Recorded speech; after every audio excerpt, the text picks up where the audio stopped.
Story 1. I'm a truck driver, and what I found in California in 2003 simply shouldn't exist. I was hauling a load of avocados down to San Diego, cruising through the desolate stretch of Highway 395 near Bishop. The sun was setting, painting the stark landscape in hues of orange and purple.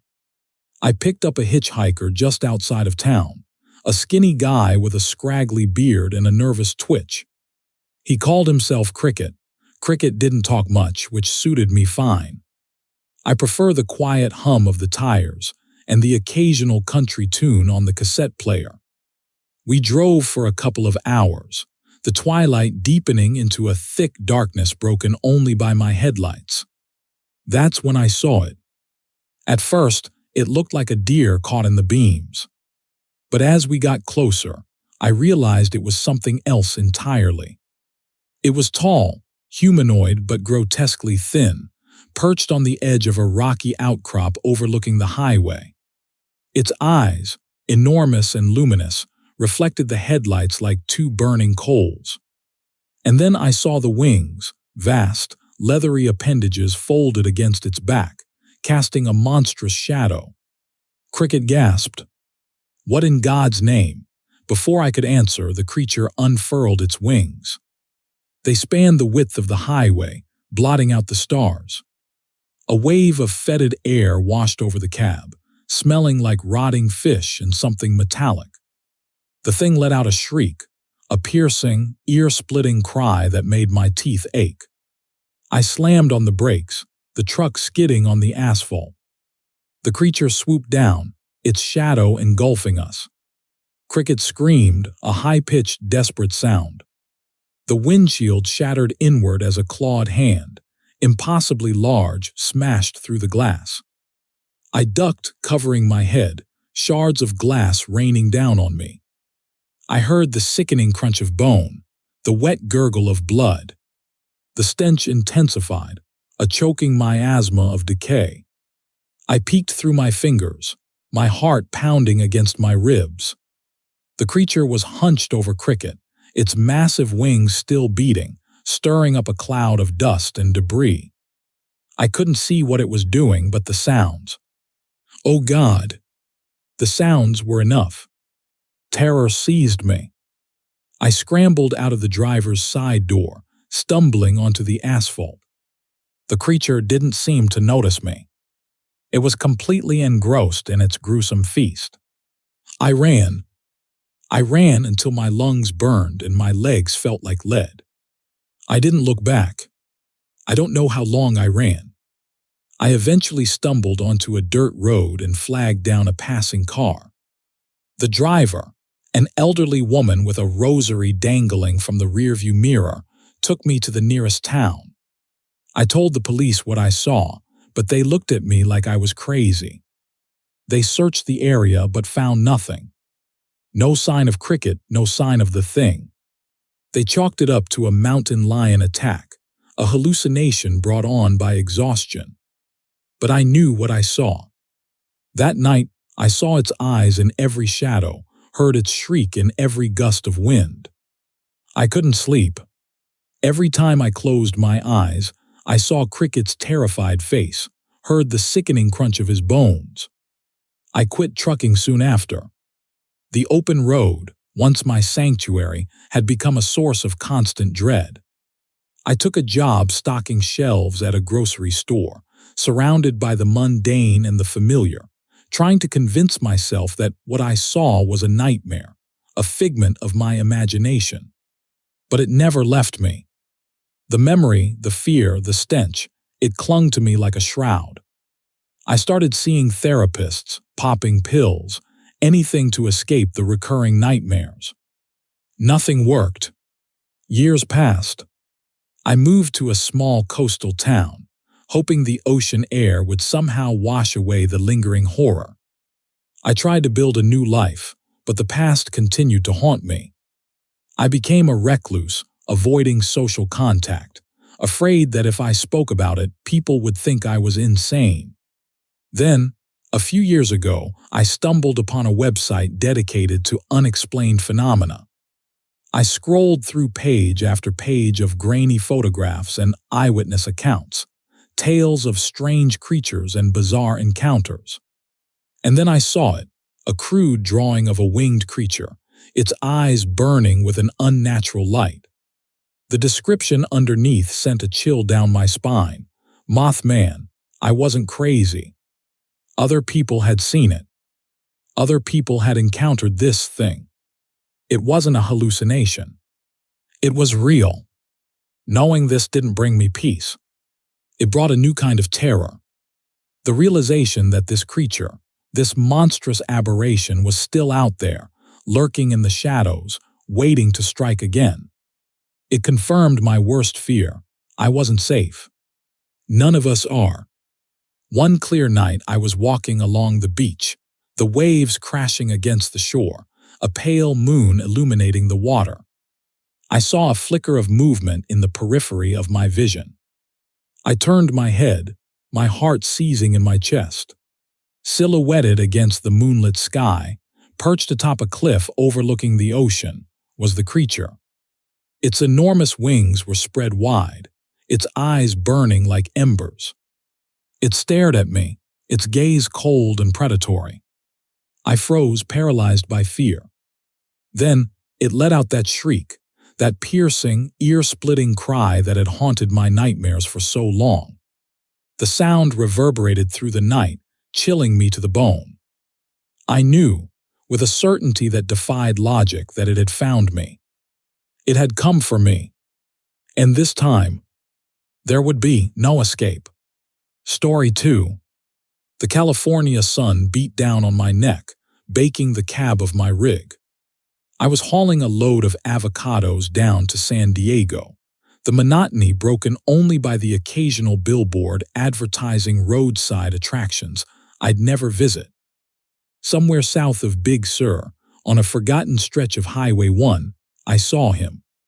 A thumb stuck out, attached to a skinny arm belonging to a guy in a faded denim jacket. He looked harmless enough. I pulled over, figuring a little company wouldn't hurt. He climbed in, a whiff of something dusty like old library books accompanying him. "Thanks for the lift," he said, his voice surprisingly deep. "Name's Alfred." "Jake," I replied, pulling back onto the highway. Alfred stared straight ahead, silent as a tombstone. After a few miles, I glanced at him in the side mirror. That's when I saw it. Or rather, didn't see it. Where his eyes should have been, there were just hollows. Smooth, empty sockets. My stomach lurched. I adjusted the mirror, thinking it was a trick of the light, but no. Empty. And his skin, visible beneath the rolled-up sleeves of his jacket, was an unnatural grayish white. Like uncooked dough. I gripped the wheel, my knuckles bone-white. "Everything all right?" Alfred asked, his voice a low rumble. I could feel his gaze on me, even though he had no eyes to see with. "Fine," I stammered, forcing a smile. "Just long drive." He didn't respond, and the silence in the cab grew thick and heavy. I tried to focus on the road, the winding curves of Highway 1 suddenly treacherous. The air in the cab felt frigid, a stark contrast to the blazing sun outside. I could feel a prickling sensation on the back of my neck, as if something cold was breathing down it. I snuck another glance at him in the mirror. Still no eyes. "So," I said, trying to break the chilling silence, "where are you headed?" "South," Alfred replied, his voice flat and emotionless. "As far south as I can go." I swallowed hard, my mouth suddenly dry. The landscape outside, once beautiful, now seemed menacing. The ocean, usually a calming presence, looked dark and bottomless. My thoughts raced, each more frantic than the last. Was this a dream? Some kind of heat-stroke hallucination? But the cold radiating from Alfred was undeniably real. Then he spoke again, his voice barely above a whisper. "Do you know what it's like to see nothing?" I shook my head, unable to speak. "It's a darkness," He continued, deeper than any night. But sometimes I see glimpses. Flashes of things that shouldn't be seen. I felt a wave of nausea wash over me. I needed to get him out of my truck. "Look," I said, my voice trembling. "I think I see a gas station up ahead." "I need to stop, fill up." It was a lie. There wasn't a gas station for miles. "No," Alfred said, his voice suddenly sharp. "Don't stop." My foot hovered over the brake pedal. I could feel a palpable shift in the atmosphere inside the cab. A growing sense of dread, so intense it was almost suffocating. I have to," I stammered. Alfred turned his head towards me, those empty sockets seemingly boring into my soul. "You don't understand," he hissed. "If you stop, they'll find us." "They," I whispered, my heart pounding in my chest. He didn't answer. Instead, he reached into his jacket and pulled out something small and metallic. It glinted in the sunlight filtering through the windshield. A coin. He held it up between his thumb and forefinger. "This," he said, his voice raspy, "is all that remains." The coin, I realized with a growing horror, wasn't a coin at all. It was an eyeball. Perfectly preserved, its pupil dilated, staring blankly ahead. He brought the eyeball closer to his empty socket, and as he did, the air in the cab grew colder, a bone-chilling cold that seeped into my very marrow. The landscape outside blurred, the ocean churning into a frothing vortex of black. My vision tunneled, and the last thing I saw before the darkness consumed me completely was Alfred pushing the eyeball into his empty socket, a faint, wet squelching sound echoing in the suffocating cold. Story 3. The sun bled orange across the Mojave, painting the Joshua trees in hues of fire and shadow as I hauled my load towards Barstow. Dust devils danced across the cracked asphalt, mimicking the shimmering heat haze that distorted the distant mountains. Then, a flicker of movement at the edge of my vision. A tawny blur. A thud. I swore under my breath, pulling the rig to a shuddering halt.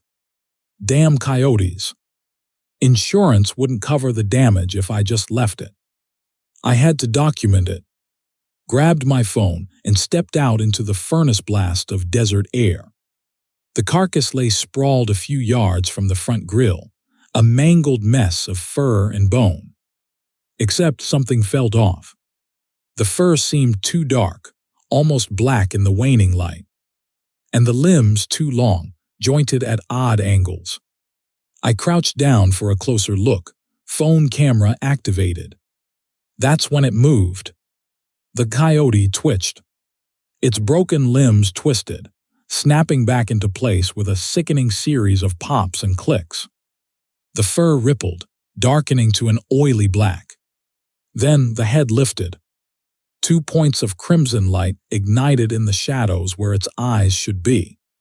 They burned with a malevolent intelligence, pinning me in place with a primal fear I hadn't known I possessed. A low growl rumbled from deep within the creature's chest, vibrating the very ground beneath my feet. It unfolded itself, rising on hind legs that stretched far too long, far too human-like. The mangled flesh knitted together, revealing not a canine snout, but a vaguely humanoid face, gaunt, sharp-featured, with a lipless mouth that stretched in a silent snarl, revealing rows of needle-sharp teeth. I stumbled back, dropping my phone. Survival instinct screamed through my veins. This wasn't a coyote. This was something else entirely, something ancient and evil. I turned and ran, adrenaline surging through me. The crunching gravel beneath my boots seemed deafening in the vast silence of the desert. The setting sun cast long, grotesque shadows from the Joshua trees, transforming the familiar landscape into a menacing labyrinth. I glanced over my shoulder. The creature was loping after me, its movements unnervingly fluid, gaining ground with every stride. Those burning red eyes never left me. I scrambled up the embankment, tearing my jeans on the jagged rocks. The cab of my rig was tantalizingly close. I fumbled for the keys in my pocket, my fingers clumsy with panic. The creature shrieked, a high-pitched wail that seemed to tear at the very fabric of reality. I spun around. It stood at the bottom of the embankment, its silhouette stark against the fiery sunset. It raised a hand, a long skeletal hand with claw-like fingers, and pointed directly at me. A wave of dizziness washed over me. The ground swayed beneath my feet. The Joshua trees seemed to writhe and twist, their branches reaching out like grasping claws. The air grew thick, heavy, making it hard to breathe.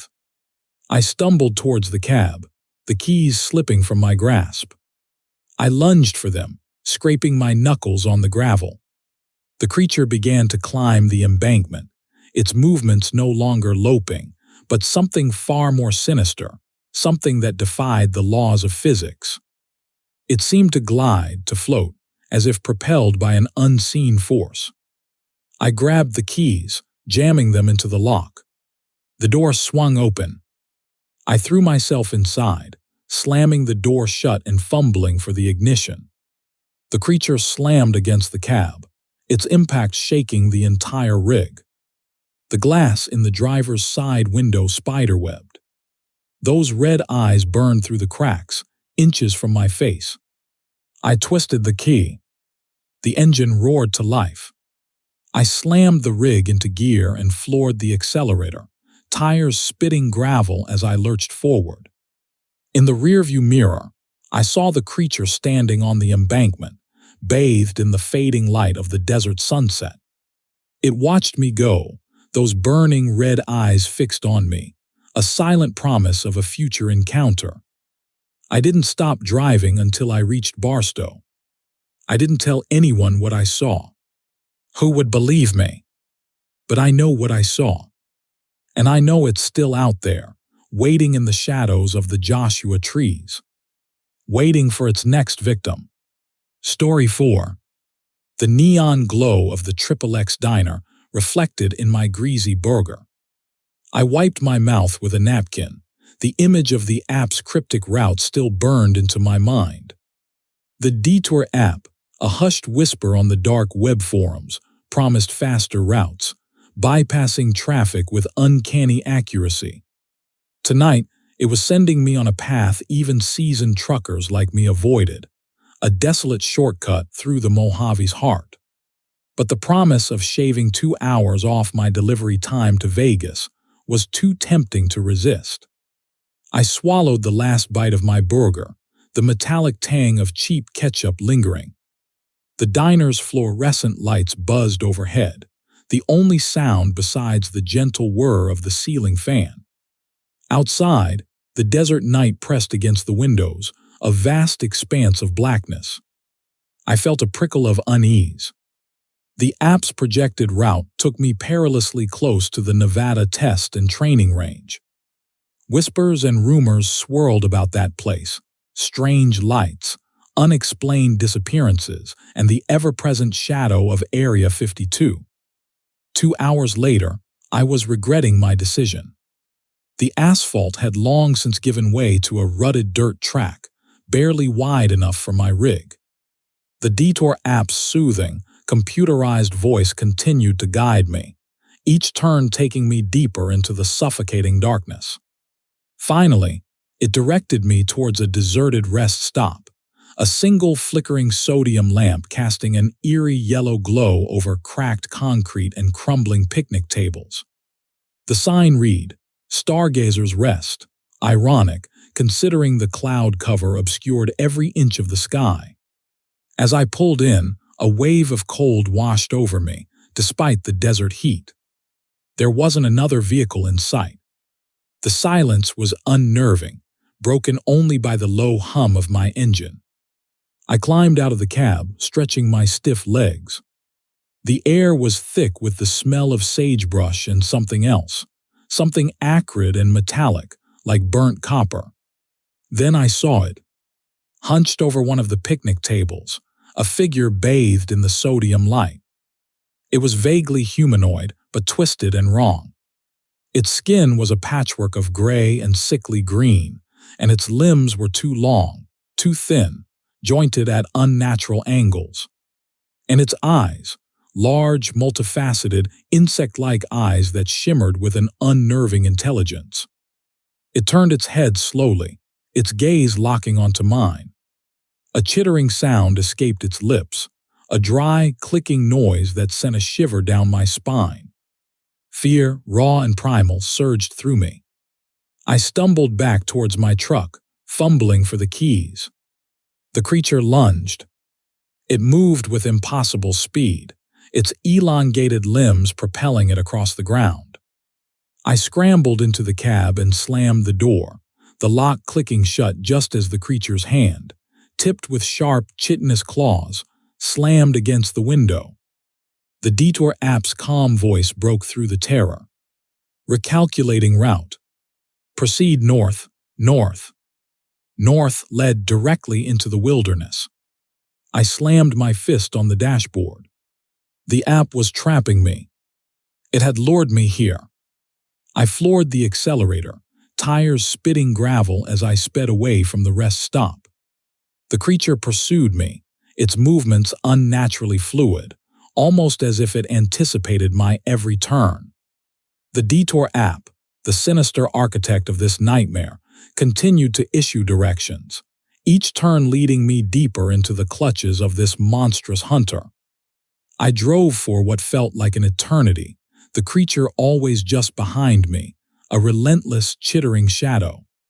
The landscape blurred into a dizzying array of Joshua trees and jagged rocks. Then, the app's voice changed, a chillingly calm tone replacing the automated monotone. Destination reached. My truck lurched to a halt at the edge of a deep ravine. I looked around frantically. There was nowhere to go. I was trapped. The creature emerged from the darkness, its multifaceted eyes gleaming in the faint moonlight. It stalked towards me, the chittering growing louder, more insistent. Suddenly, the app displayed a new message: biological sample acquired. Commencing extraction, the creature lunged, its claws shattering the driver's side window. I screamed, a desperate, guttural sound swallowed by the vastness of the desert. I felt a searing pain as the creature's claws tore into my flesh. Then, a blinding light erupted from above. A circular craft, sleek and metallic, descended from the sky, a beam of light emanating from its underside. The creature stopped, its head tilted upwards, a low, guttural growl rumbling in its chest. The beam enveloped the creature, lifting it into the air and into the waiting craft. As the craft ascended, disappearing into the night sky, a final message flashed on the app screen. "Thank you for your participation." The screen went black. I sat there, bleeding and trembling, the chilling realization washing over me. The Detour app wasn't designed to avoid traffic. It was designed to hunt. And I was just its latest prey. Story 5. The fog hung thick, a damp shroud clinging to the redwood giants as I navigated the winding mountain roads. My headlights barely pierced the gloom, illuminating only a few feet of asphalt ahead. I was hauling a load of lumber down to Eureka, a run I'd made 100 times, but tonight felt different. The air was heavy, charged with an unnerving stillness. Then, through the swirling mist, I saw her. A woman in a tattered white dress, thumb outstretched.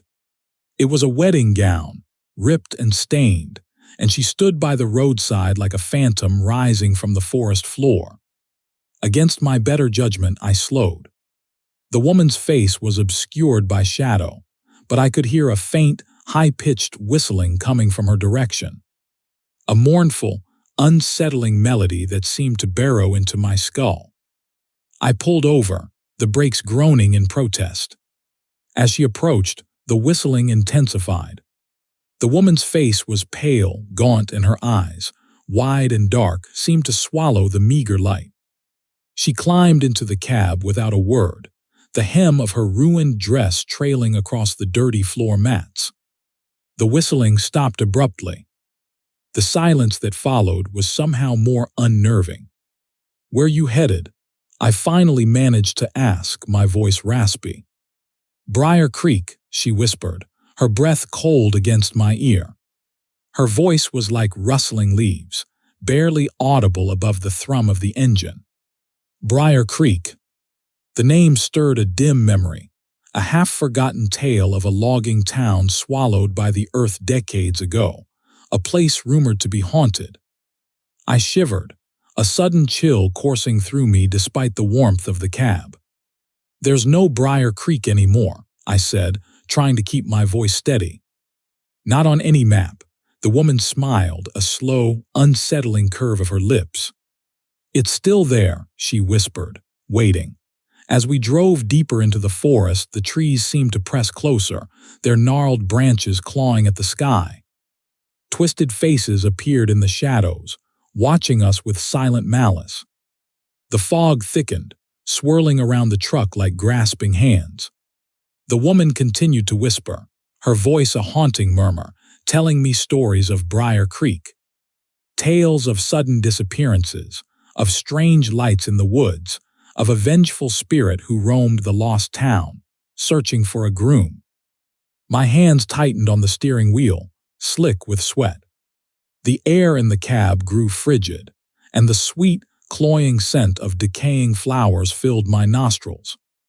The woman's whistling began again, soft at first, then rising in intensity, a chilling counterpoint to the rumble of the engine. The faces in the shadows grew clearer, their eyes burning with an unholy light. I knew, with a terrifying certainty, that I was being led to Briar Creek. That the hitchhiker wasn't a lost soul but a lure, drawing me towards some unspeakable fate.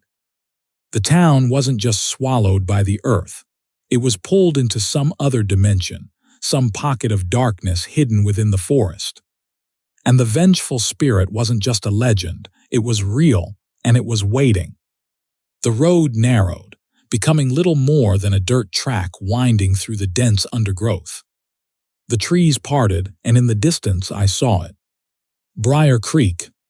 Not a ruin, but perfectly preserved, bathed in an eerie, otherworldly glow. The buildings stood intact, their windows dark and empty, yet somehow radiating a sense of life, of expectation. In the center of the town, a church stood silhouetted against the unnatural light, its steeple reaching towards the swirling fog. The whistling reached a fever pitch, and the woman beside me turned, her eyes burning into mine. Her smile widened, revealing teeth that were too sharp, too long. "We're here," she hissed, her voice now a guttural rasp.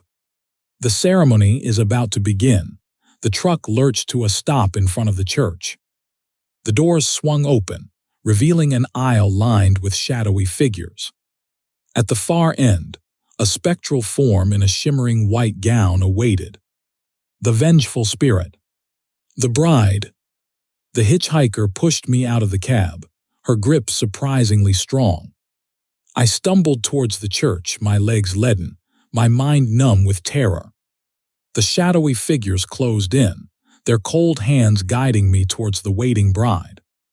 The church was filled with a suffocating silence, broken only by the soft whisper of the woman's whistling. As I reached the altar, the spectral bride extended her hand, her touch like ice. I looked down at her face, and my blood ran cold. It was the hitchhiker's face, but older, more decayed, her eyes blazing with a terrible hunger. She opened her mouth to speak, and a voice that was not her own, a voice that echoed with the weight of centuries, filled the church. At last, it rasped, a groom for my ghostly wedding. My scream was swallowed by the darkness as the spectral bride embraced me, her icy touch burning into my skin. The whistling intensified, becoming a deafening shriek, and the world dissolved into a swirling vortex of shadows and screams. I was trapped, bound to this spectral bride, destined to spend eternity in this cursed town, a groom in a ghostly wedding that would never end. The forest held its breath, waiting for the next unsuspecting soul to stumble into its embrace, the next groom for the waiting bride of Briar Creek. Story 6. The Dispatcher, a woman with a voice like gravel gargling whiskey, called it the Peterson Run. Pay was double the usual rate. Double for hauling fertilizer to a place called Barrow Creek Farm, somewhere outside Fresno. I was fresh out of trucking school, bills piling up faster than tumbleweeds in a dust storm, so I took it. "Just be careful out there," she'd rasped, a flicker of something I couldn't quite place in her tone. "Locals talk about the night crawler." "Nonsense, of course," I chuckled. "Night crawlers." Sure, I'd seen enough roadkill to last a lifetime.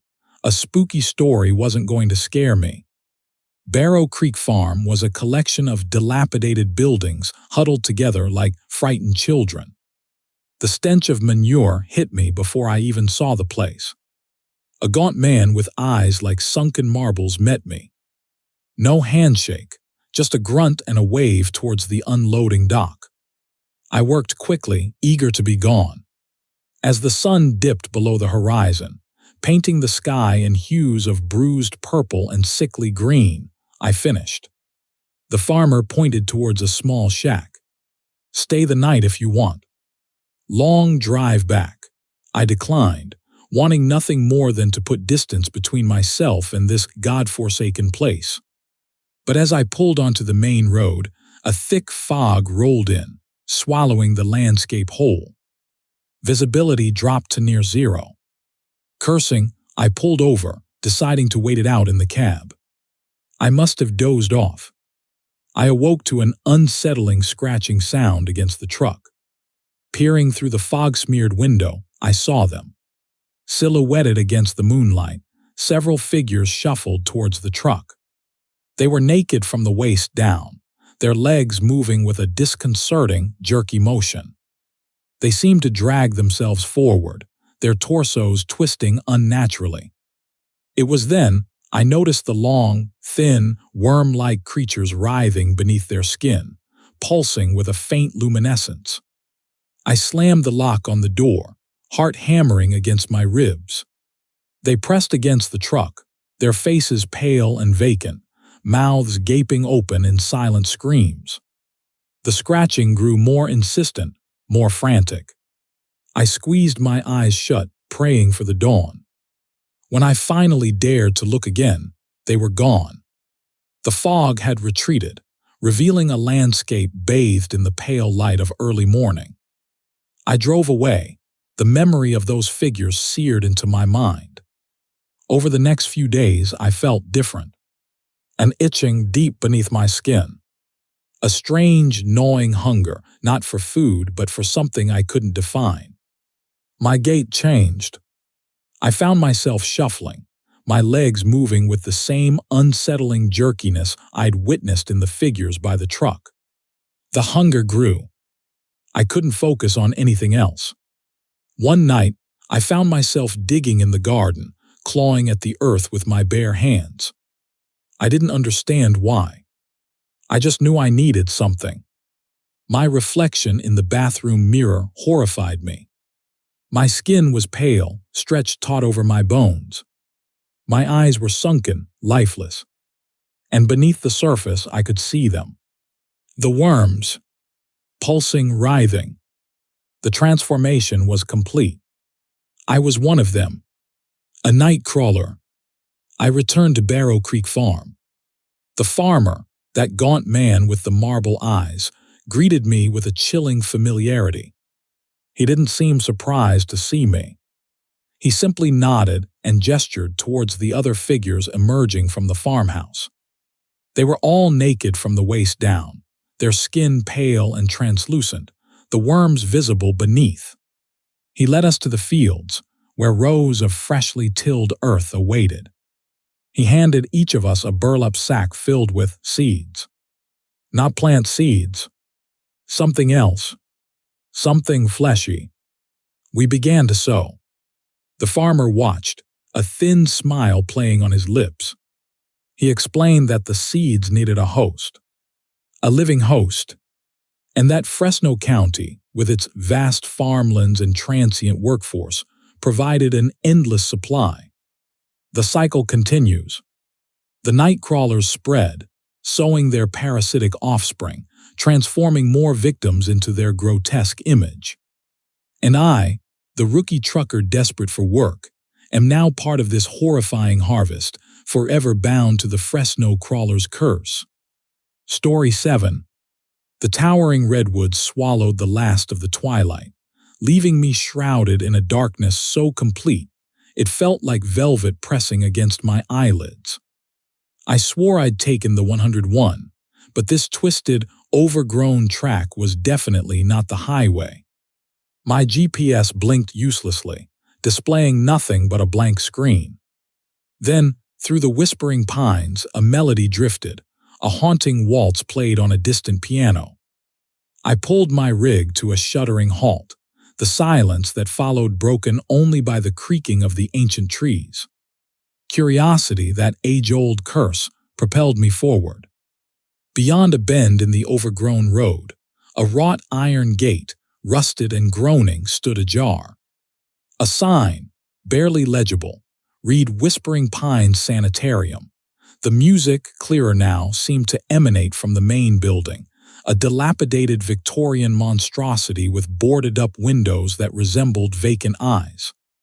Against my better judgment, I stepped onto the grounds, the gravel crunching beneath my boots.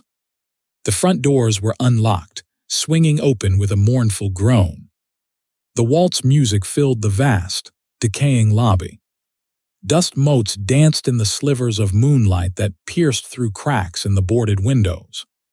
A group of figures, dressed in what looked like faded patient gowns, shuffled in a circle in the center of the room. They moved with a disturbingly mechanical rhythm, their faces obscured by shadow. One of them, a woman with long, stringy gray hair, abruptly stopped and turned towards me.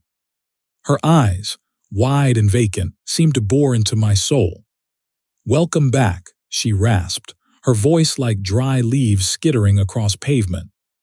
"It's always the same, isn't it?" I stammered, trying to form a coherent question, but she just smiled, a chillingly empty expression. The music swelled, and the figures resumed their macabre dance.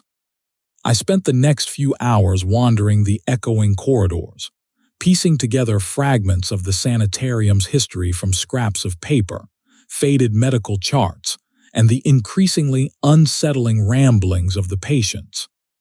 Whispers of government experiments, mind control, and a doctor obsessed with unlocking the secrets of the human psyche filled the air. One patient, a man who called himself Elias, kept repeating a sequence of numbers, his voice a low, monotonous drone. Another, a young woman clutching a tattered doll, spoke of shadows that danced in the walls and voices that whispered from the drains. As the night wore on, a dreadful sense of déjà vu washed over me. I began to recognize certain phrases, certain events. The woman with the gray hair would repeat her eerie greeting, the music would swell, the patients would perform their unsettling dance. Then, just as dawn began to break, chaos erupted. Screams echoed through the halls. Figures ran, their shadows stretching grotesquely in the pale light. A high-pitched whine filled the air, growing in intensity until it became unbearable. I clapped my hands over my ears, but the sound seemed to penetrate my skull. Then silence. I found myself standing outside the sanitarium gates, the sun just beginning to crest over the redwoods. The melody was gone. The grounds were empty. The building stood silent, watching. I jumped back in my rig and sped away, desperate to put as much distance as possible between myself and that accursed place. I swore I'd never look back. But the next evening, lost again in the dense redwood forest, I heard the music. the haunting waltz beckoning me back. The GPS was blank. There was the gate, the sign, the dilapidated building. The woman with the gray hair stood in the lobby, a chilling smile on her face. "Welcome back," she rasped. "It's always the same, isn't it? I've been trapped in this loop for what feels like an eternity. Each night I relive the final hours of Whispering Pines, the unsettling dance, the screams, the high-pitched whine. I try to break the cycle to find a way out, but I always end up back at the gates, drawn in by the haunting melody. Elias, the man with the numbers, keeps repeating his sequence, his eyes vacant, his voice a drone. I've started to write them down, convinced they hold a key to escaping this nightmare. The young woman with the doll keeps whispering about the shadows in the walls, and I've started to see them too, flickering at the edge of my vision. I know now that the government experiments twisted the minds of these patients, leaving them trapped in their own personal hells. But I'm trapped too, a prisoner in their final night. And unless I can decipher the cryptic clues they offer, unless I can unravel the truth behind the horrors of Whispering Pines, I'll become a permanent resident myself, another ghost dancing to the haunting waltz, forever lost in the echoing halls of this forsaken sanitarium. The wine is building again, the shadows are dancing, and the woman with the gray hair is smiling. The cycle begins anew. Story 8. The dingy fluorescent lights of the service elevator buzzed, casting a sickly yellow glow on the scuffed metal walls. 22 floors up, delivery made, I just wanted to get back to the ground and grab some grub. But the elevator had other plans. A shudder ran through the compartment, a grinding screech of metal against metal, and then the floor dropped out from under me. I plummeted, not the smooth descent of a controlled fall, but a jerky, stomach-churning plunge that tossed me against the walls like a rag doll. The lights flickered violently, the elevator car itself seeming to vibrate with impossible speed. Then, just as suddenly as it began, the fall stopped. The doors lurched open. Instead of the loading dock, I stared into a swirling vortex of purple and green.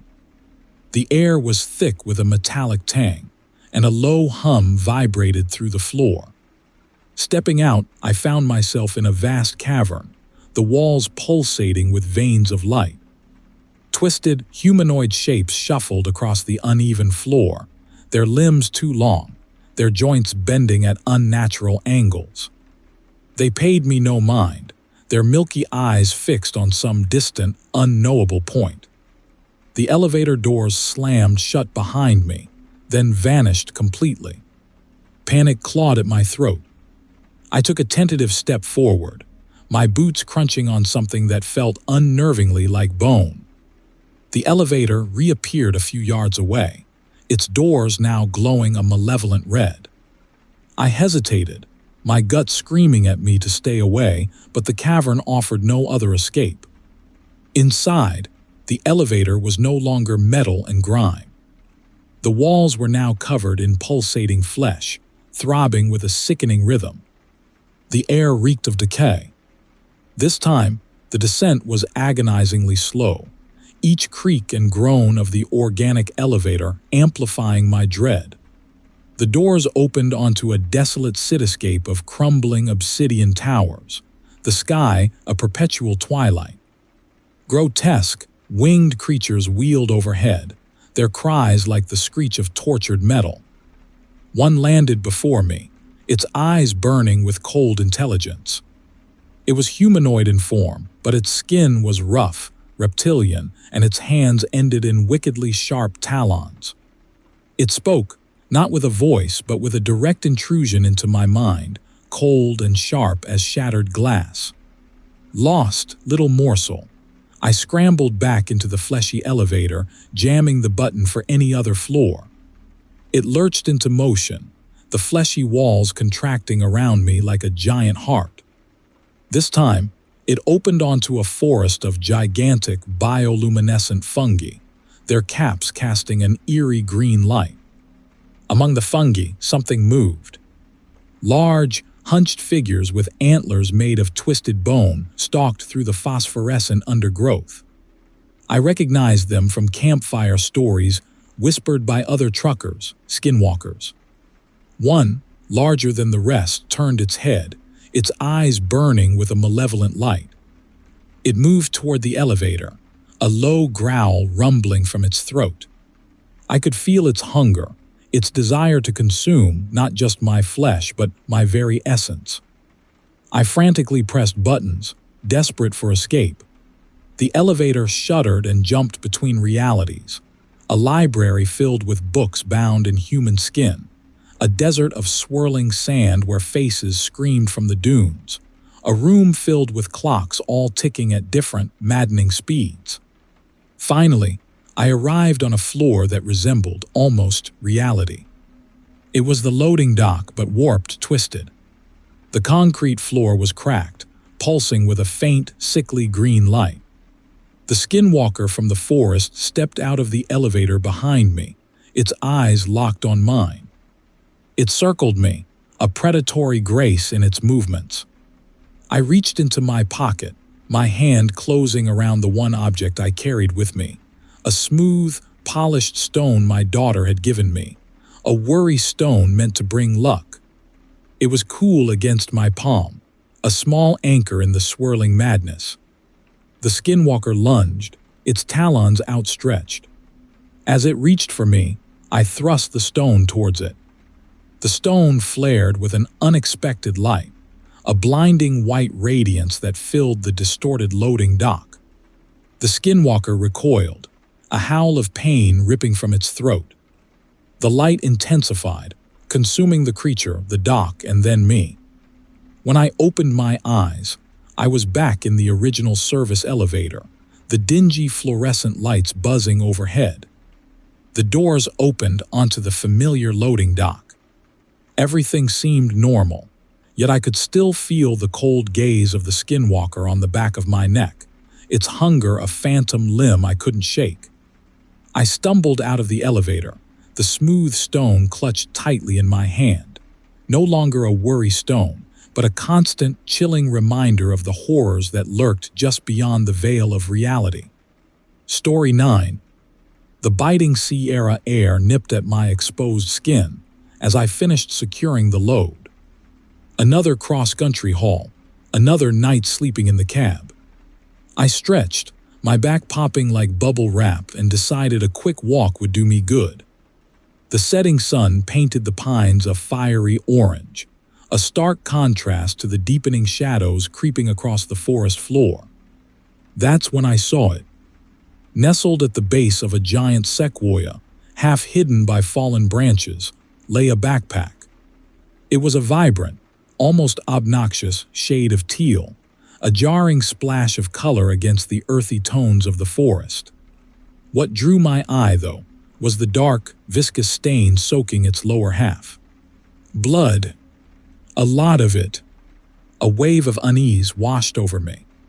This was Bigfoot country.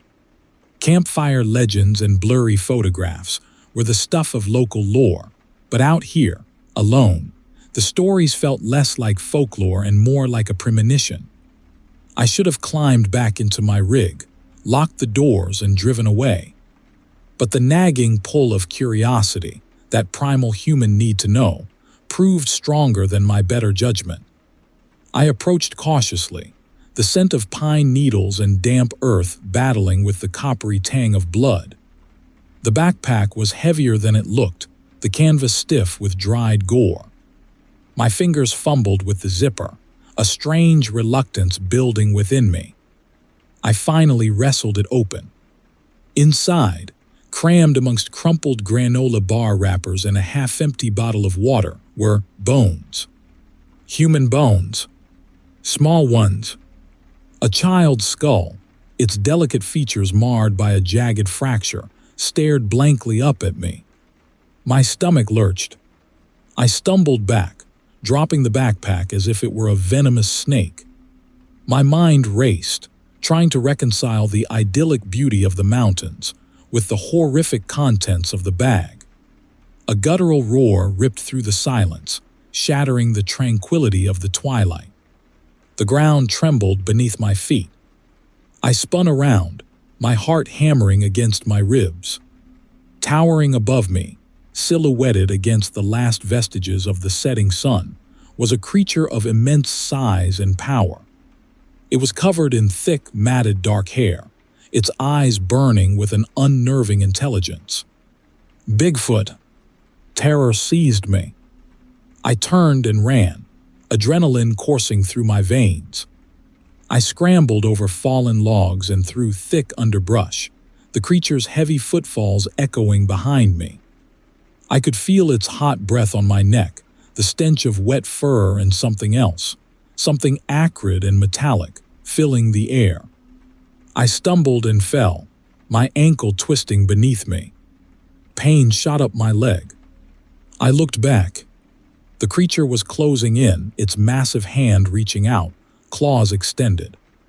It stopped just short of me, its eyes fixated on something behind me, the backpack. It let out another roar, this one filled with rage and grief. I crawled backwards, my eyes darting between the creature and the gruesome contents of the backpack. Then, in a flash of understanding, it hit me. The child's remains. The Bigfoot's grief. This wasn't an attack, it was a warning. As I backed away further, I noticed something else near the base of the tree, partially obscured by the undergrowth. A tattered, blood-stained shirt. A man's shirt. Embroidered on the pocket, barely visible beneath the grime, was a name, Ranger Johnson. A name I recognized from missing person posters plastered at every truck stop along I-80.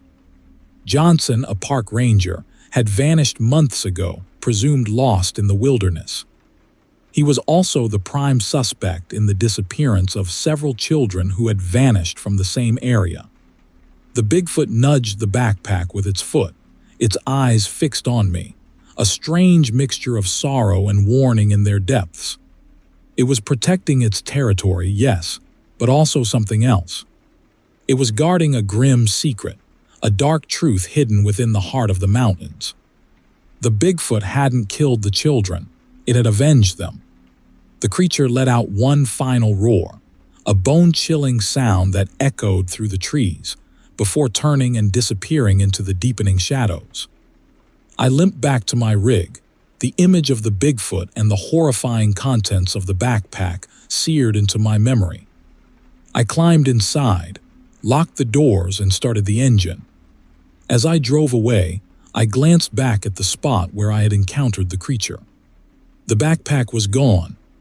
The only evidence of the night's events was the faint, lingering scent of blood and the chilling realization that some monsters are protectors, not predators. And some secrets are best left undisturbed in the wilderness. Story 10.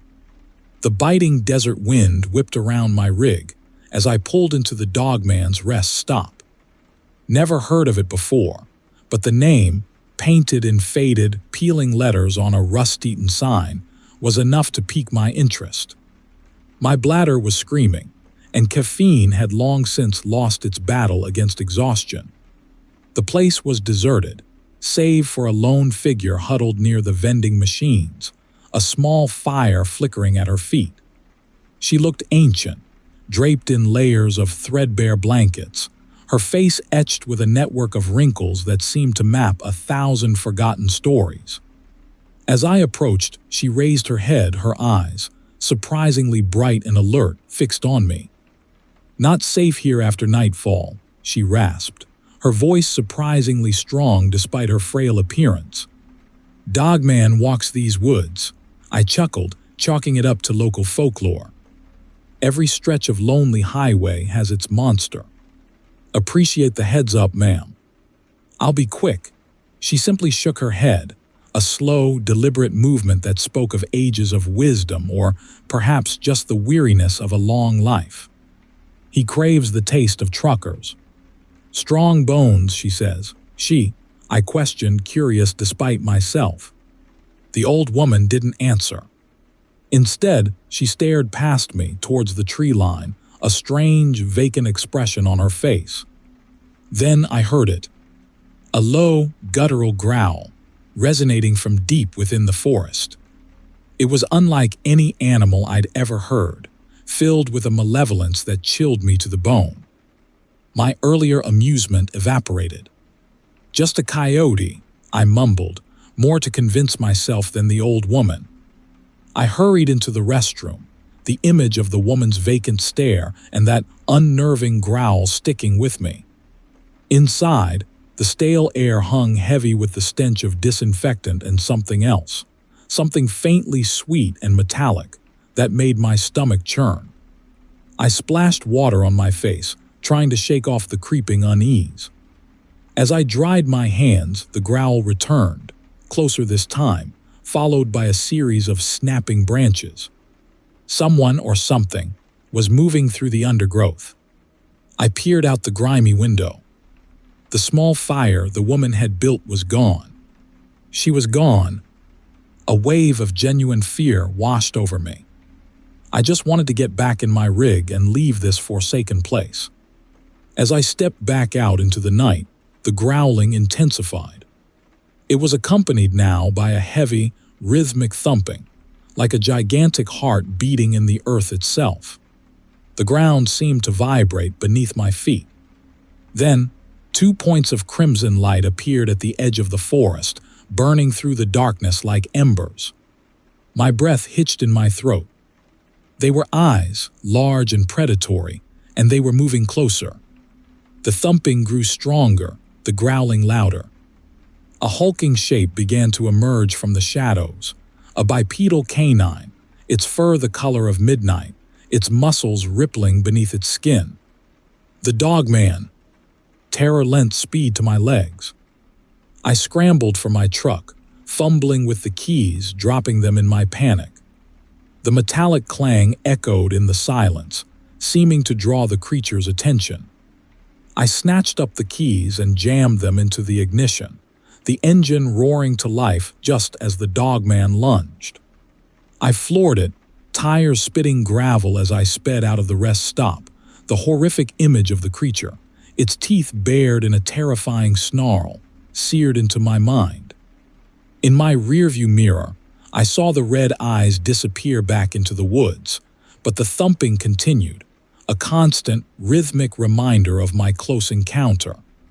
Miles down the road, the thumping finally faded, replaced by the steady hum of my engine. I pulled over, shaking, my hands slick with sweat. I checked my phone. No signal. Just the vast, empty expanse of the California desert stretching before me, and the gnawing feeling that I was not alone. I thought back to the old woman, her warning, the strange vacancy in her eyes. Had she been a victim? A warning? Or something else entirely? I glanced at my reflection in the rearview mirror. My face was pale, my eyes wide with fear. But it wasn't just fear I saw there. It was a chilling recognition. The reflection staring back at me had the same vacant expression as the old woman at the rest stop. The same chilling emptiness. The thumping started again, closer this time, emanating not from the desert outside but from within my own chest. Story 11. The reservation sprawled before me, a tapestry of mesas and canyons bleeding into the bruised purple twilight. Dust devils danced across the parched land, mimicking the unease twisting in my gut. Old man Yazzie at the trading post had warned me about the Skinwalker's Road, the shortcut that sliced through the heart of the reservation. He'd said it saved time but not sanity. I'd chuckled, attributing his words to folklore, the kind of tall tales spun around campfires to keep tourists on their toes. I had a deadline, and a refrigerated trailer full of pharmaceuticals destined for the reservation clinic. Time was money, sanity be damned. I'd nearly reached the turnoff when it darted across the road, a mangy coyote, its eyes burning an unnatural, sulfurous yellow. I slammed on the brakes, the tires protesting against the loose gravel. The impact felt heavier than a mere canine. I glanced in the side mirror, expecting to see the crumpled form, but there was nothing. Just the swirling dust and the deepening shadows. I pulled into the designated rest stop a few miles down the road, a patch of barren ground with a lone picnic table, its paint blistered and peeling. The air hung heavy, thick with the smell of sagebrush and something faintly metallic. I tried to shake off the unsettling feeling, chalking it up to exhaustion. I ate a lukewarm burrito from my cooler, then crawled into the sleeper cab, pulling the curtain closed against the encroaching darkness. Sleep didn't come easy. The image of those yellow eyes kept flashing behind my eyelids. A restless energy thrummed beneath the silence of the desert night. Then it started. A scratching sound on the roof of the cab, faint at first, then growing increasingly insistent, like fingernails dragging across metal. I held my breath, convinced it was just a branch scraping against the truck in the wind. But there was no wind. The scratching stopped. A moment of heavy silence hung in the air, pressing down on me like a physical weight. Then a slow, deliberate thump. Something heavy had landed on the roof. My heart hammered against my ribs. I reached for the flashlight on the dashboard, my hand trembling. The scratching started again, this time directly above my head. I slowly, hesitantly, directed the beam of light towards the ceiling of the cab. The metal buckled inwards, as if something immense was pressing down on it from above. Then a face. A human face, pressed against the translucent roof material, distorted and grotesque. The skin was stretched taut, revealing bone beneath. And the eyes, those same infernal yellow eyes, burning with a malevolent intelligence. It stared down at me, a silent, predatory gaze that froze me to the core. I fumbled for the CB radio, my voice a choked whisper. "Mayday, Mayday, this is Big Rig Bandit, I need assistance. Skinwalker's Road, something's on my truck." Static crackled in response. I slammed the transmit button again. "Please, someone, anyone," still only static. The radio was dead. The face above me shifted, a low growl rumbling from its throat. The metal of the cab groaned under the increasing pressure. I scrabbled backwards in the bunk, desperate to put some distance between myself and the thing on the roof. The cab light flickered and died, plunging me into absolute darkness. The growling intensified, closer now, almost inside the cab. I could feel the heat of its breath, smell the putrid stench of decay emanating from it.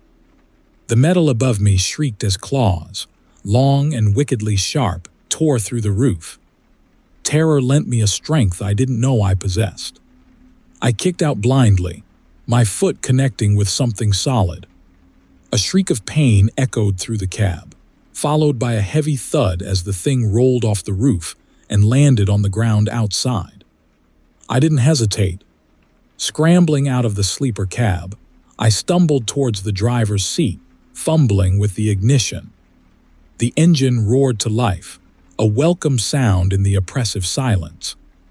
I slammed the truck into gear and floored the accelerator, leaving the rest stop, the reservation and the Skinwalker's Road behind me, a cloud of dust billowing in my wake.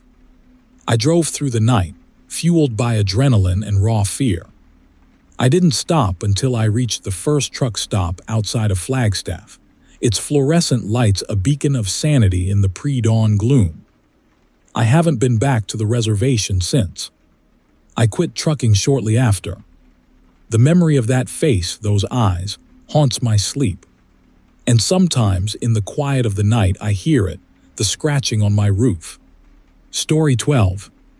The ad, nestled deep within a forum I shouldn't have been browsing, promised good money, untraceable payment and discretion. All I had to do was haul a single crate to a GPS coordinate, somewhere near Furnace Creek. Discreet cargo. No questions asked. My bank account whispered sweet nothings of solvency, drowning out the little voice of reason that warned me away. The drop-off point was a derelict gas station, bleached bone-white by the desert sun. A figure, more silhouette than man, leaned against a rusted pump. He handed me a wad of cash, thick enough to choke a donkey, and pointed a gnarled finger at a wooden crate sitting on the cracked asphalt. "You know the drill. Don't open it. Don't touch it more than you have to. Just deliver it." His voice was like gravel gargling with battery acid. The crate was surprisingly light for its size, secured with thick iron bands and adorned with symbols I vaguely recognized from a documentary about Sumerian cults. It hummed, a low, rhythmic throb that resonated not just in the air, but seemed to vibrate within my own bones. I chalked it up to the desert heat scrambling my brain. After all, a guy's gotta eat, and this paid enough for a whole lot of tacos. A few hours into the drive, the humming intensified.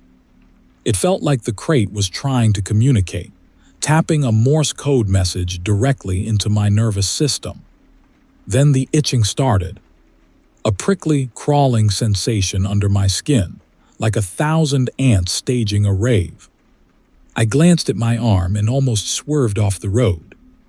A symbol, identical to one on the crate, was forming on my forearm, glowing a faint, sickly green. "Just a heat rash," I muttered, rubbing furiously at the mark. But the rubbing only made it worse, the symbol spreading like ink in water.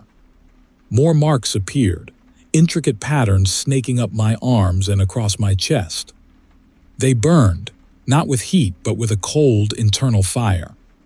The landscape outside blurred into a surreal, shimmering haze. Death Valley had always been a harsh mistress, but now it seemed to pulse with a malevolent life of its own. The craggy mountains leered, the sand dunes shifted like sleeping beasts, and the sun beat down with a judgmental glare. I pulled over, desperate to escape the oppressive heat and the growing sense of dread that coiled in my gut. I needed to think, to rationalize. Maybe I'd picked up some bad desert weed. Maybe this was all a fever dream brought on by sunstroke. But the throbbing crate in the back of my rig, and the glowing symbols now covering half my body, argued against any sane explanation. That's when I heard the whispering. It started soft, a sibilant murmur just on the edge of hearing. Then it grew, a chorus of voices chanting in a language that slithered into my mind, bypassing my ears altogether. They spoke of ancient rituals, of cosmic alignments, of a being that hungered for release. The GPS blinked, showing my destination just a few miles ahead. An unmarked dirt road branched off the main highway, leading into a desolate canyon. This was it, the point of no return. I could turn back, abandon the crate, abandon the money. But something compelled me forward, a dark curiosity mixed with a growing sense of inevitability. The dirt road was rough, teeth-jarring. The truck bucked and swayed, the crate groaning in protest. The whispering intensified, now a cacophony of voices vying for my attention, each one promising power, knowledge, transcendence. I reached the coordinates, a dry, dusty clearing surrounded by towering rock formations. The GPS signal died, plunging me into digital silence. The whispering stopped abruptly, replaced by an oppressive, expectant hush. I knew with a chilling certainty that I was not alone. I climbed out of the cab, my legs trembling. The symbols on my skin now pulsed with an eerie light, illuminating the clearing with a sickly green glow. The crate thrummed, the wood straining against the iron bands. A figure materialized from the shadows at the edge of the clearing. Tall and gaunt, it wore a robe of woven moonlight and shadow. Its face was hidden by a hood, but I could feel its gaze, cold and ancient, boring into me. The figure raised a hand, long and skeletal, and pointed at the crate. The vessel is prepared, it rasped, its voice the culmination of all the whispers I had heard. Release the offering. I hesitated, a flicker of defiance still burning within me. But my body, no longer entirely my own, moved against my will. I stumbled towards the crate, my hands reaching for the iron bands. The symbols on my skin burned fiercely, a brand marking me as property. As I fumbled with the lock, a terrible realization dawned on me. I wasn't delivering something. I was being delivered. The crate wasn't a container. It was a key. And I was the lock. The iron bands snapped open. The humming ceased.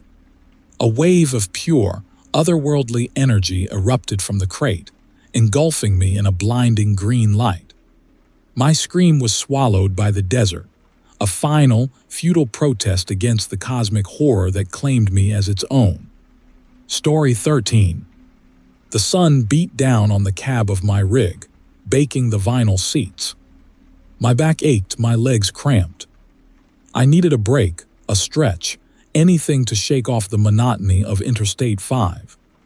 A sign for a rest stop near the Angeles National Forest appeared, promising a sliver of nature amidst the concrete jungle.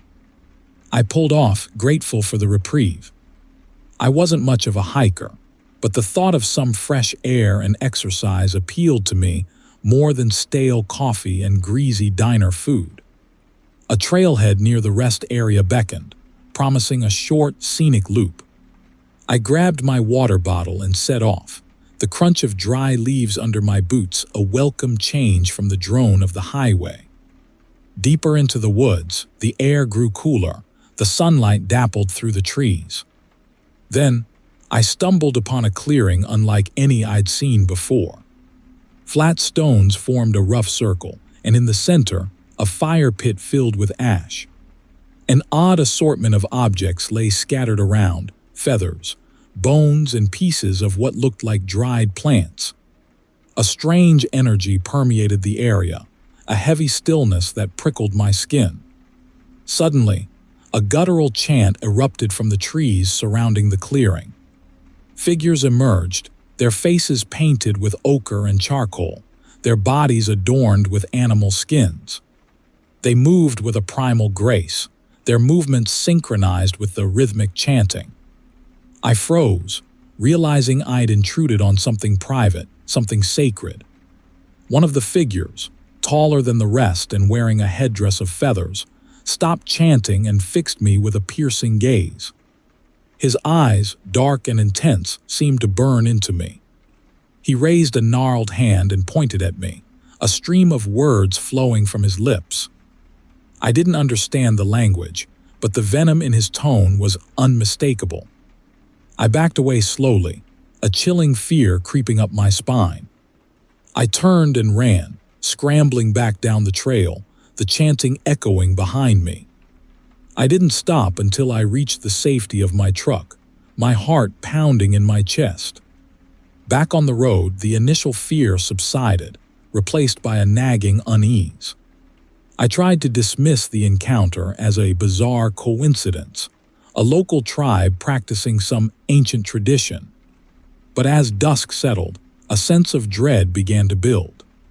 I glanced at my side mirror and saw a fleeting image, a face, painted and fierce, staring back at me. I blinked and it was gone. I chalked it up to fatigue, to the lingering memory of the unsettling encounter in the woods. But the apparitions continued. Whispers in that same guttural language seemed to emanate from the mirrors, swirling around me.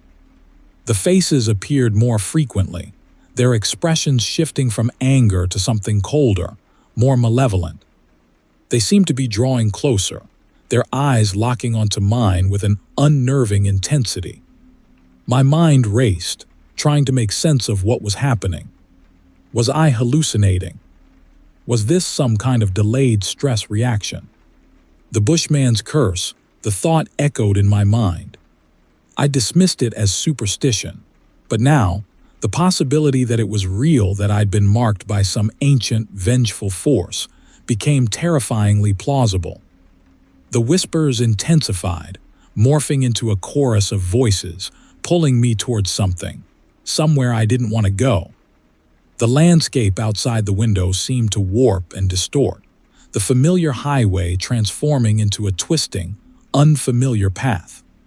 I gripped the steering wheel, fighting to maintain control, but the truck seemed to have a mind of its own, veering off the interstate and onto a smaller, desolate road. The apparitions grew bolder, their forms solidifying in the mirrors. They no longer just stared. They reached out, their gnarled fingers clawing at the glass, as if trying to pull me into their world. I could almost feel their icy touch on my skin. The road narrowed, becoming a dirt track winding through dense chaparral. The truck lurched and bounced, the headlights illuminating only a few feet ahead.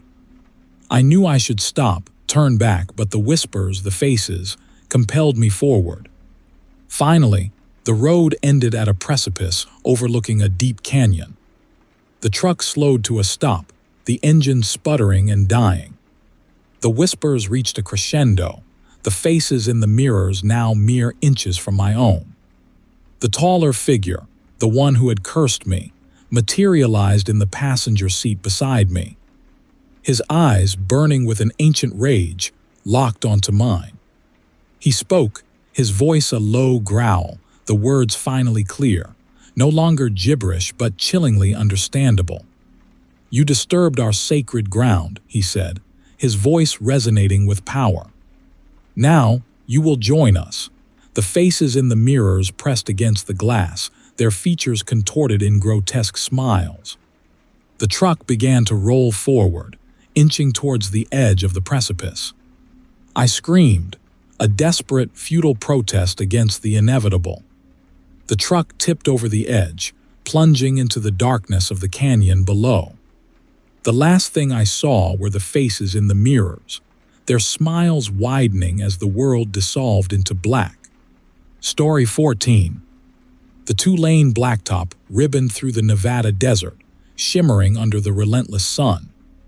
I'd taken a gamble on a shortcut, a supposed time-saver whispered about on trucker forums. Area 52 backroads, they called it, promising shaved miles and a glimpse of something unusual. Now, with the sun sinking and the Joshua trees casting long skeletal shadows, I questioned my wisdom. The pavement deteriorated into a washboard of loose gravel, the road signs vanishing altogether. Then came the lights. Not the steady glow of distant towns, but pulsating orbs, shimmering an unnatural violet against the deepening indigo sky.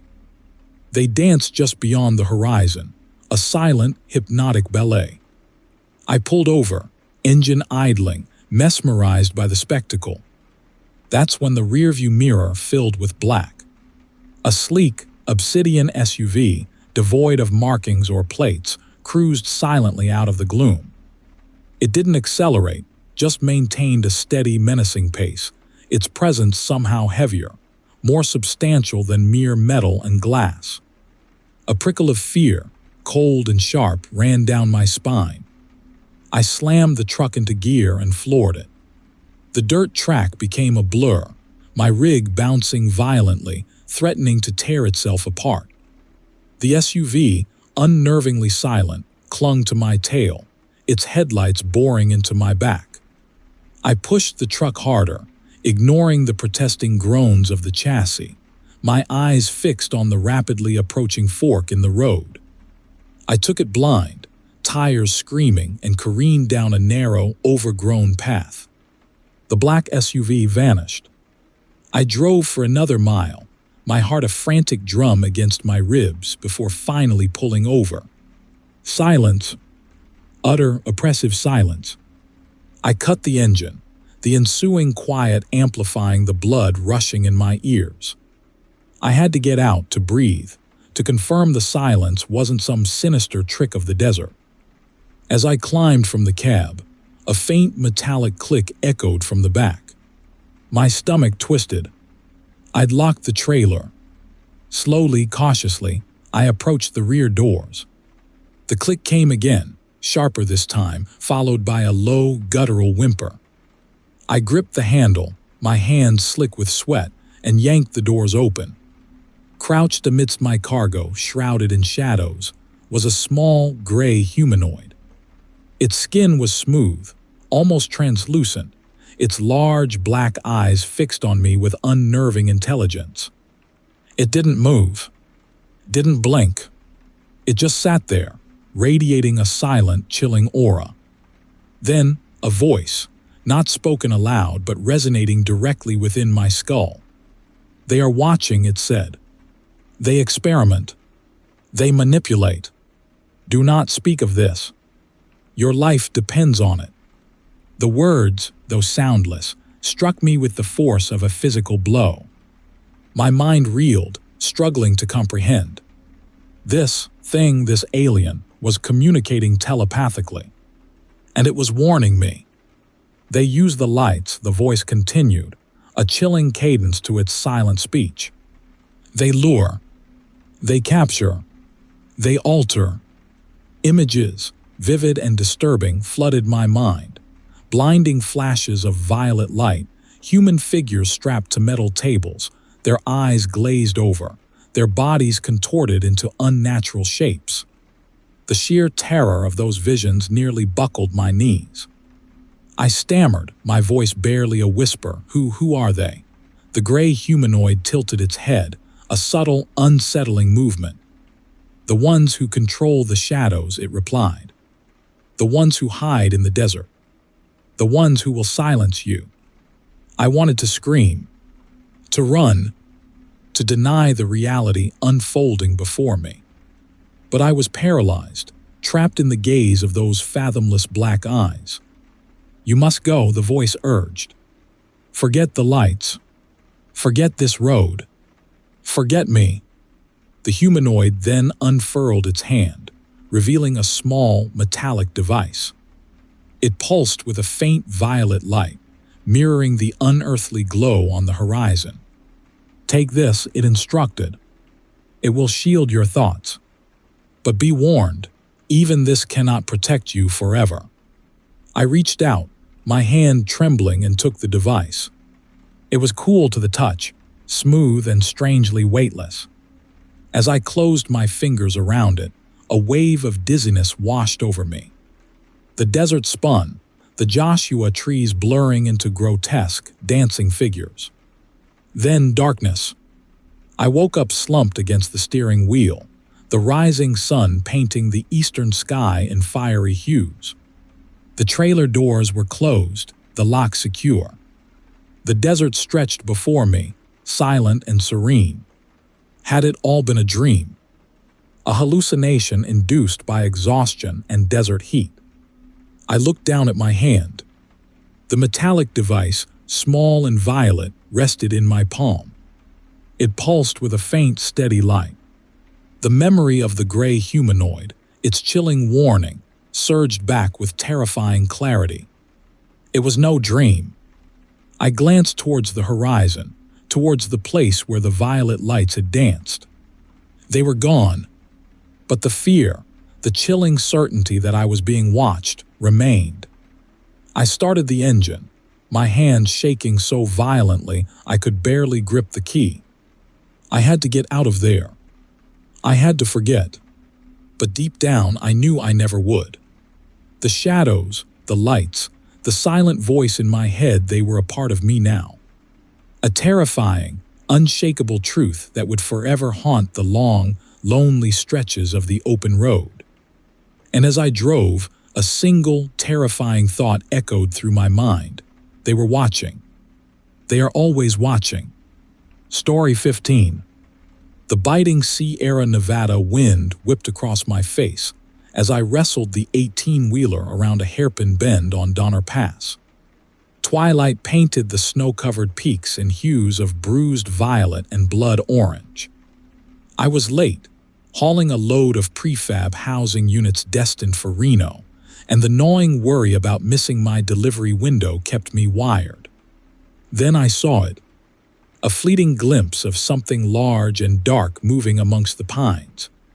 At first, I dismissed it as a bear, but the way it moved, upright on two legs, sent a shiver down my spine. I squinted, trying to pierce the gathering gloom. There it was again, undeniably bipedal, undeniably canine. The Dogman. Local legend had it a creature roamed these mountains, a beast of nightmare, half man, half wolf. I'd always scoffed at such tales. Until now. It stepped into the middle of the road, bathed in the harsh glare of my high beams. Towering over 8 feet tall, covered in thick black fur, its eyes glowed with a predatory gleam. A low growl rumbled from its chest, a sound that vibrated through the very steel of my rig. Panic seized me. I slammed my foot on the gas, the engine roaring in protest as I swerved around the beast. A look of pure, animalistic rage contorted its features.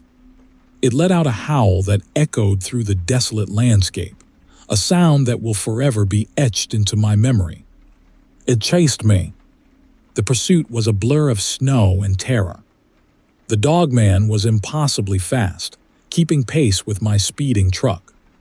Its howls were relentless, a terrifying symphony of pursuit.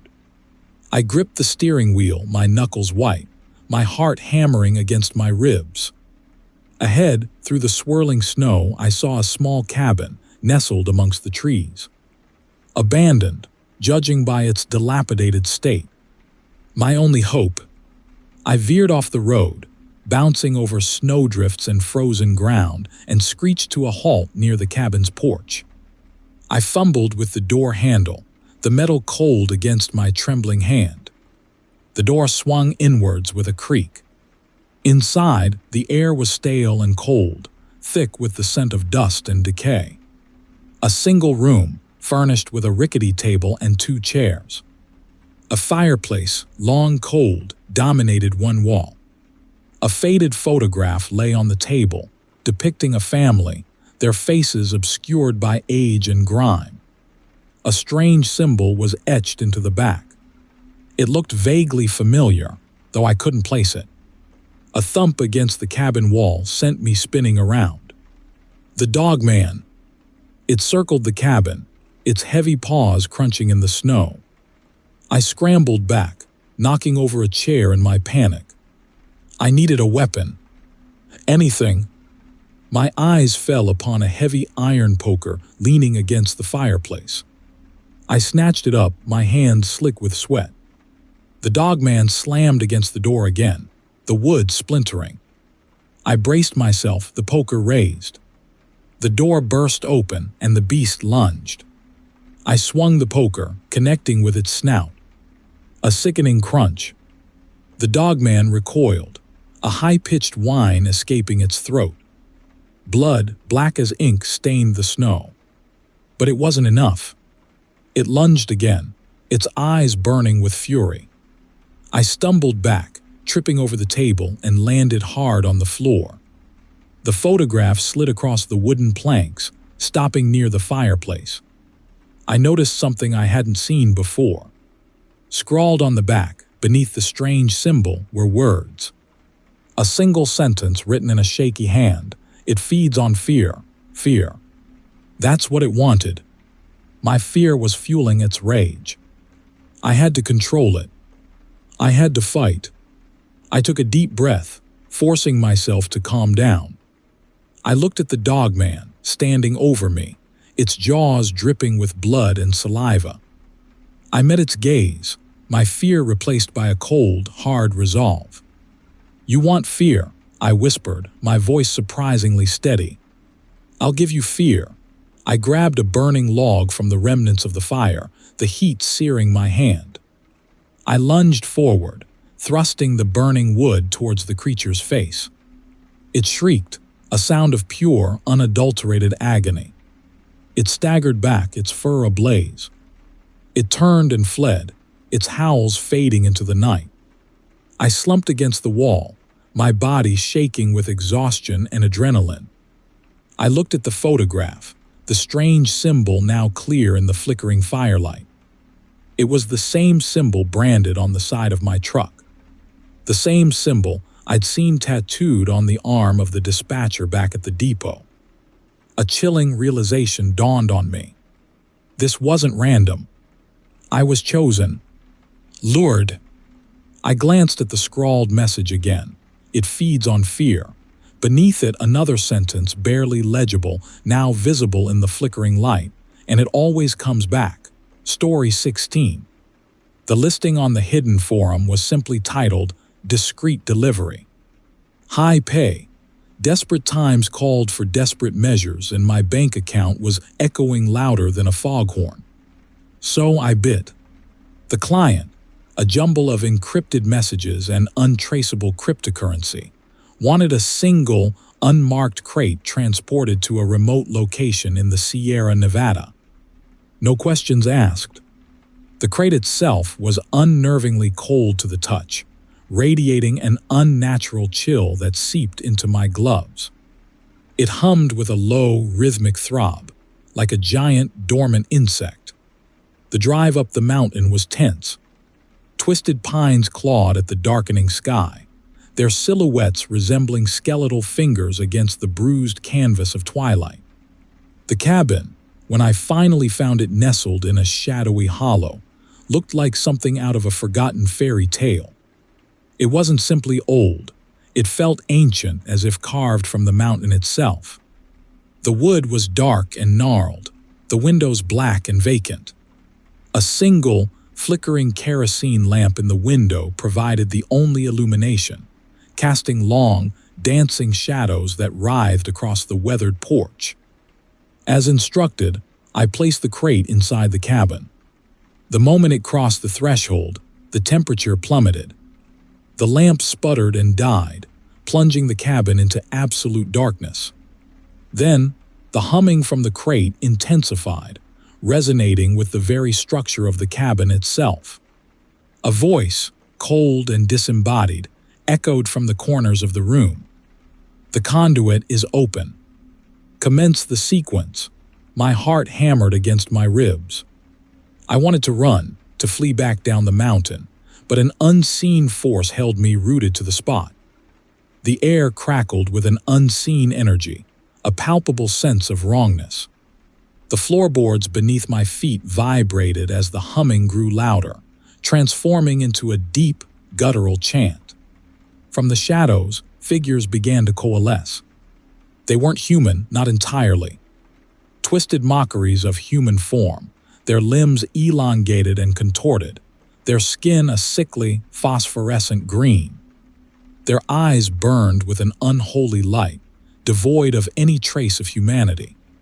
One of the figures, taller than the others, its head elongated into a grotesque parody of a bird's skull, slithered towards the crate. Its clawed hand reached out, and with a sickening crack, the crate split open, revealing nothing. Emptiness. A void. But the emptiness wasn't empty. It pulsed with a darkness deeper than the night sky, a swirling vortex of nothingness that seemed to suck the very light from the room. And from within that void, whispers emerged. Not words, but sounds that slithered into my mind, twisting my thoughts, filling me with a nameless dread. The tall figure began to chant in a language I'd never heard, a series of clicks and guttural pronouncements that resonated with the whispers from the void. The other figures joined in, their voices rising in a crescendo of unholy sound. The cabin itself seemed to thrum in response, the very wood vibrating with the power of their ritual. The whispers intensified, coalescing into distinct voices. Screams, pleas, tormented cries of anguish from somewhere. Not a physical place, but a realm of pure suffering, a digital hellscape birthed from the darkest corners of the internet. I understood then. The crate wasn't carrying a physical object. It was a conduit, a gateway. They were pulling something through, something monstrous, something born from the collective malice and depravity of the online world. And I, the unwitting trucker, was the key. My presence, my agreement to deliver the crate, had somehow completed the circuit, opened the door. The chanting reached a fever pitch. The void within the crate expanded, swirling with increasing speed. The figures surrounding it swayed and twitched, their movements becoming increasingly frantic. Suddenly, the chanting stopped. A deafening silence descended upon the cabin, broken only by the sickeningly rapid pulsing of the void. Then, a single piercing shriek ripped through the silence. It wasn't a sound of pain, but of triumph, of something unleashed. From the void, a hand emerged. Not flesh and bone, but pure digitized energy, crackling with malevolent power. It reached out, grasping at the air, and the figures around it prostrated themselves, their bodies contorted in worship. I knew, with a certainty that chilled me to the bone, that whatever emerged from that void would reshape the world in its own horrifying image. And I, the fool who had answered a dark web ad, had ushered it in. I had brought the digital hell to earth.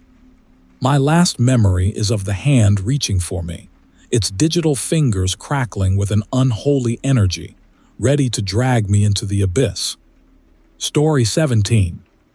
The snow was falling thick and fast, blurring the already indistinct pines lining Donner Pass.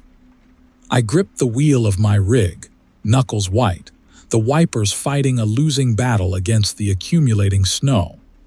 My GPS blinked, the signal weak and unreliable, a stark reminder of my isolation. I should have listened to the warnings, should have stayed put in Reno. But the lure of the bonus for a Christmas Eve delivery had been too strong. Now, trapped in this blizzard, I regretted my greed. Suddenly, through the swirling white, a flickering light appeared. A train. Impossible. There were no tracks up here. As I drew closer, squinting against the snow, the impossible became undeniable. A steam locomotive, ancient and blackened by time, chugged slowly along, a spectral plume trailing behind it. Passenger cars, their windows glowing with an unnatural orange light, followed behind. It was like a scene from a bygone era, an apparition from the past. A wave of cold, unlike any I'd ever felt, washed over the cab as the train drew abreast. A figure appeared in the window of the nearest car, a gaunt face framed by matted hair. He raised a skeletal hand, beckoning me. Other faces, equally emaciated, crowded behind him, their eyes burning with an unsettling hunger. I could hear their voices, thin and reedy, carried on the wind. They were calling to me, promising warmth, offering food. "Join us, traveler. Come in from the cold. We have plenty to share," my stomach growled, a hollow echo of their own starvation. The warmth of the train, the promise of food, was almost irresistible. I started to slow, my foot hovering over the brake. But something held me back. There was a wrongness to this, a dissonance that tugged at the edges of my mind. I looked closer at the passengers. Their smiles were too wide, too fixed, revealing teeth that seemed too sharp, too long.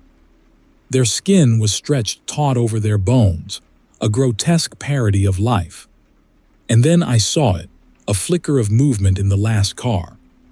A glimpse of something being chewed. Something undeniably human. A chill colder than the mountain air ran down my spine. The promises of warmth and food twisted into something sinister, an invitation to join not a haven, but a feast. These weren't rescuers. They were predators, trapped in their eternal cannibalistic cycle. They needed fresh meat, and I was the main course. Panic clawed at my throat. I slammed my foot on the gas, the tires spinning momentarily before finding purchase. The train, unfazed by my sudden flight, continued its slow, inexorable journey. I glanced in my side mirror, the faces in the windows still watching me, their smiles turning to snarls. The truck fishtailed on the icy road, my heart pounding a frantic rhythm against my ribs. I had to get out of here, away from this cursed place, away from the spectral train and its hungry passengers. The snow continued to fall, the wind howling like a banshee. The GPS was useless, the signal lost completely. I was lost, alone, hunted. The faces in the windows of the train haunted my thoughts, their hollow eyes burning into my soul. Just when my hope began to dwindle, I saw it, a faint glow in the distance. A small cabin, nestled among the pines, a beacon of hope in the swirling white. Without hesitation, I steered towards it, praying it was real, praying it was occupied by someone, anyone, other than the ghosts of Donner Pass. As I pulled up to the cabin, a figure emerged from the shadows. Relief washed over me, quickly followed by a surge of unease. The figure was tall and gaunt, its face obscured by the shadows of its hood. It raised a hand, beckoning me towards the cabin. A familiar chill settled over me. The gesture, the silhouette, the unnatural quiet, it was all wrong. I looked back towards the direction from which I'd come. The spectral train was gone. But I knew, with a certainty that chilled me to the bone, that I hadn't escaped. I'd simply stumbled from one horror into another. The figure at the cabin lowered its hood, revealing a face pale and gaunt, its eyes burning with the same unsettling hunger I'd seen on the faces in the train. A slow, chilling smile spread across its lips, revealing teeth that were too sharp, too long. "Welcome, traveler," it said, its voice a thin, reedy echo of the wind. "Come in from the cold. We have plenty to share."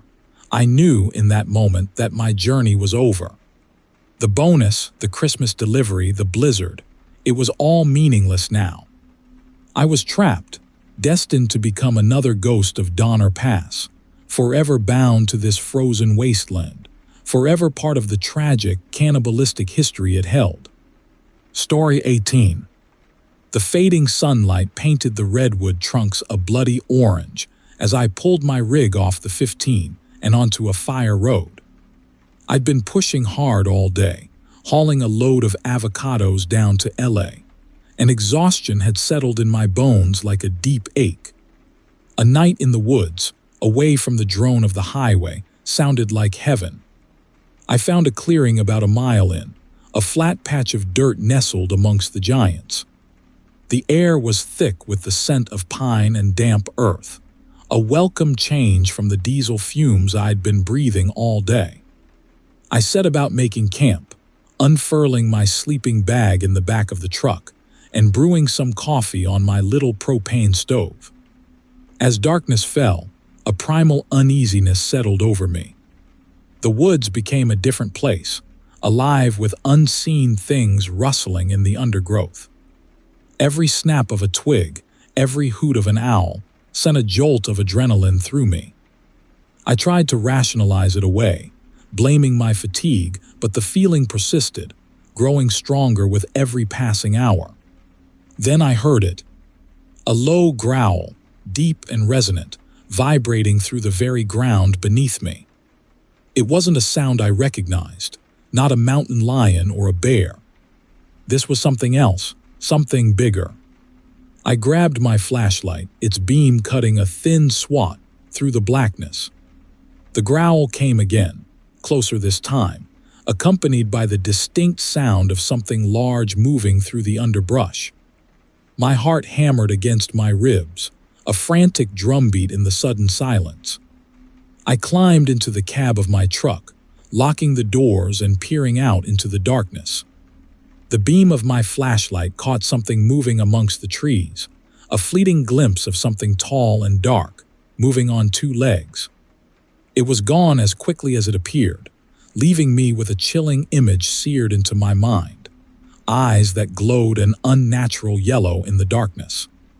I spent the rest of the night huddled in the cab, every nerve on edge. The creature circled my truck, its growls and the snapping of branches a constant reminder of its presence. I tried calling for help, but my phone had no signal. I was trapped alone with something I couldn't comprehend. As dawn approached, the creature's activity intensified. It began pacing back and forth just beyond the reach of my headlights, its heavy footfalls shaking the truck.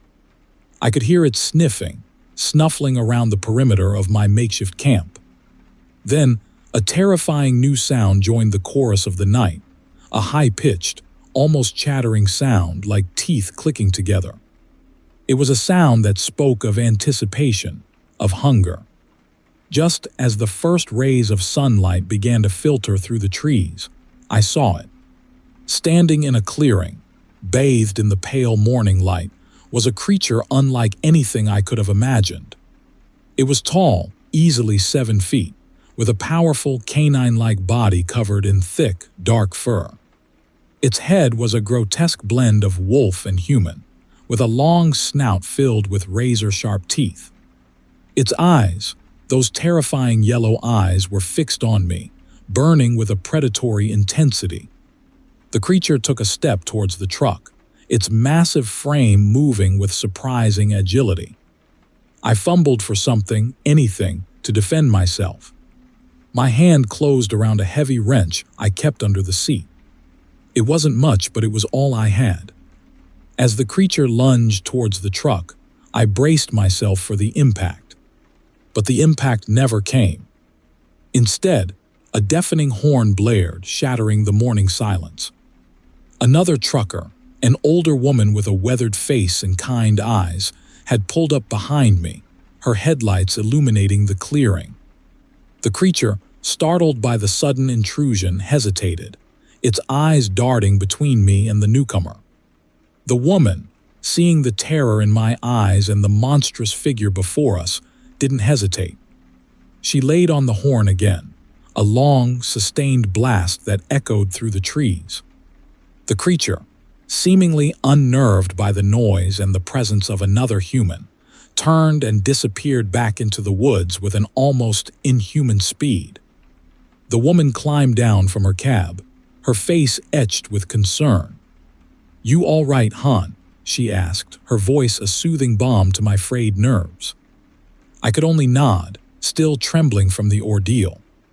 I stumbled out of the truck, the morning sun feeling warm and comforting on my skin. The woods, no longer menacing, seemed almost peaceful. The woman offered me a thermos of coffee and a sympathetic ear. She'd heard stories, she said, whispers of something strange living in these woods. She'd always dismissed them as campfire tales, but now, as we drank our coffee, watching the sun rise over the redwood canopy, I knew I would never forget the night I spent in the dogman's hunting grounds. I knew I would never look at the woods the same way again. And I knew, with a certainty that chilled me to the bone, that I had been incredibly lucky to escape with my life. Story 19. The heat shimmering off the asphalt warped the distant hills into wavering mirages. My cargo, boxes of antique porcelain dolls, each one staring blankly ahead from its cardboard prison, wasn't exactly thrilling, but the solitude suited me just fine. I'd always preferred the company of the open road to people. Less messy, less complicated. Until the Mothman. The first sighting was outside Bakersfield. Perched on a chevron sign, its silhouette an impossible blend of bird and something else, wrong. The red eyes, though. Those were what hooked into you, like fish hooks in your brain. They pulsed with a light that seemed to defy the setting sun. I chalked it up to fatigue. Long haul can do that to you. Makes you see things. But then the CB radio started acting up. Static mostly, then whispers. Distorted, garbled whispers, like someone trying to communicate from the bottom of a well.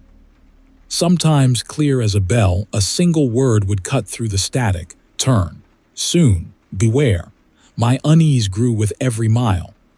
The whispers intensified, becoming pronouncements, warnings of an impending doom I couldn't quite grasp. The Mothman, too, became a constant companion. One moment it would be perched on an overpass, the next, a fleeting shadow in my peripheral vision. Outside Fresno, the premonition started. Vivid flashes of twisted metal, fire engulfing vehicles, the porcelain faces of my cargo melting into grotesque masks. I gripped the steering wheel, my knuckles bone white, trying to maintain control, not just of the truck but of my rapidly deteriorating sanity. One particular vision stuck with me. A specific stretch of highway, a blind curve, a tanker truck jackknifing, spilling its flammable contents. It played over and over in my mind, each repetition more visceral than the last. I knew, with chilling certainty, that this was the catastrophe the Mothman was warning me about. My route didn't take me anywhere near that curve, thankfully. But the whispers urged me to change course. Save them, they pleaded, the voices now tinged with a desperate urgency. I wrestled with the illogical urge to obey. I'd always prided myself on being a rational man, a man of logic and routine. But this was beyond reason. I pulled over at a deserted rest stop just outside Modesto. The porcelain eyes of the dolls seemed to follow my every move. I needed clarity. I needed something, anything to ground me. I grabbed my grandfather's old leather-bound journal from the glove compartment. He'd been a trucker too, crisscrossing these same highways, filling the journal with his observations, his musings, his sketches. Flipping through the brittle pages, I found a section he'd dedicated to local lore, to the stories whispered in truck stops and diners. And there it was, a crude drawing of the Mothman. Below it, a handwritten passage, harbinger of doom. Its appearance foretells disaster, but it also offers a choice. Heed its warnings, and you might avert the tragedy. Ignore them and you become part of it, a choice.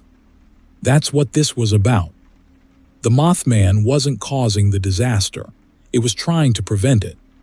The premonitions weren't just visions, they were possibilities, alternate futures I could still influence. I knew what I had to do. The specific curve from my vision, I remembered it now. Highway 152, just east of Los Banos. I had to get there. I had to warn someone, anyone. I threw the truck into gear, ignoring the frantic buzzing of my phone, the increasingly erratic whispers on the CB. Highway 152. I had to reach Highway 152. The closer I got, the more intense everything became. The Mothman appeared more frequently, its size seemingly growing with every sighting, its red eyes burning into my soul. The whispers escalated into screams, a cacophony of terror echoing in my ears. As I approached the curve, I saw it. A tanker truck, barreling down the opposite lane, heading straight for a blind turn. This was it. The vision. It was happening. I slammed on the horn, a sustained blast echoing through the valley. The tanker driver, startled, looked up, saw me, saw the curve. He slammed on his brakes, the tires screeching in protest. The tanker jackknifed, but slower this time, the momentum less violent. It toppled over, spilling its contents but away from the oncoming traffic. No explosion. No inferno. I pulled over, shaking, my body drenched in a cold sweat. The Mothman was perched on a nearby hill, its red eyes fixed on me. Then, it spread its enormous wings and soared into the darkening sky, disappearing into the night. The whispers stopped. The static on the CB cleared. The porcelain dolls stared blankly ahead, their painted smiles no longer menacing, just empty. I had made my choice. I had heeded the warnings, and I had averted the disaster. But the memory of those red eyes, the weight of those whispers, the chilling premonitions, they would stay with me. Forever. The highways of California would never feel the same again. Story 20. The Tehachapi Loop. Even the name sounds twisted, like some kind of ancient curse. I'd heard the whispers, of course. Every trucker has. Whispers about a ghost train, a phantom locomotive seen only in the dense fog that blankets the loop at certain times of the year. I always dismissed it as folklore, the kind of thing tired drivers concoct to spice up the monotony of the road. Until I saw it. It was late November. A thick, greasy fog had settled over the mountains, reducing visibility to almost zero. Crawling along, I rounded a bend and there it was, gliding silently along the track above me. An ancient steam locomotive, black as night, pulling passenger cars that seemed to shimmer in the mist. No sound, no steam, just gliding.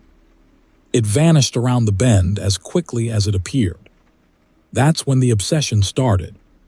I couldn't shake the image. I started digging, poring over old newspaper clippings, local historical society archives, anything I could find. The whispers became facts. A train robbery in the 1930s. Not just a robbery, a massacre. The perpetrators, a group of escaped inmates from Briarview Sanitarium, a now-defunct asylum for the criminally insane. They were never caught. The gold they stole never recovered. My research led me to a dusty, forgotten book in the Kern County Library. It detailed the patients, their illnesses, their twisted philosophies.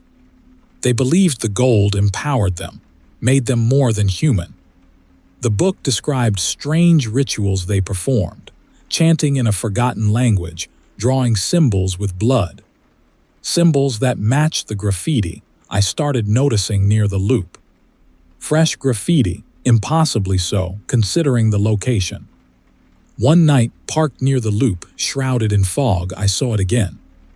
This time I saw them. Figures in the passenger car windows. Pale, gaunt faces. They were watching me. I tried to start my rig, but the engine wouldn't turn over. Then I heard it, a metallic scraping against the asphalt. Something was coming. Panic seized me. I fumbled with the door handle, finally yanking it open and stumbling out into the fog.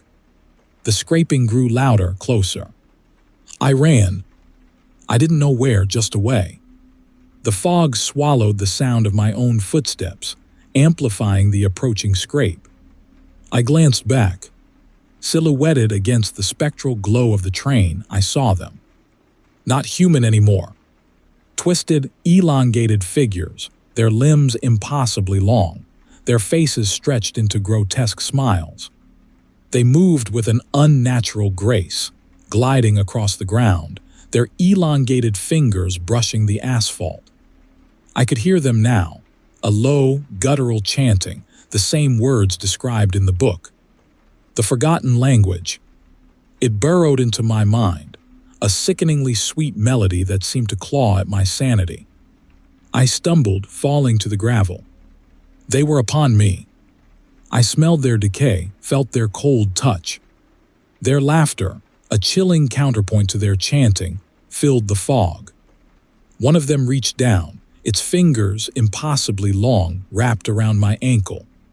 I screamed. I woke up in my truck. The sun was rising, burning away the fog. My ankle throbbed, a deep purple bruise forming around it. A nightmare, I told myself. Just a bad dream. But the chanting echoed in my mind. I could still smell their decay. I drove away from the Tehachapi loop that day, convinced I'd escaped. But the obsession lingered, twisted and intertwined with a growing terror. I couldn't shake the feeling that I was being watched. The chanting would return at random moments, a phantom melody playing in the back of my mind. Days later, I found myself drawn back to the loop. The whispers were louder now, almost screams. I couldn't resist. It was a compulsion, a morbid curiosity. The fog was thicker than ever. The ghost train materialized before me, closer this time. I could see the figures clearly now. They were no longer just inmates. They were something else. Something more. The gold had transformed them, not into something powerful, but something grotesque. They were guardians of their stolen treasure, twisted protectors of their spectral realm. I understood then. They weren't just haunting the loop. They were drawing me in, luring me into their world. They wanted me to join them, to become one of their grotesque guardians. I tried to leave, to turn back, but my truck wouldn't start. The chanting grew louder, closer. I saw their elongated shadows stretching towards me, their grotesque faces peering through the fog. I was trapped. They surrounded my truck, their laughter echoing in the night. They reached for me, their elongated fingers scrabbling at the windows. The glass shattered. Their cold touch brushed against my skin. The chanting intensified, the forgotten language twisting my mind, tearing at my sanity. I screamed, not in fear but in recognition. I was becoming one of them. My limbs felt longer, my face stretched, a grotesque smile spreading across it. The gold called to me, promising power, promising more. The fog swallowed me. The chanting became my own. I joined the spectral robbers, a new guardian of the stolen gold, another lost soul trapped on the ghost train of Tehachapi Loop, forever circling, forever searching for new victims, new guardians. Forever. Story 21. The dispatch simply read, Mojave Delivery High Value Cargo. The payout was obscene. Ridiculous. Enough to make me consider chuckling it off as some elaborate prank. But the Bitcoin hit my crypto wallet a few minutes later, chillingly real. So here I was hauling a single, unmarked crate in the cavernous belly of my Peterbilt, destination undisclosed. The first leg was uneventful. Baker, Barstow, Needles, familiar desert towns blurring past in the scorching heat. I grabbed some questionable tacos at a gas station, ignoring the cashier's side-eye at my cargo. It was after Needles, as the highway thinned and the landscape dissolved into a sea of scrub and rock, that things got weird. A low hum emanated from the crate. Not mechanical, more organic. Like a giant insect buzzing in its sleep. I cranked up the air conditioning, not for the heat, but to drown out the unsettling noise. That's when I saw them. 2 black vans. No markings. Tinted windows. They appeared in my rearview mirror, maintaining a steady distance. Paranoia pricked at me. I accelerated. They kept pace. I slowed down, pretending to check my gauges. They mirrored my actions. The humming from the crate intensified. Now, it was accompanied by a faint scratching. My apprehension morphed into full-blown fear. This wasn't a simple delivery. This was something else. Something sinister. I pulled off at the next exit, a desolate stretch of cracked pavement leading to a ghost town called Chameless. Figured I'd lose the tail. No such luck. The vans followed. I circled the dilapidated buildings, kicking up dust devils that swirled around the empty storefronts like restless spirits. The humming from the crate grew louder, punctuated by a series of sharp clicks. I abandoned my truck, grabbing the small crowbar I kept under my seat, a pathetic weapon against whatever was in those vans, but better than nothing. I ducked into the crumbling remains of what looked like an old diner, its booths filled with wind-blown sand and faded menus advertising 50-cent coffee. The vans parked outside, engines idling. A tense standoff. The humming and clicking from the crate reached a fever pitch. Then silence, followed by a wet, tearing sound that made my stomach churn. I peeked through a grimy window. 2 figures emerged from the lead van. Tall, unnaturally thin, dressed in dark suits that seemed to absorb the desert light. Their movements were jerky, almost robotic. They weren't carrying weapons. Didn't seem to need them. They walked towards my truck, their footsteps strangely muffled in the dust. I knew I couldn't stay hidden. Whatever was in that crate, they wanted it. And they weren't going to leave without it. As they reached the back of my truck, I heard a sickening thud from inside the crate, followed by another, and another. Whatever was in there was alive, and it was trying to get out.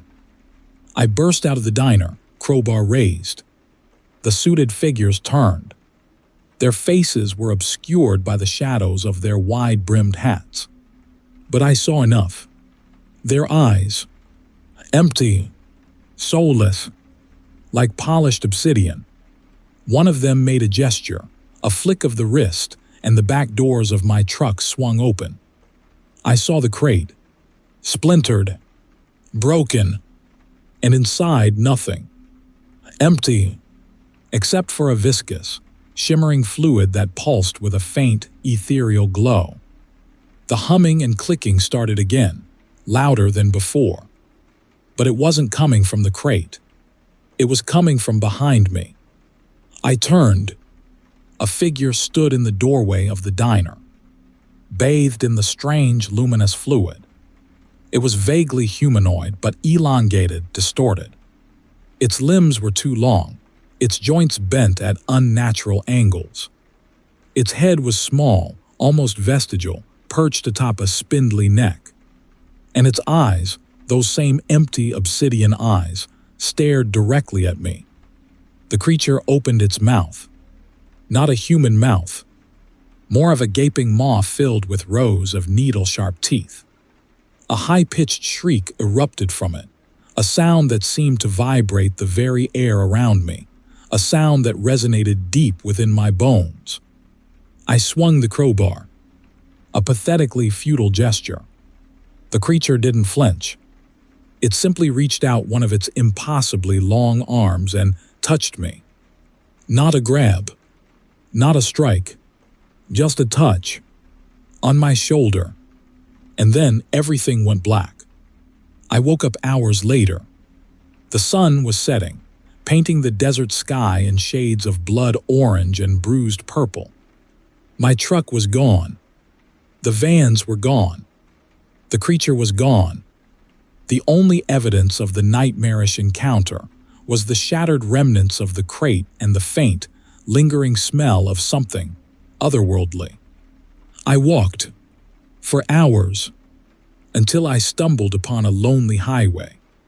I flagged down a passing trucker, babbling incoherently about black vans and creatures and shimmering fluid. He looked at me with pity and gave me a ride to the nearest town. I never reported the incident. Who would believe me? I just left. Left trucking. Left the desert. Left everything behind. But the memory remains. The humming. The clicking. The empty eyes. The touch. It's a chilling reminder of the things that lurk just beyond the veil of reality. The things that wait in the darkness. The things that are best left undisturbed. And sometimes, no matter how much money you're offered, some deliveries are simply not worth making. Story 22. The fog clung to the redwoods like a second skin, swallowing the last of the afternoon light. I'd been hauling a load of prefab housing units up to Crescent City, a job I took mostly for the scenery. Big mistake. Redwood country always gave me the creeps, too quiet, too ancient. Like those trees had seen too much and were just keeping silent about it. I was halfway through the park, the GPS blinking nervously as the signal wavered when I saw it. A flicker of movement high in the canopy, something massive shifting between the branches. At first, I dismissed it as a trick of the light or a particularly large bear. But then, another shift, more deliberate this time, and a glimpse of something undeniably wrong. It was huge, covered in thick, matted hair the color of dried kelp. Its limbs were long and disproportionately thick, ending in hands that seemed more like grappling hooks than anything human. And the eyes, those eyes burning with an unsettling intelligence, caught the fading light and reflected it back like twin embers.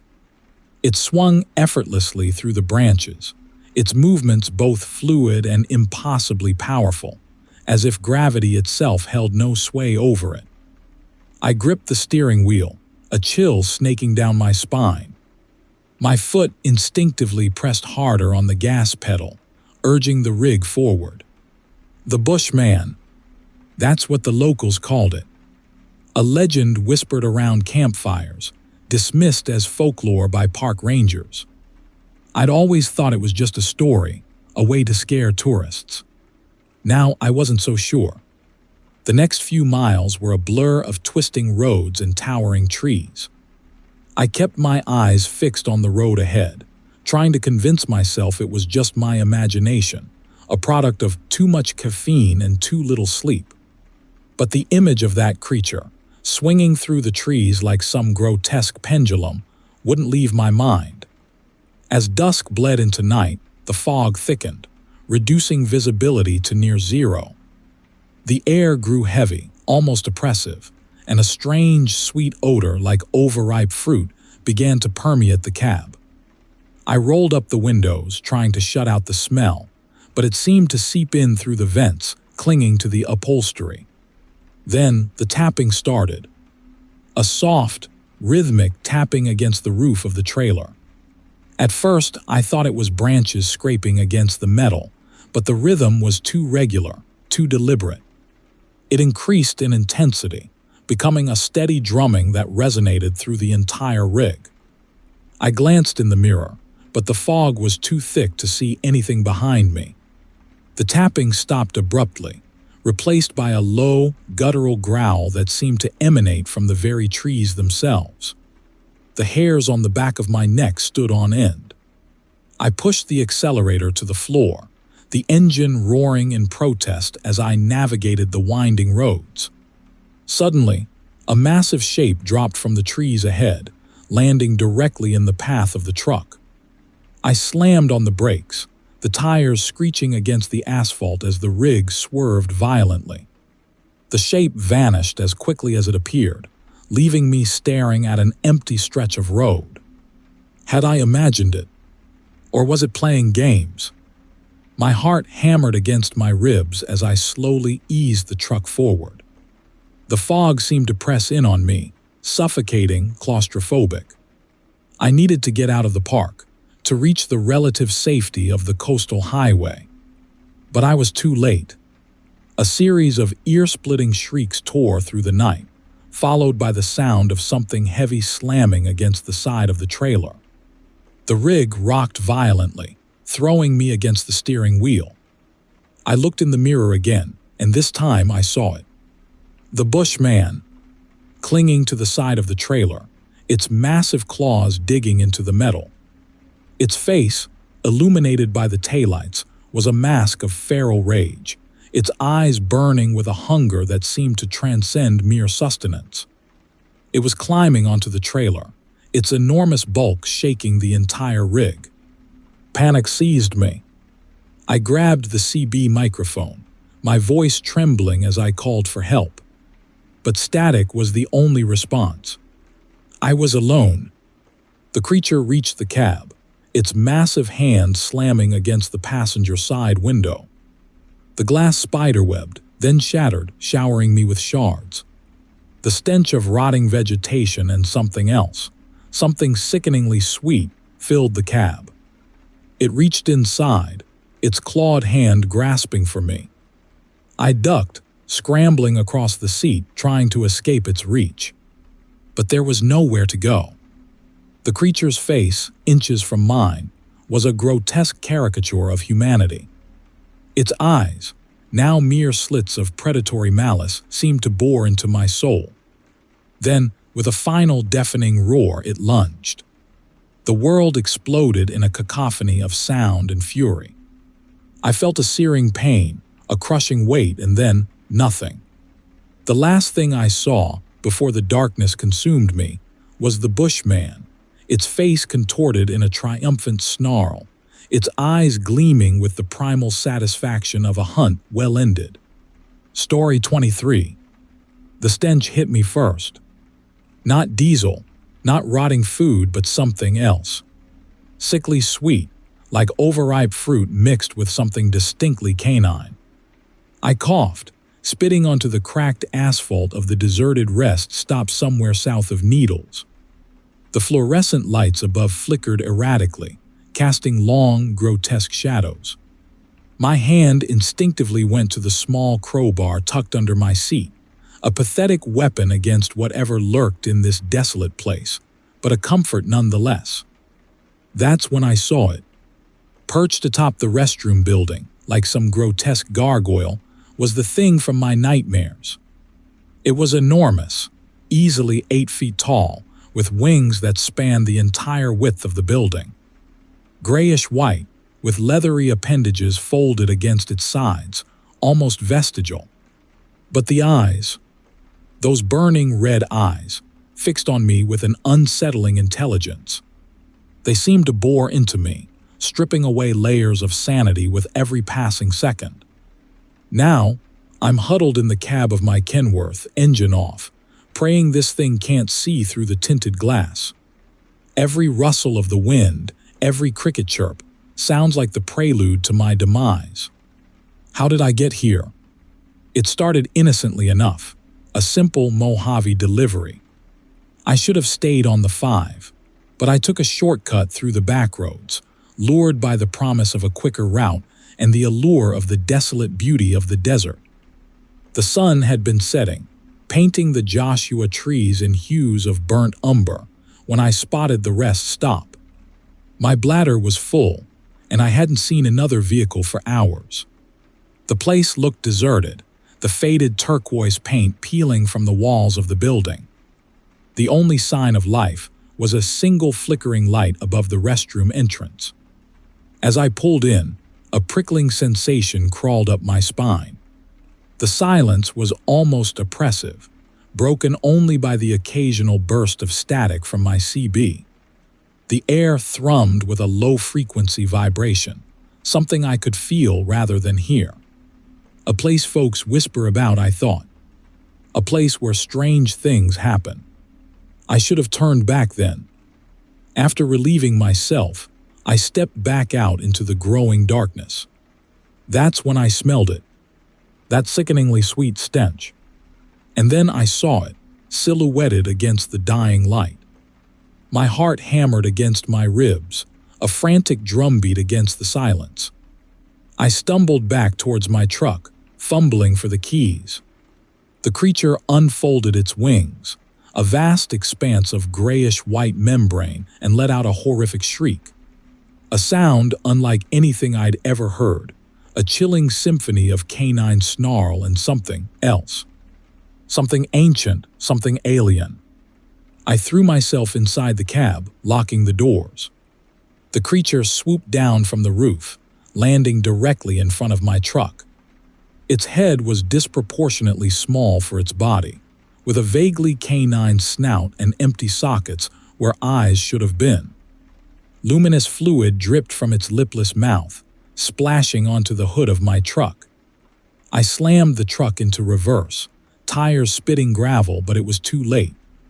The creature slammed against the windshield, its massive claws digging into the metal. The glass spiderwebbed, then shattered inward. I ducked, covering my head, as the creature ripped through the shattered windshield, reaching inside. Its claws, tipped with something metallic, clicked against the steering wheel. A chilling indifference emanated from its empty sockets, as if I were nothing more than a mildly interesting insect. I squeezed my eyes shut, waiting for the inevitable. The creature's fetid breath washed over me, smelling of rotting vegetation and uncooked dough. Then, a voice, surprisingly melodious, resonated through the cab. Lost little morsel, I opened my eyes. The creature was leaning closer, its snout inches from my face. Its breath smelled of cinnamon. My mind struggled to comprehend what was happening. Was this a dream? A hallucination brought on by heat stroke? The creature's voice, a twisted mockery of human speech, filled the cab. "Tell me, little morsel," it whispered, its breath hot against my ear. "What brings you to my bakery?" My eyes darted to the building behind the creature. The flickering light above the restroom entrance was now a steady, warm glow. The faded turquoise paint was replaced by a vibrant, almost glowing crimson. A sign above the door read, in elegant script, "The Dogman Diner." The creature chuckled, a low rumble that vibrated through the cab. "We have fresh pies," my mind fractured. The desert landscape dissolved around me, replaced by the warm, inviting interior of a diner. I was sitting in a corner booth, a steaming cup of coffee in front of me. The creature, now a kindly old woman with a stained apron and thick glasses, stood behind the counter, frying something greasy on a griddle. "Something sweet for the road, dear?" she asked, her voice surprisingly human. I stared blankly ahead, the scent of cinnamon and something sickeningly sweet filling my nostrils. My heart still hammered against my ribs, a frantic drumbeat against the terrifyingly normal sounds of a late-night diner. I'm still here, trapped in this place, trapped in the Dogman Diner. Forever. Story 24. The Cecil had always given me the creeps. Even back when I was hauling produce cross-country, I'd avoid it. Something about its dilapidated grandeur, the stories whispered about missing persons, the general air of decay, it just felt wrong. But now, driving a box truck for a medical supply company, I had no choice. My route demanded I deliver these boxes of, well, I didn't ask what was in them, and that probably wasn't a good sign either.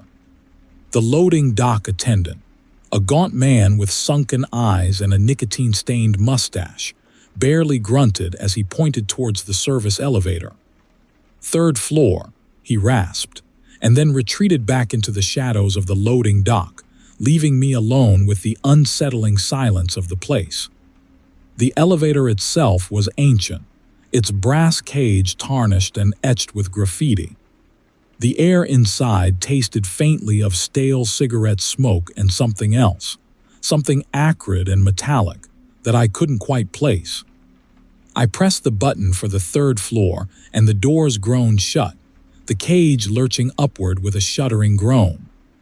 My tinnitus, a constant companion since my days playing bass in a punk band, spiked, a high-pitched whine that resonated with the grinding machinery. Then it stopped. Between floors. I pressed the button again, but nothing happened. I smacked the call button with the heel of my hand. Still nothing. The lights flickered, casting grotesque shadows that danced and stretched across the confined space. The metallic tang in the air intensified, now with a distinct coppery undertone. I started to feel lightheaded.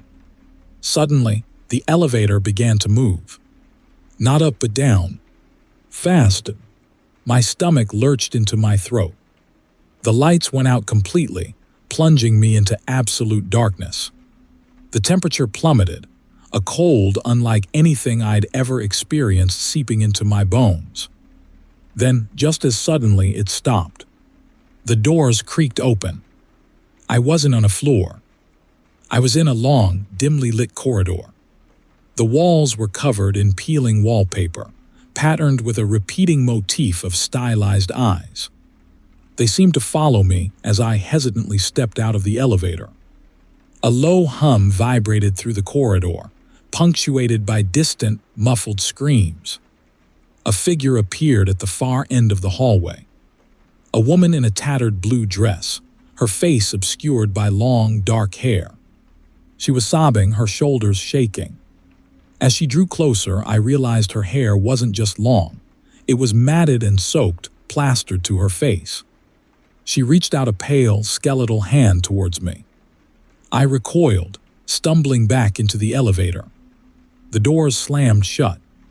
The elevator lurched upwards again, the lights flickering back on. This time, they shone with a sickly green hue. The air was thick now, heavy with the smell of decay. The walls seemed to close in around me. Faces appeared in the brass, their features distorted and grotesque, their eyes vacant and accusing. A child's laughter echoed from somewhere unseen, followed by a chilling gurgle. Then the elevator stopped again. The doors opened. I was in a room, a lavishly decorated hotel room, bathed in a crimson light. A man in a tuxedo stood by the window, his back to me. He was humming a mournful tune. Slowly he turned. His face was a mask of blood, his eyes empty sockets. He smiled, a chilling, lipless grimace. I slammed the elevator doors shut, my heart pounding against my ribs. The elevator plummeted again, the descent seeming to last an eternity. The humming returned, louder this time, accompanied by a rhythmic chanting that seemed to burrow into my skull. The elevator stopped. The doors opened. I was back in the loading dock. The attendant stood there, his expression unchanged. "Third floor," he rasped as if nothing had happened. I bolted from the elevator, leaving the boxes behind. I ran, not stopping until I was blocks away from the Cecil, the oppressive weight of its presence finally lifting. I never looked back. But the memories remain. The faces in the brass. The weeping woman. The man in the tuxedo. The chanting. It's a chilling symphony that plays on repeat in my mind, a constant reminder of the horrors I witnessed in the haunted elevator of the Cecil Hotel. And the worst part is, I know, deep down, that the elevator is still moving, still taking unsuspecting souls on its terrifying journey through the hotel's dark history. I just hope I'm never one of them again. Story 25. The fluorescent lights of the chainless truck stop buzzed, a discordant chorus to the low murmur of idling engines.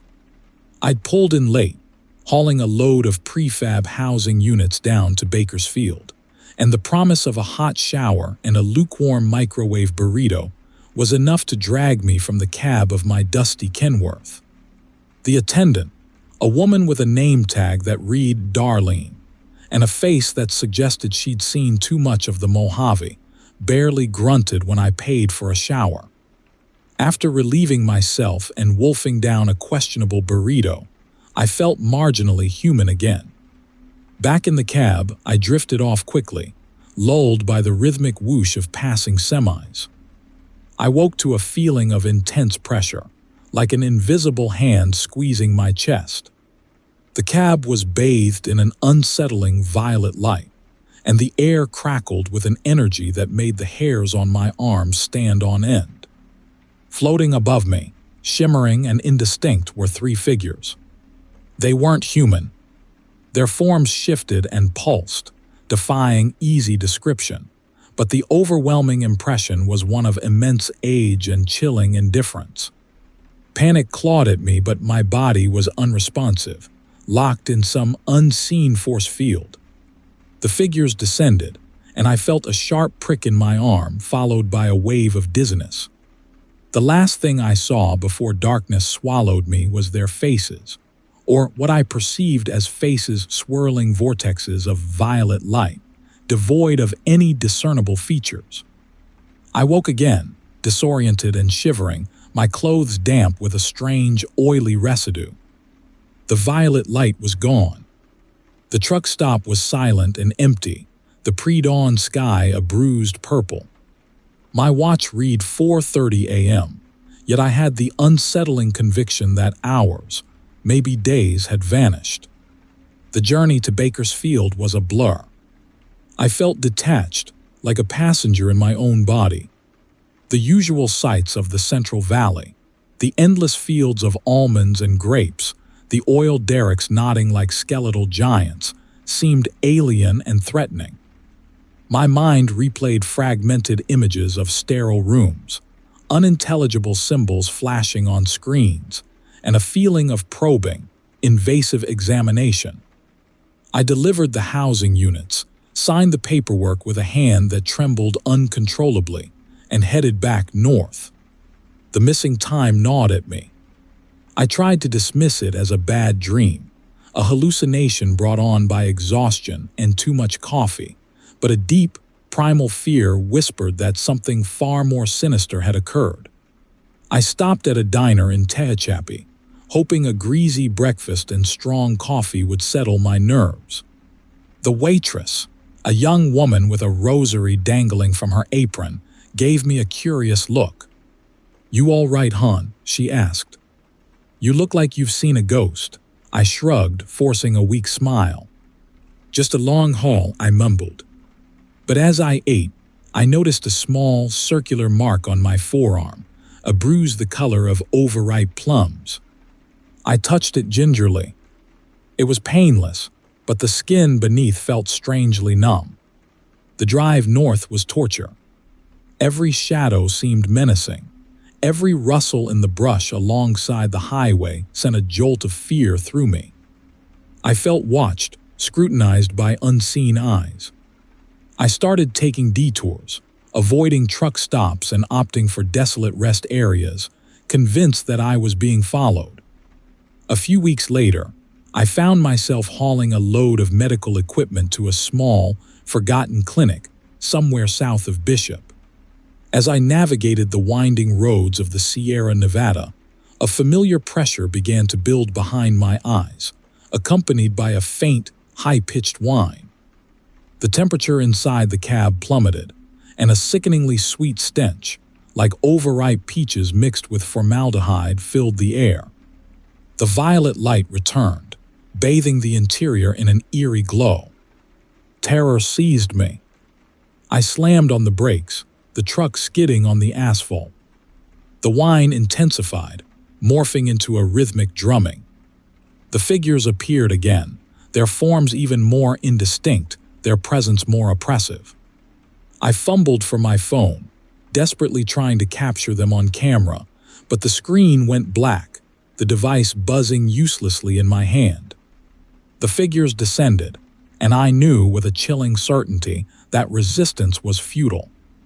This time, there were no needles, no examinations. They simply surrounded me, their forms swirling and merging, the violet light intensifying until the world exploded in a blinding flash. I woke on the side of the road, the truck parked haphazardly, the engine idling. The sun was rising, painting the eastern sky in hues of orange and pink. The violet light was gone, the drumming had ceased. The medical equipment was still strapped securely in the back. Everything seemed normal. Except it wasn't. The world felt different, subtly altered. The colors seemed brighter, the sound sharper. I felt disconnected, like a puppet whose strings had been cut. The small, plum-colored bruise on my arm was gone. In its place was a series of intricate, geometric patterns etched into my skin, glowing faintly with an internal light. I touched them, and a voice, resonant and alien, echoed inside my head, not through my ears but directly into my consciousness. It spoke not in words, but in images, in sensations, in memories that were not my own. I knew then, with a horrifying clarity, that I was no longer just a truck driver hauling avocados across the endless California highways. I was something else, something other. A vessel, a conduit, marked and claimed by an intelligence far beyond my comprehension. The memories remain, fragmented and disturbing, a constant reminder of my abduction and transformation. I still drive, still haul cargo, but the world is no longer the same. The Mojave shimmers with unseen energies. The whispering pines of the Sierra Nevada sound like alien whispers. I see things others don't see, hear things others don't hear. And I know with a bone-deep dread that they will return. Story 26. The dispatcher, a woman named Marge with a voice like gravel gargling rusty nails, had a simple instruction: get this thing to Needles. Pays triple. triple for what looked like a slightly oversized porta potty painted a disturbing shade of puce. Money talks, though, especially when you're hauling freight mostly consisting of expired mayonnaise and off-brand dog food. So I, king of the California asphalt jungle, hitched the monstrosity to my trusty Peterbilt and pointed her towards the Mojave. Highway 1 wasn't the quickest route, but Marge insisted. Client's request, she'd rasped. Scenic route or something. Scenic route to insanity, more like. The first few hours were uneventful. The usual parade of RVs driven by retirees who think 45 mph is pushing it. But then twilight hit, and things started to get weird. First, the porta potty started humming. A low, rhythmic thrum, like a giant bee trapped in a tuba. I chalked it up to faulty wiring, but a prickle of unease worked its way down my spine. Then the whispers started. Not from the radio, which I'd wisely left off after hearing a polka version of Stairway to Heaven earlier, but from outside. Faint at first, like the wind rustling through the scrub brush but gradually intensifying, becoming words, phrases, gibberish whispered in a language I'd never heard, yet somehow understood. They spoke of, well, let's just say it involved tentacles and not the delicious calamari kind. I pulled over at a desolate rest stop, one of those places where the vending machine dispenses only stale crackers and dubious-looking energy drinks. The humming was louder now, vibrating through the truck's cab. I grabbed the crowbar I kept under the seat, for opening stubborn pickle jars, mostly, and cautiously approached the puce-colored monstrosity. I laid a hand on its cool, metallic surface. The humming stopped. The whispers ceased. I waited, holding my breath until a lone cricket chirped, breaking the silence. I told myself it was the wind, the vast emptiness of the desert playing tricks on my mind. Back on the road, the whispers returned, more insistent, almost pleading. My palms started sweating. The humming grew into a pulsing drone. Up ahead, I saw a figure standing on the side of the highway. Hitchhiker, tall, thin, wearing a long trench coat despite the desert heat. I slowed down, considering. Normally, I'd avoid picking up hitchhikers, especially on this stretch of highway, but something about the figure's slumped posture, the way its head hung low, tugged at me. I stopped.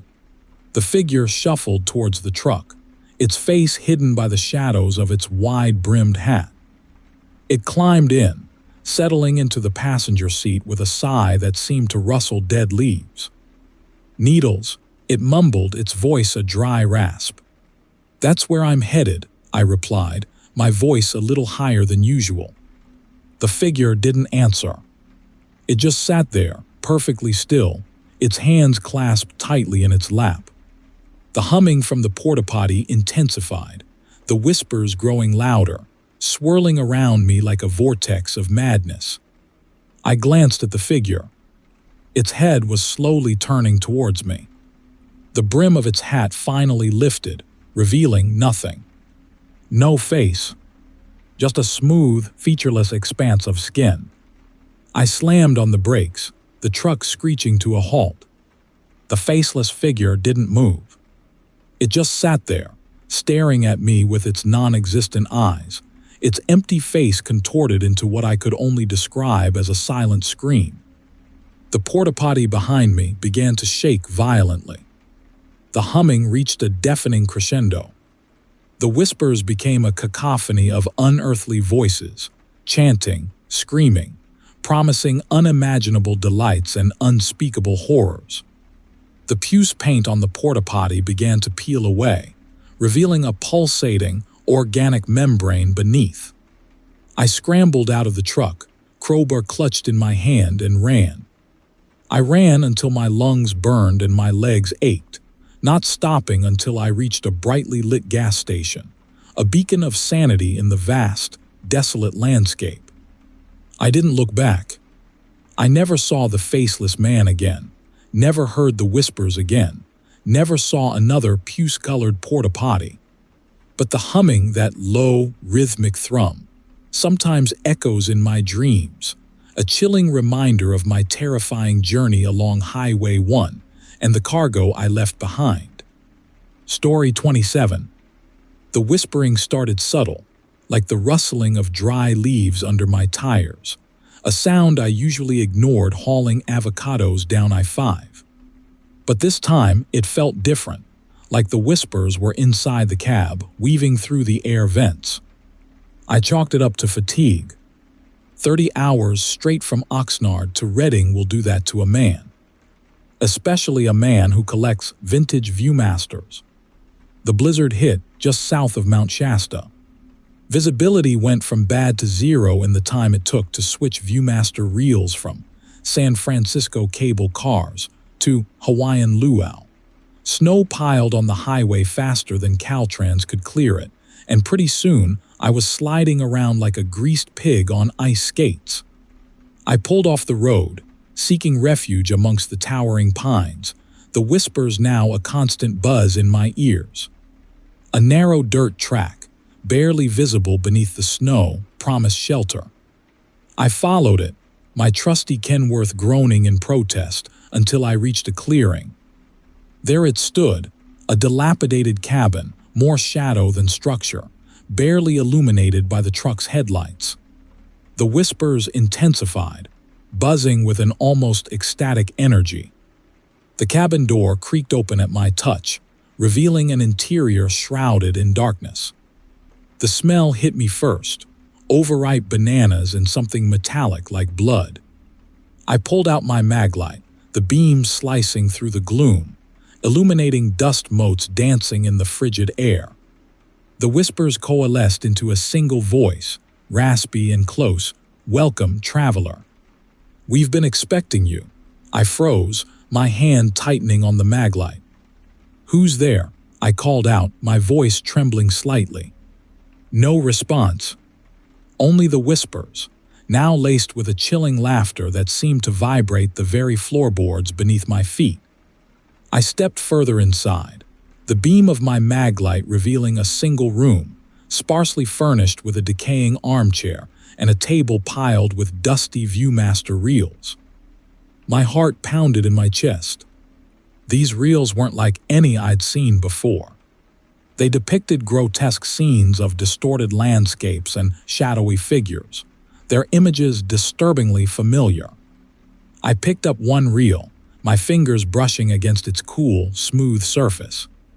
The whispers intensified, almost pleading, "Look. See what awaits you." Curiosity, that age-old curse of the collector, overwhelmed me. I inserted the reel into my Viewmaster, bringing the twin lenses to my eyes. The whispers became a chorus of ecstatic murmurs as the images swam into focus. I saw a twisted version of the highway I had just been traveling, bathed in an eerie violet light. Shadowy figures lined the road, their forms elongated and grotesque, their faces obscured by swirling mists. They seemed to beckon me forward, their silent invitation both terrifying and alluring. As I clicked through the reel, the images grew increasingly disturbing. I saw myself, trapped inside my truck, the cab bathed in the same violet light, my face a mask of terror. The figures surrounded the truck, their hands reaching, their whispers promising unspeakable delights. I ripped the Viewmaster away from my eyes, my stomach churning. The cabin seemed to shrink around me, the whispers now a cacophony of mocking laughter. I stumbled towards the door, desperate to escape, but the way was blocked. Standing in the doorway was a figure shrouded in shadows, its form vaguely human, yet impossibly tall and thin. It held a Viewmaster in its hand, the same one I had just been using. The violet light emanated from the device, bathing the creature's face in an unsettling glow. Its eyes, two burning embers, fixed on me, and a voice devoid of all warmth spoke. "You appreciate the art of the Viewmaster, traveler. We have so much to share." The creature extended its hand, offering me another reel. This one depicted a desolate landscape, bathed in a sickly green light. In the center of the image stood a solitary figure, its back turned, its posture eerily familiar. This one, the creature whispered, its voice a chilling caress, shows you your future. Terror seized me, paralyzing me in place. I knew, with a sickening certainty, that if I looked through that viewmaster, I would never leave this cabin. My passion, my harmless hobby had led me to this place, this prison of whispers and shadows. The creature stepped closer, its towering form filling the doorway, the violet light intensifying. "Don't be shy," it whispered, its hand reaching out, the reel held between its long, spindly fingers. "Look, see your destiny." I closed my eyes, a silent scream trapped in my throat. The whispers rose to a deafening crescendo, the violet light engulfing me. The last thing I felt was the cold, smooth plastic of the viewmaster pressed against my face, and the last thing I heard was the creature's chilling laughter echoing in the darkness. Story 28. The setting sun painted the Tehachapi Mountains a bruised violet as I wrestled my rig, a beat-up freightliner I'd christened the Wanderer, through the grapevine's winding embrace. I was hauling a load of prefab housing units down to Bakersfield, a job I'd snagged last minute off a forum called Haulin' Hell. It paid well, but the timing meant pushing through the night. The first hint of wrongness came as a subtle shift in the air, a prickling on the back of my neck like someone walking over my grave. Then, a low hum vibrated through the chassis of the Wanderer, a frequency that resonated deep in my bones. It wasn't mechanical, it was something else. A flash of crimson light tore through the gathering darkness. In the brief, searing illumination, I saw it, a semi-truck, engulfed in flames, hurtling straight towards me. The image was so vivid, so real that I instinctively braced for the impact, wrenching the wheel. The Wanderer screamed in protest, tires scrabbling for purchase on the asphalt. Then nothing. The fiery apparition vanished. The hum faded. The only sound was the hammering of my own heart against my ribs. I cautiously straightened the wheel, pulling over onto the narrow shoulder. "Just a trick of the light," I muttered, trying to convince myself. Sleep deprivation and too much caffeine could play havoc with a man's mind. I took a swig of lukewarm water, the plastic bottle slick with sweat. The desert air, which should have been cool by now, felt stifling, charged with an unnatural energy. As I pulled back onto the highway, I couldn't shake the image of that flaming truck. It was burned into my retinas. Over the next hour, the hum returned, growing stronger. The crimson flashes became more frequent, revealing glimpses of the spectral semi. It always appeared in my lane, always heading directly for me, always disappearing a split second before collision. My apprehension morphed into full-blown terror. This wasn't exhaustion. This was something sinister. I stopped at a deserted rest area, a forgotten concrete slab clinging to the mountainside. A single, flickering fluorescent light illuminated a grimy restroom building, the faded turquoise paint peeling away like sunburnt skin. Inside, a scrawled message in the cracked mirror caught my eye. "Beware the burning rig." Below it, a crude drawing of a flaming truck, eerily similar to the apparition I'd been seeing. My stomach lurched. This wasn't in my head.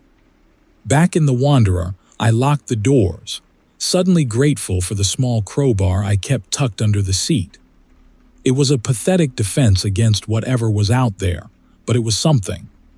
As I continued down the grapevine, the crimson light intensified, bathing the world in an unsettling glow. The hum reached a fever pitch, vibrating through the very metal of the truck. Then the whispers started. Faint at first, like the rustling of dry leaves, they swirled around me, becoming words, phrases, sentences. They spoke of fire and pain, of twisted metal and burning flesh. They promised ecstasy in oblivion. The spectral truck reappeared, closer this time, its details horrifyingly clear. I could see the skeletal figure behind the wheel, its empty sockets seemingly boring into me. A leathery collar, etched with intricate geometric patterns, hung loosely around its neck. The whispers intensified, coalescing into a single, resonant voice. It spoke my name. "Carl," it hissed, a sound like gravel gargling rusty nails. "Join us." Terror seized me. I slammed my foot on the accelerator, the Wanderer roaring in defiance. The spectral truck remained a steady distance ahead, no matter how fast I drove. It was toying with me. As the Wanderer rounded a sharp bend, the road ahead vanished.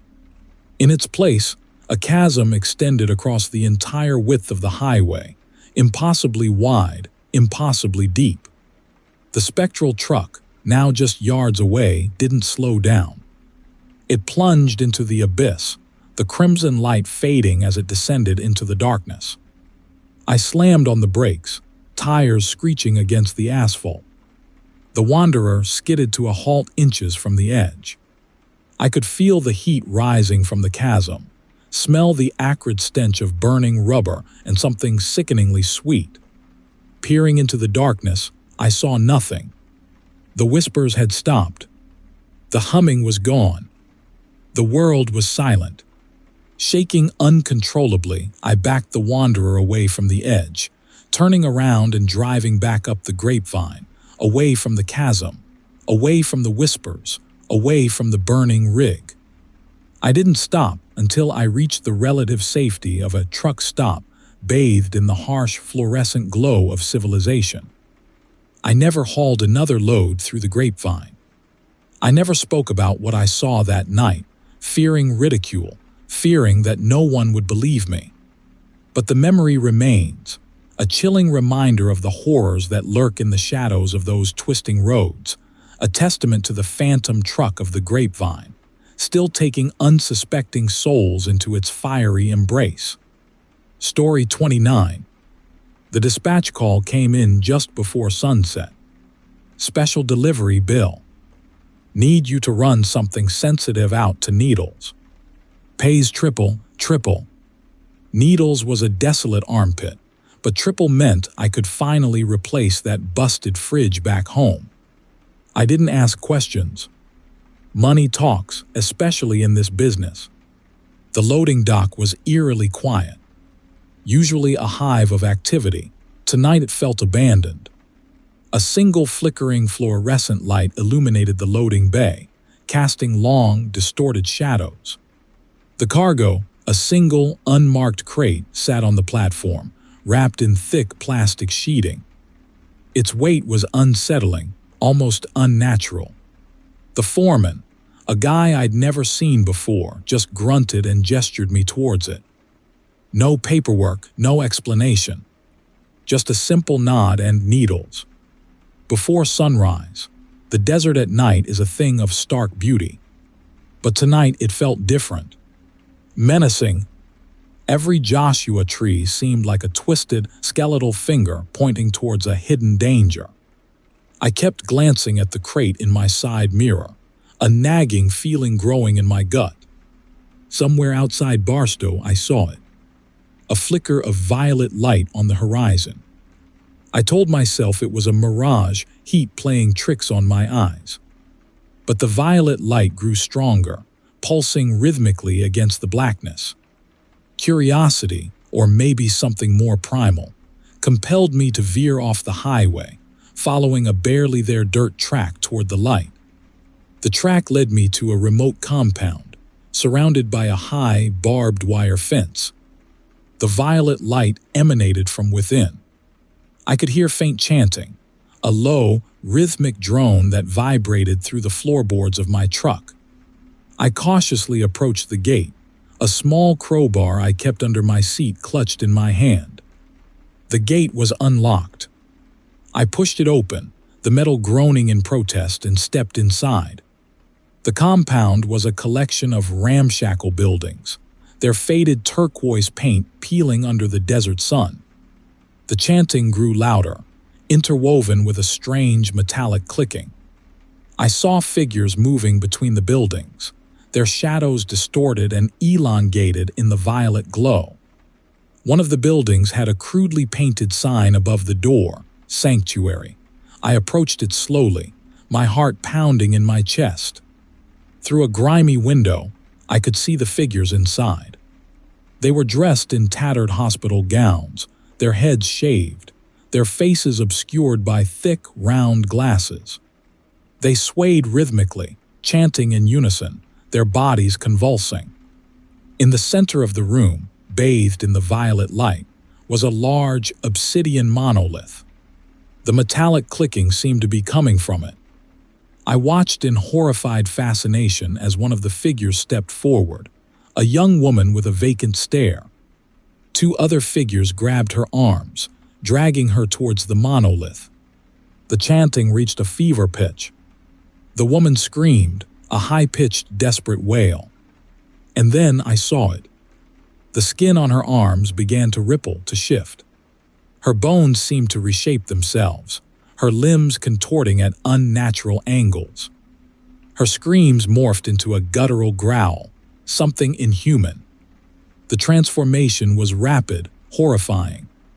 The woman, no longer human, lunged toward the monolith, her newly formed claws digging into the obsidian surface. Terror, pure and primal, seized me. I stumbled backward, my hand flying to my mouth to stifle a scream. I turned and ran back to my truck, fumbling with the keys, my hands shaking uncontrollably. I threw the truck into reverse, spinning the tires, spitting gravel. The chanting followed me, echoing in my ears. I glanced back at the compound, the violet light still pulsing, a beacon in the vast, empty desert. I drove through the night, not stopping until I reached Needles. I delivered the crate, barely registering the recipient, a thin man with thick lenses and a nervous twitch. He didn't ask about my delay. He just grunted, signed the paperwork, and gestured me away. I never went back to that stretch of highway. I quit hauling long haul, took a job stocking shelves at a grocery store.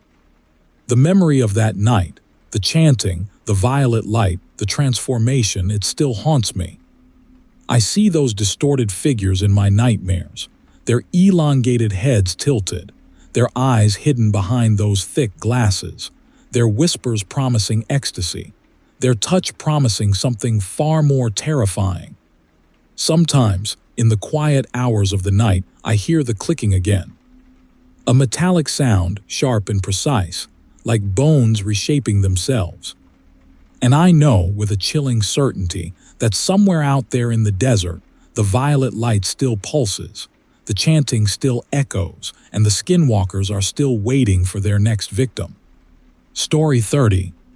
The salty tang of the bay clung to the air as I crossed the Golden Gate, the familiar crimson of the bridge, a stark contrast to the bruised violet of the twilight sky. I was hauling a load of avocados down to Los Angeles, a mundane cargo, but the paycheck was good. I'd been driving for 20 years, seen my share of weirdness on these California highways, but tonight felt different. A prickling sensation crawled across my skin, a primal unease I couldn't shake. Then I saw it.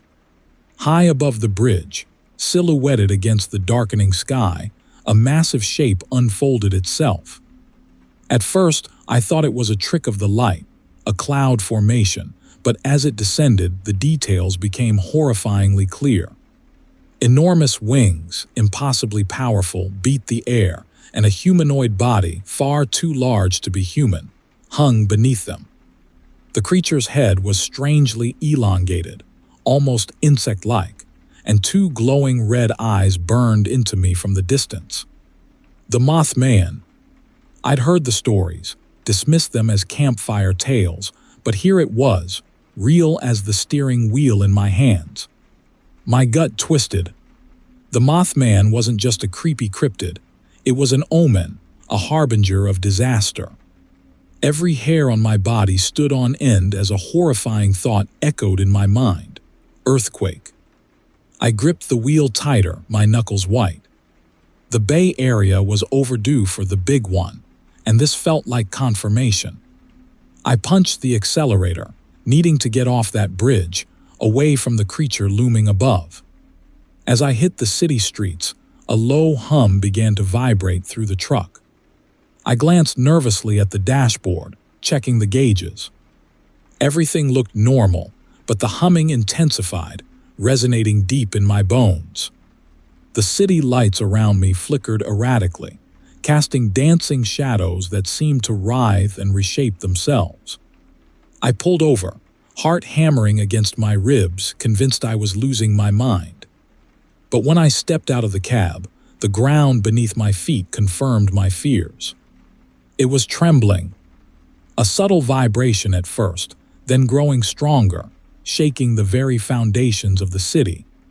People spilled out of buildings, their faces mirroring my own terror.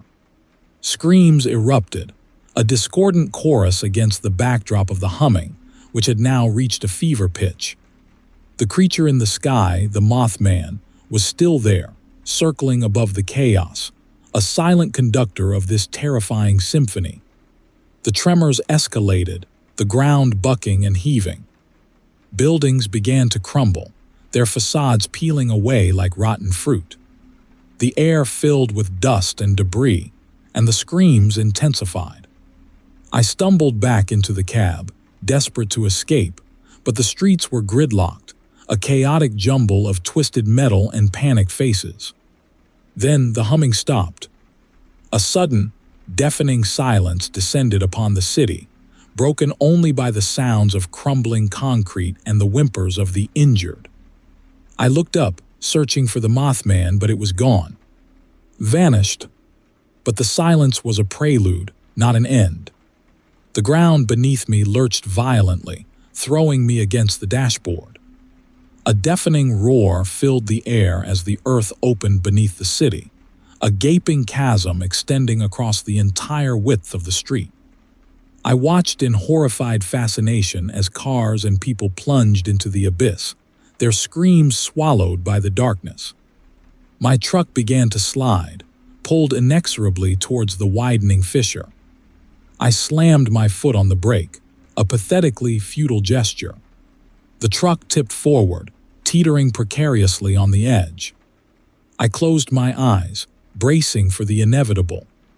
Then a voice, raspy and ancient, whispered in my ear, "You saw the sign." You knew the price. I opened my eyes.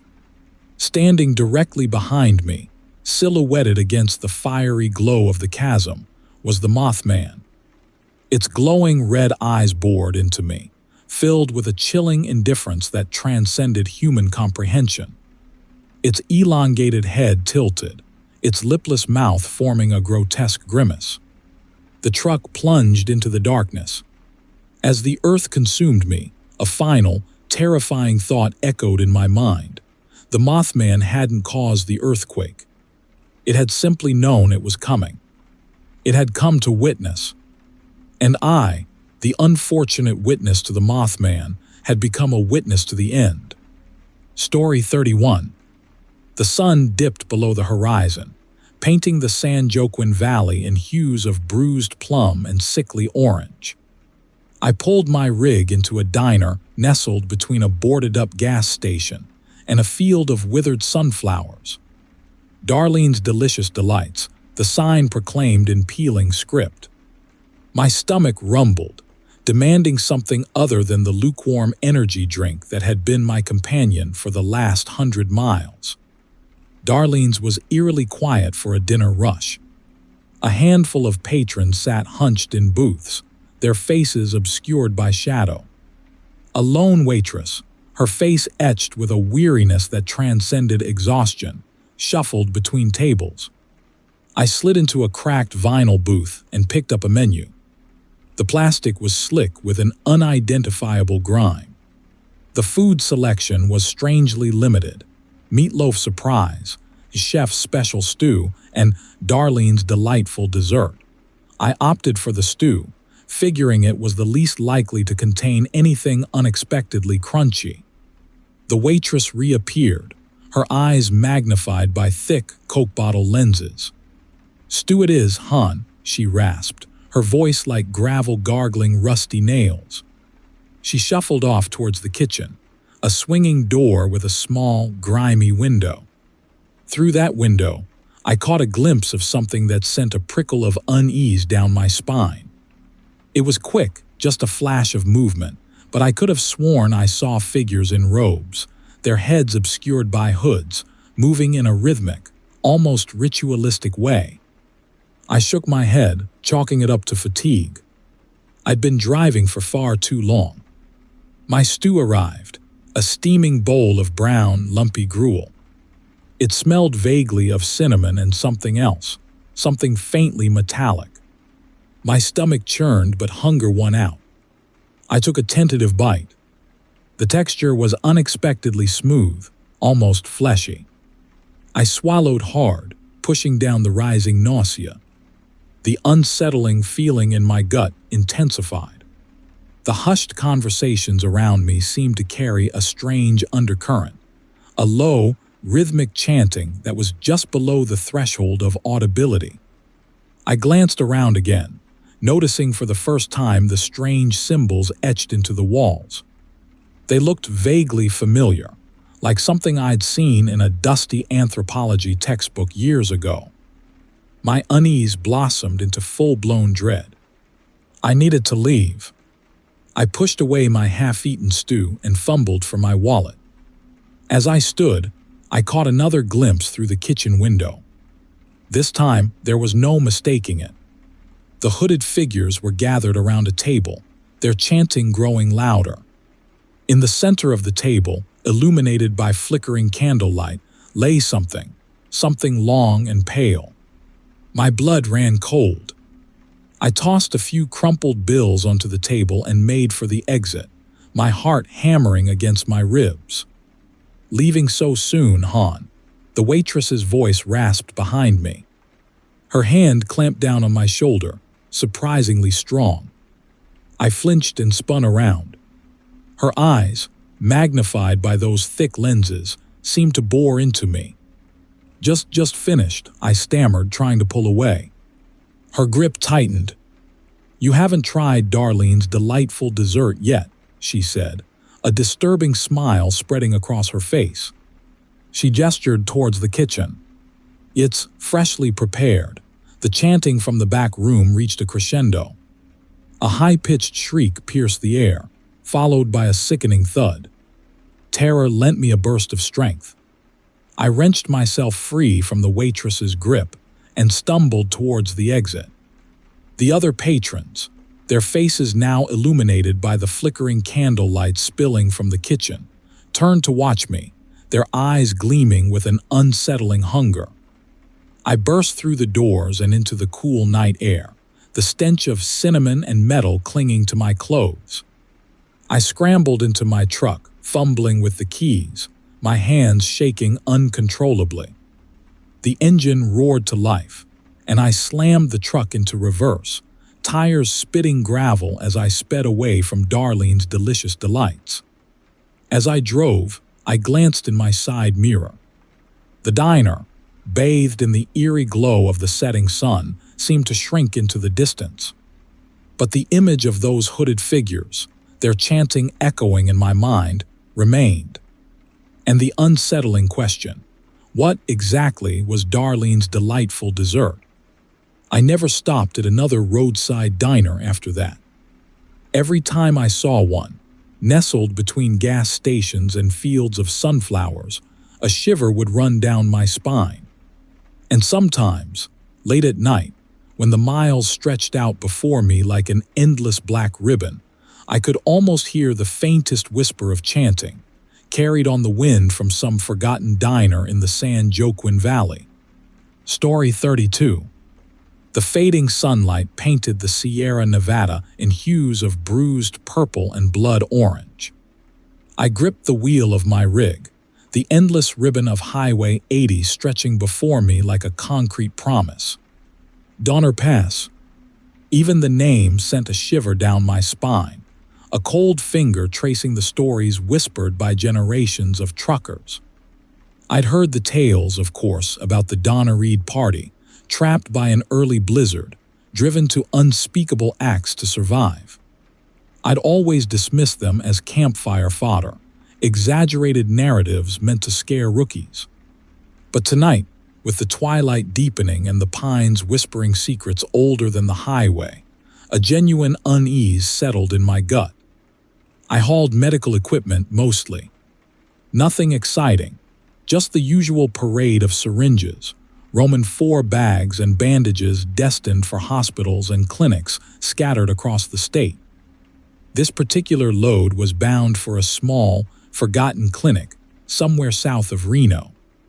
The dispatch paperwork was deliberately vague, which suited me just fine. Less I knew, the better I slept. The temperature plummeted as I climbed higher into the pass. I cranked the heater, a pathetic defense against the encroaching cold that seemed to seep from the mountains themselves. The pines grew denser, their twisted branches reaching out like skeletal fingers. The air grew heavy, thick with a silence that was almost suffocating. And then I saw her. A fleeting flicker in my peripheral vision. A small figure, standing by the side of the road. I almost convinced myself it was a trick of the fading light, a figment of my sleep-deprived imagination. But as I drew closer, the image solidified. A young girl, no older than 10, dressed in what looked like tattered rags. Her face was pale, almost translucent, and her eyes, they seemed to absorb the dying light, two dark pools staring directly at me. I slammed on the brakes, the rig groaning in protest.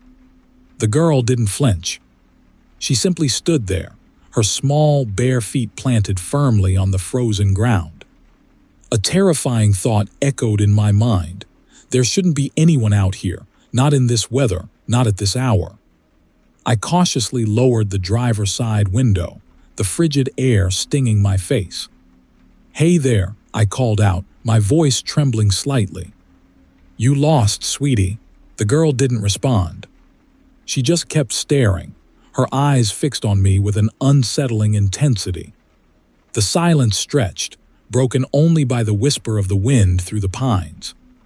It was a silence that held an ancient sorrow, a chilling indifference that sent a shiver down my spine. "Look," I said, forcing a shaky laugh, "it's freezing out here. You need to get inside, somewhere warm." I gestured towards the cab. "I can give you a lift if you need one." The girl finally moved. She took a small step forward, then another. And then I saw it. Her feet weren't touching the ground. They were hovering, inches above the frozen asphalt. A wave of pure, unadulterated terror washed over me. My heart hammered against my ribs, my breath catching in my throat. This wasn't a lost child. This was something else entirely. Something not of this world. The girl continued to float towards the truck, her eyes never leaving mine. Her expression remained unchanged, a mask of chilling indifference that seemed to mock my fear. I fumbled for the door lock, my fingers clumsy with panic. But before I could secure the cab, the girl reached the driver's side window. She tilted her head, her dark eyes boring into mine. And then, in a voice barely above a whisper, she spoke. "Hungry," she rasped, her breath cold against my face. So hungry. The word hung in the frigid air, a chilling testament to a hunger that transcended human comprehension. I scrambled for the gear shift, my foot slamming down on the accelerator. The rig roared to life, tires spitting gravel as I lurched forward, away from the spectral girl and the terrifying emptiness of the Donner Pass. I drove until sunrise, never once looking back. I didn't stop until I reached Reno, pulling into the first truck stop I could find. I stumbled out of the cab, my legs shaking, my body trembling with the lingering chill of the mountains. I looked back at the highway, the long, winding ribbon disappearing into the distance. The morning sun painted the Sierra Nevada in warm, inviting hues, but I could still feel the cold, spectral gaze of the girl burning into my back. I never hauled another load through Donner Pass. I took detours, added extra miles, anything to avoid those twisting roads and the whispering pines. And even now, years later, whenever I drive through the mountains, I can still hear her voice, a chilling whisper in the darkness. Hungry, so hungry. Story 33. My mama always told me two things. Never trust a hitchhiker in the California desert, and never, ever, throw dice with a man named John. Mama wasn't prone to superstition, but she'd seen enough weirdness in her 70 years hauling freight to fill a dusty truck stop jukebox with cautionary tales. Naturally, I promptly ignored her advice on both counts. It was just outside Needles, twilight painting the Mojave a bruised violet when John flagged me down. He wore a faded denim jacket, held a battered suitcase, and had the kind of unsettlingly intense stare that could curdle milk. Still, I had a soft spot for strays, human or otherwise. Besides, John offered me $100 to drop him off in Shameless, a speck on the map I'd never heard of. $100 covered a decent steak and a full tank, so I figured, what the hell? John didn't speak much. He just sat there, fiddling with a small, intricately carved wooden box he kept clutched in his lap. The box emanated a faint, almost floral scent, like overripe jasmine and something vaguely metallic, like old blood. I chalked it up to desert heat playing tricks on my senses. I'd been driving for 18 hours straight, fueled by lukewarm coffee and the promise of a hot shower. Somewhere around Barstow, things started to get strange. The air inside the cab grew colder, even though the desert outside shimmered under the setting sun. A low, humming vibration started beneath my feet, resonating up through the steering wheel. I glanced at John. He was staring straight ahead, his eyes unnaturally bright, a thin smile playing on his lips. "You all right there, John?" I asked, my voice tighter than I intended. He didn't answer. Instead, his smile widened, revealing teeth that seemed too sharp, too long. His fingers, still clutching the wooden box, elongated, the nails thickening into wickedly sharp claws. The humming intensified, the air thickening with that cloying floral scent, now overpowering, nauseating. My heart hammered against my ribs, a frantic drumbeat against the growing terror. I knew, with a sickening certainty, that the man beside me was no longer a man. The denim jacket stretched and tore, revealing skin covered in coarse, dark fur. His face contorted, the features shifting, reshaping into something distinctly canine. A low growl rumbled deep in his chest, a sound that resonated with an ancient, primal power. I slammed my foot on the brakes, the truck screeching to a halt on the deserted highway. The creature beside me, now fully transformed, let out an ear-splitting shriek, a sound that was both human and animal, filled with rage and something else, something colder, something alien. I fumbled for the crowbar I kept tucked under my seat, my only defense against the nightmare unfolding beside me. The creature lunged, its claws tearing through the air where my face had been a moment before.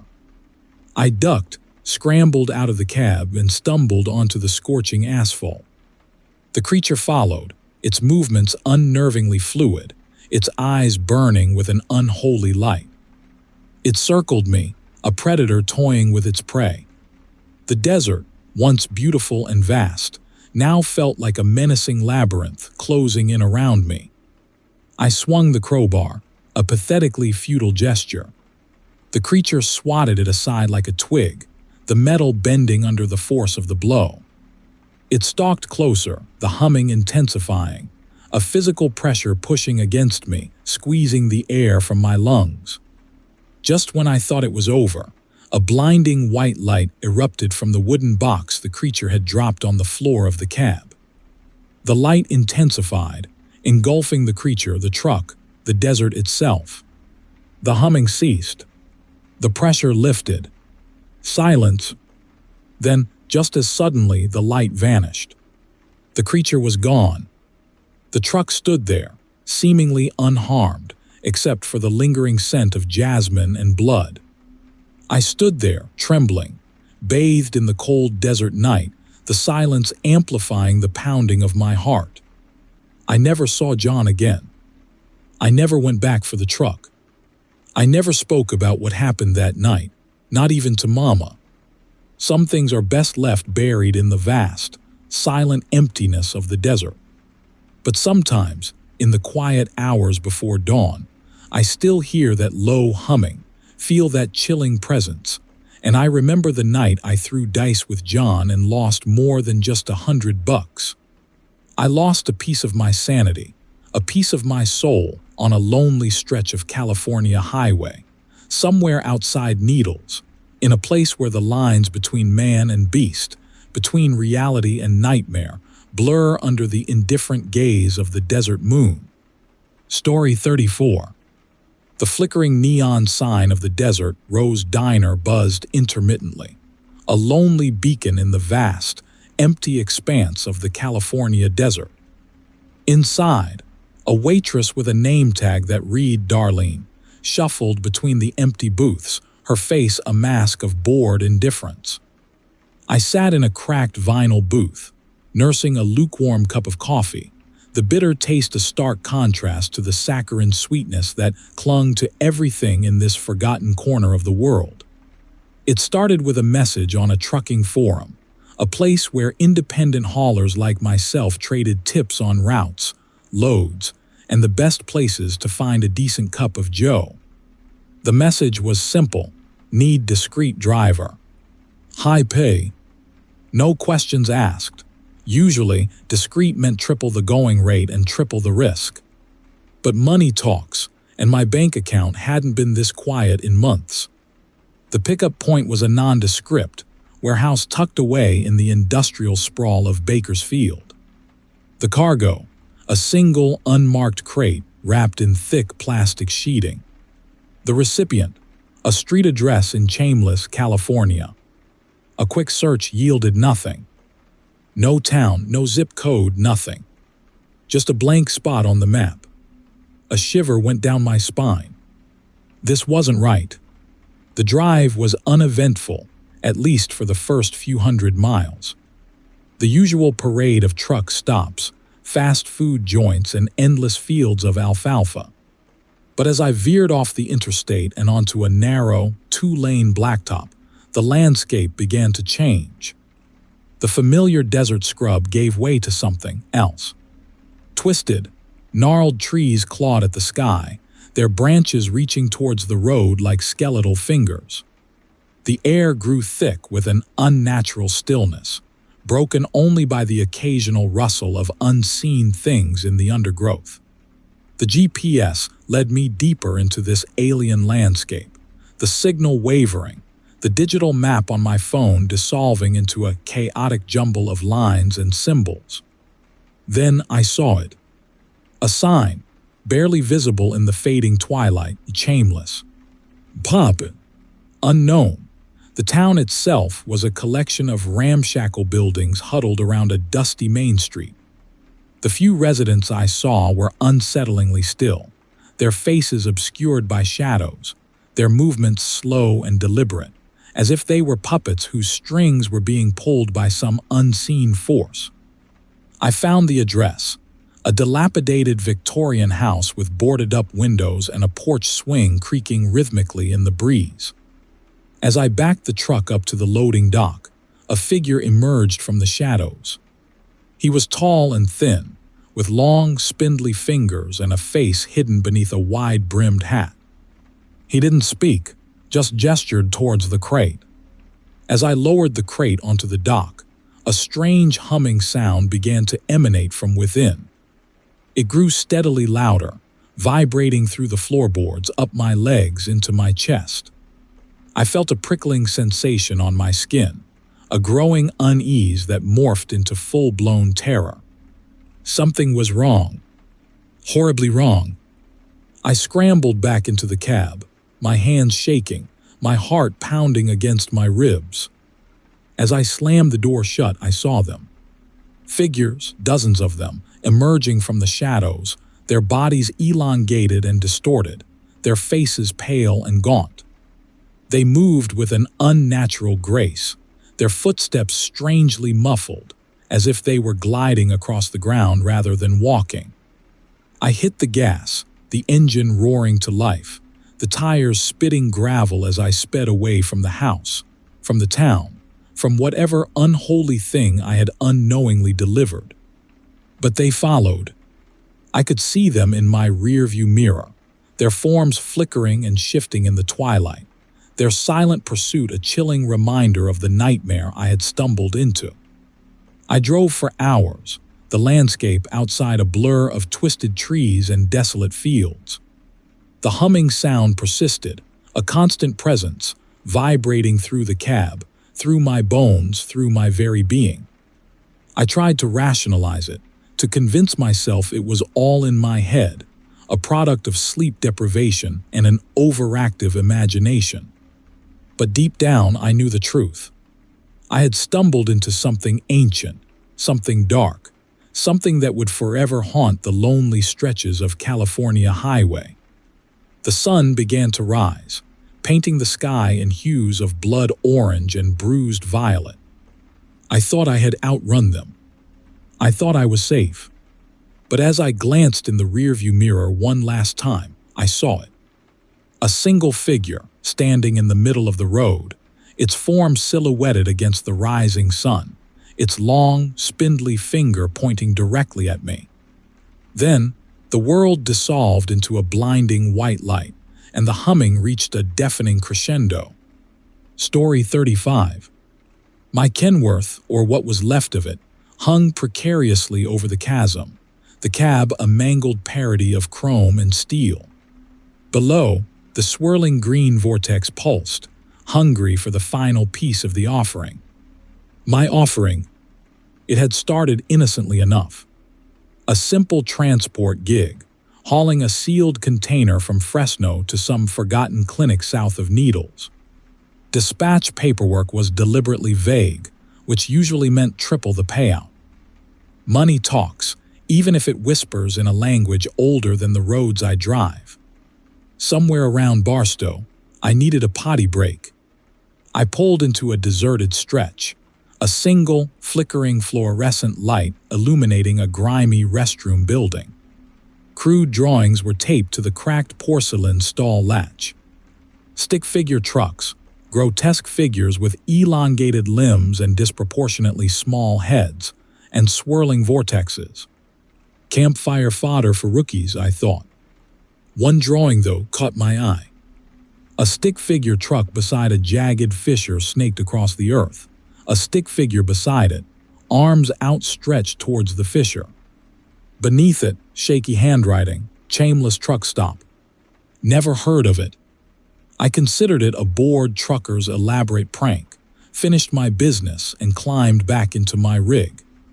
A few miles down the road, I saw a faded sign, barely visible beneath the encroaching twilight, "Chameless." Curiosity, a dangerous thing on these California backroads, peaked. I took the exit, the asphalt crumbling beneath my tires. Chameless consisted of a dilapidated gas station and an attached diner, their facades peeling under the desert sun. A single pickup truck parked haphazardly outside the diner suggested I wasn't the only customer. I pulled in, figuring a greasy burger and lukewarm coffee would be a welcome change from the usual monotony. The diner was surprisingly clean, albeit sparsely furnished. Cracked vinyl booths lined the walls, dusty hanging lamps casting grotesque shadows. The waitress, a young woman with thick glasses and a strangely intense stare, shuffled between tables. "Anything I can get you, Han?" she asked, her voice surprisingly melodious. "Burger and coffee," I replied, sliding into a corner booth. "You passing through?" "Yeah, just hauling some medical equipment down to Needles." She nodded, her expression unchanged. "Shameless ain't exactly on the way." "Shortcut," I lied, a nervous habit. Something about this place felt off. The waitress reappeared with my burger and coffee. "Anything else? You got any information about Shameless?" I asked, gesturing towards the drawing I'd seen in the restroom. "Truck stop," the waitress chuckled, a dry, unsettling sound. "Truck stop? Honey, Shameless ain't no stop. It's a destination." Her smile widened, revealing teeth that seemed disproportionately small. I paid and left, a growing unease working its way into my gut. As I pulled back onto the highway, I noticed the pickup truck was gone. I dismissed it, telling myself it was just the desert playing tricks on my sleep-deprived mind. But the humming started soon after. A low, rhythmic thrum that vibrated through the cab, through the steering wheel, through my bones. I checked the engine, the tires. Everything seemed normal. The humming persisted, growing steadily louder, accompanied by a faint, sickly sweet stench. Then the figures appeared. Elongated forms loping alongside my truck, their heads obscured by hooded robes. They moved with an unnatural grace, their footsteps strangely muffled. My heart hammered against my ribs. I pressed harder on the accelerator, the Kenworth roaring its defiance. But the figures kept pace, their silent pursuit a terrifying testament to something ancient and unholy. The humming intensified, the stench growing stronger, the figures closing in. I swerved, trying to shake them, but they simply flowed around me, their movements unnervingly fluid. The road ahead seemed to twist and distort, the desert landscape transforming into a menacing labyrinth. Panic seized me. I fumbled for the small crowbar tucked under my seat, a pathetic weapon against whatever lurked beyond the tinted glass. One of the figures reached out, a spindly finger tapping lightly against the window. The tapping escalated, becoming a frantic drumbeat against the glass. The window spiderwebbed, then shattered inward, a chilling shriek piercing the night. The creature inside, or what had been inside, was no longer human. Elongated limbs ended in wickedly sharp claws. A vaguely canine snout filled the space where a human mouth should have been. Its eyes, burning with a violet light, stared directly into mine. The creature reached inside, its claws tearing through the denim of my jacket, a searing agony erupting in my shoulder. I screamed, a desperate sound swallowed by the desert night. The other figures surged forward, their hands reaching, grasping, pulling. I was dragged from the cab, thrown to the ground. The creatures closed in, their touch promising ecstasy and delivering unspeakable horrors. And now I hang here, the last vestiges of my Kenworth clinging to the edge of the chasm. The humming has reached a fever pitch, the vortex below swirling with an almost ecstatic energy. The figures surround me, their grotesque visages mirroring the horrifying clarity that has finally dawned. They wanted an offering. And thanks to that drawing, that cursed shameless truck stop, they found one. Story 36. The dispatcher's directions were simple. Take Highway 178 east, about 50 clicks past the turnoff for Lake Isabella. Can't miss it. Just a small clinic. He'd added, with a wink I could practically hear through the phone, discreet. You know the drill. Discreet usually meant triple the usual rate, which suited me fine. I'd hauled stranger things. California's high desert stretched before me, a canvas of muted browns and grays under the oppressive afternoon sun. Joshua trees stood like skeletal sentinels, their twisted limbs reaching towards a sky that offered no solace. The clinic wasn't much to look at. A low, portable structure painted a sickly shade of beige, huddled against a rocky outcrop as if seeking shelter from the vast emptiness surrounding it. A single, dusty pickup truck parked haphazardly outside hinted at occupancy, but the place felt deserted, abandoned to the whispers of the wind. Inside, the air hung heavy with the scent of antiseptic and something else, something faintly metallic that I couldn't quite place. A woman with thick glasses and a name tag that read Darlene sat behind a chipped Formica desk. Her smile didn't reach her eyes. "You, Eric?" she asked, her voice surprisingly deep. I nodded, handing over the paperwork. She barely glanced at it. "Right this way." She led me through a sterile corridor to a loading bay where a single, unmarked container sat secured to a pallet. It was smaller than I expected, about the size of a refrigerator. "Sensitive materials," Darlene said, her gaze fixed somewhere beyond my shoulder. "Standard procedure." No questions. I felt a familiar prickle of unease, a sensation I'd learned to trust during my years crisscrossing these forgotten stretches of California. "What's inside?" I asked, trying to sound casual. Darlene's stare finally met mine. "Best you don't know," she said, the smile vanishing completely. Her eyes held a depth I couldn't fathom, a chilling indifference that made the hairs on my arms stand on end. I swallowed the rest of my questions, a sudden, inexplicable dread washing over me. The drive back was a blur of apprehension. The desert landscape, once simply bleak, now seemed to press in on me, the Joshua trees twisting into menacing shapes. I found myself checking the rearview mirror every few seconds, half expecting to see Darlene's pickup trailing me, or something far worse. Every shadow seemed to hold a hidden presence, every rustle of wind a whispered threat. As twilight painted the sky in hues of bruised purple and blood orange, a strange humming sound began to emanate from the container behind me. It wasn't loud, but it vibrated through the cab, a constant, unsettling thrum that resonated deep within my bones. The prickle of unease intensified, morphing into a full-blown panic. I gripped the steering wheel, my knuckles white, my heart hammering against my ribs. I had to stop. I pulled over onto a deserted stretch of highway, the only illumination the faint glow of my dashboard lights. The humming continued, now accompanied by a faint clicking sound, like tiny claws tapping against metal. My hand hovered over the release lever for the container doors. A terrifying curiosity warred with my better judgment.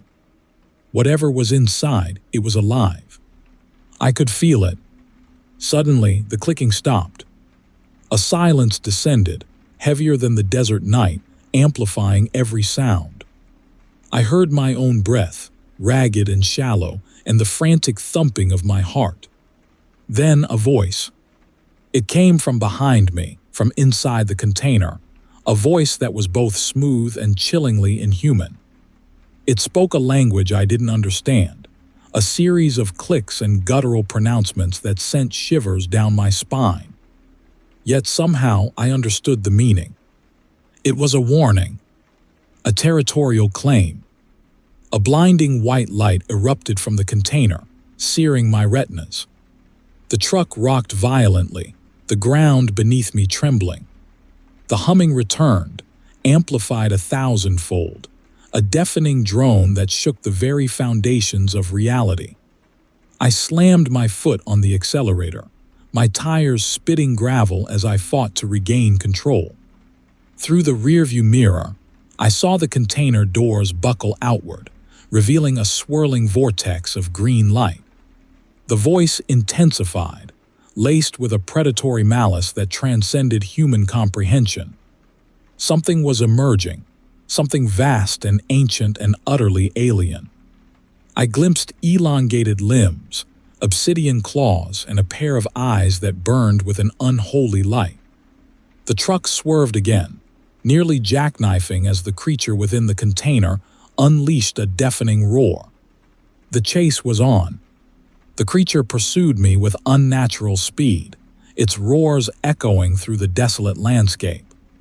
The truck bucked and swayed as it clawed at the container, desperate to break free.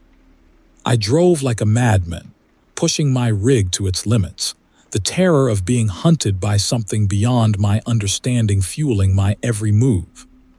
The desert landscape became a blur, the Joshua trees twisting into grotesque caricatures as I hurtled through the night. I glanced in the rearview mirror one last time.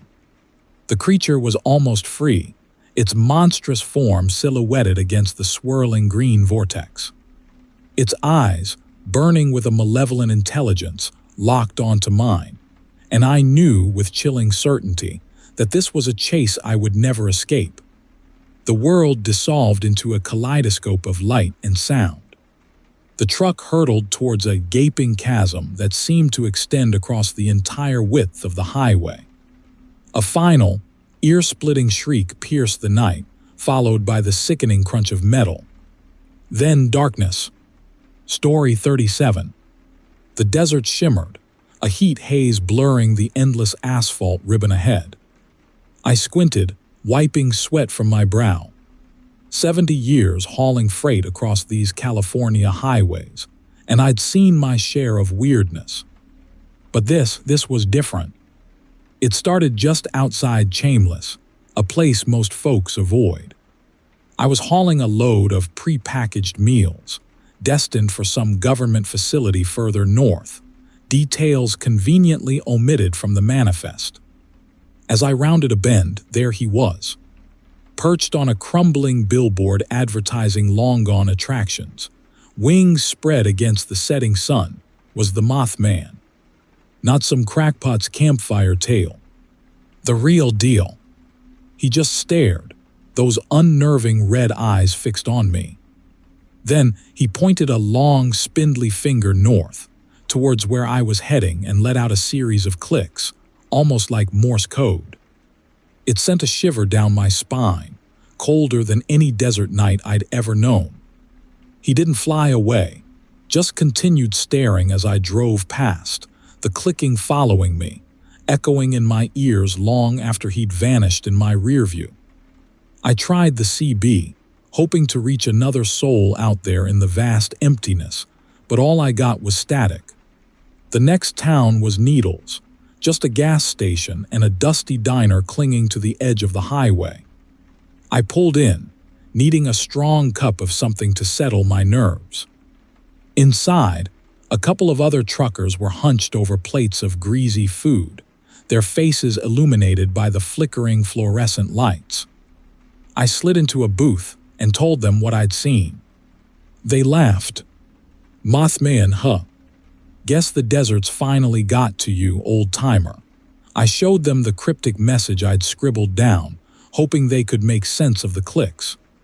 They just shook their heads, muttering about heat stroke and sleep deprivation. Nobody believed me. The unease gnawed at me as I continued north. I kept checking my mirrors, half expecting to see those glowing red eyes staring back at me. Every shadow seemed to hold some hidden menace. Every rustle of wind through the dry brush sounded like the beating of enormous wings.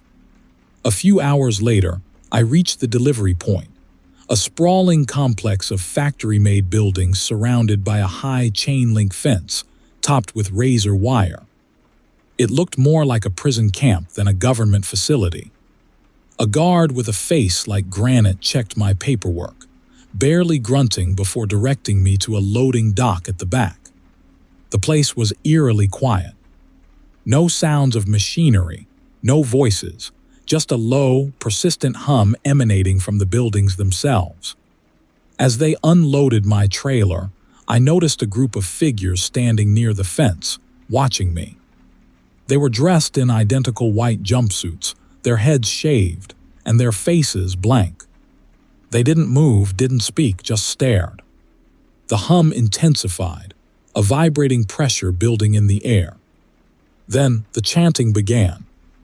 A low, rhythmic drone coming from inside the buildings, from those blank-faced figures, from the earth itself. It resonated deep in my bones, vibrating through me, shaking me to my core. I jumped back in my cab, desperate to get away.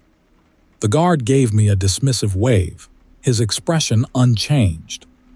As I pulled away, the chanting grew louder, the hum vibrating through the truck, the faces of the figures in my rear-view mirror blurring, distorting, their blank stares transforming into something else.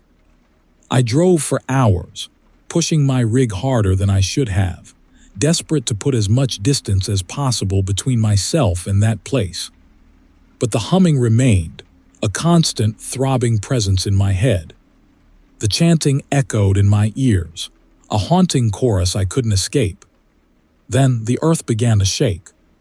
It started subtly, a gentle tremor, then escalated quickly, becoming violent, the ground bucking and heaving beneath my wheels. The road ahead cracked and split, gaping fissures snaking across the asphalt.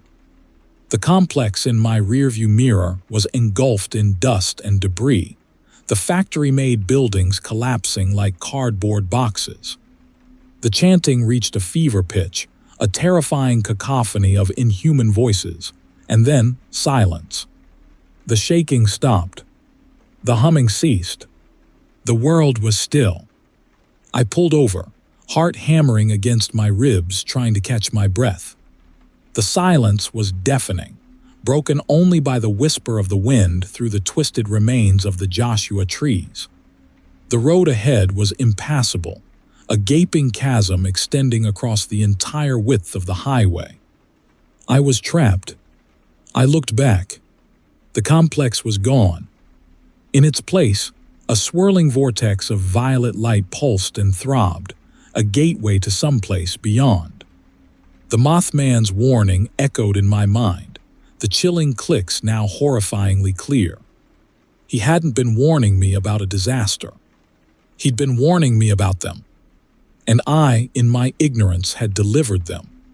From the vortex, a figure emerged. Tall, slender, its form flickering and shifting in the violet light. It walked towards me, its movements unnervingly fluid, its head, elongated, tilted towards me in a grotesque parody of curiosity. Its eyes burned with a cold, violet fire. I reached for the crowbar tucked under my seat, a pathetic weapon against whatever this thing was, but my hands trembled uncontrollably. The figure stopped a few feet away, its gaze piercing, its silence radiating a chilling indifference that settled deep in my soul. Then it spoke. Its voice, surprisingly human, whispered a single word. Shameless. The violet light intensified, engulfing the figure, engulfing the truck, engulfing the world. And as the darkness consumed me, I realized with horrifying clarity that Shameless wasn't just a place on the map. It was a destination. A final destination. And I had just delivered myself to its waiting embrace. Story 38. The GPS lady chirped cheerfully about a shortcut that would shave an hour off my trip. An hour I desperately needed. My delivery was late, the dispatcher was breathing down my neck, and I hadn't slept properly in 2 days. So, against my better judgment, I veered off the 5 and onto a dusty track that cut through farmland outside of Fresno. The sun sank below the horizon, painting the sky in sickly shades of orange and purple. The fields stretched on either side, flat and barren, except for the occasional withered stalk of something that had once been a crop. As darkness deepened, a faint luminescence began to emerge from the soil. At first, I thought it was a trick of the light, but then I saw them. Dozens of them. Fresno nightcrawlers. I'd seen the blurry videos online, those bizarre little white things wriggling in the dirt. These weren't little. These were huge. Long, slender, bioluminescent worms, each at least 3 feet long, their pale bodies undulating across the ground, their countless tiny legs clicking against the dry earth. My stomach lurched. and then the engine sputtered, coughed, and died. Dead, in the middle of nowhere, surrounded by giant, glowing worms. Panic clawed at my throat. I fumbled for my phone, but the screen displayed the dreaded "no service" bars. I was trapped. I slammed the door locks, heart hammering against my ribs. The night crawlers were getting closer, drawn to my truck like moths to a porch light.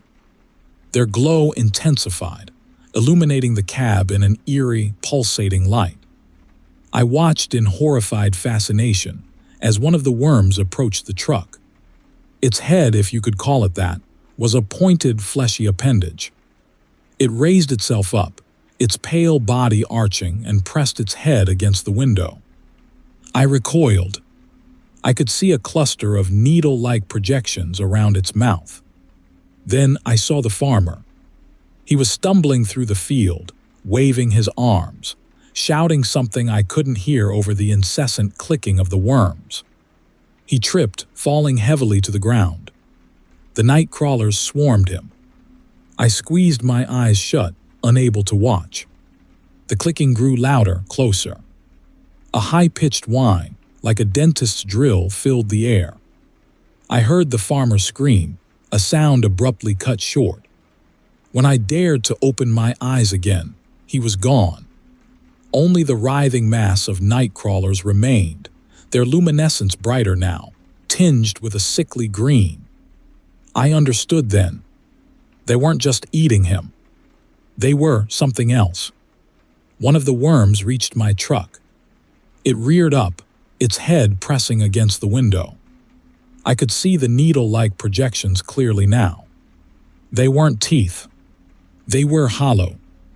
A chilling realization dawned on me. The videos online, the small size of the night crawlers captured on film, they were juveniles. These were the adults. And they fed on something far more horrifying than insects. The window began to crack under the pressure of the worm's head. I scrambled back, pressing myself against the back of the cab. The clicking intensified, the whining grew louder. I knew what they wanted. I'd seen what they did to the farmer. They wanted my spine, my spinal fluid. The glass shattered. The worm lunged, its needle-like mouthparts extended.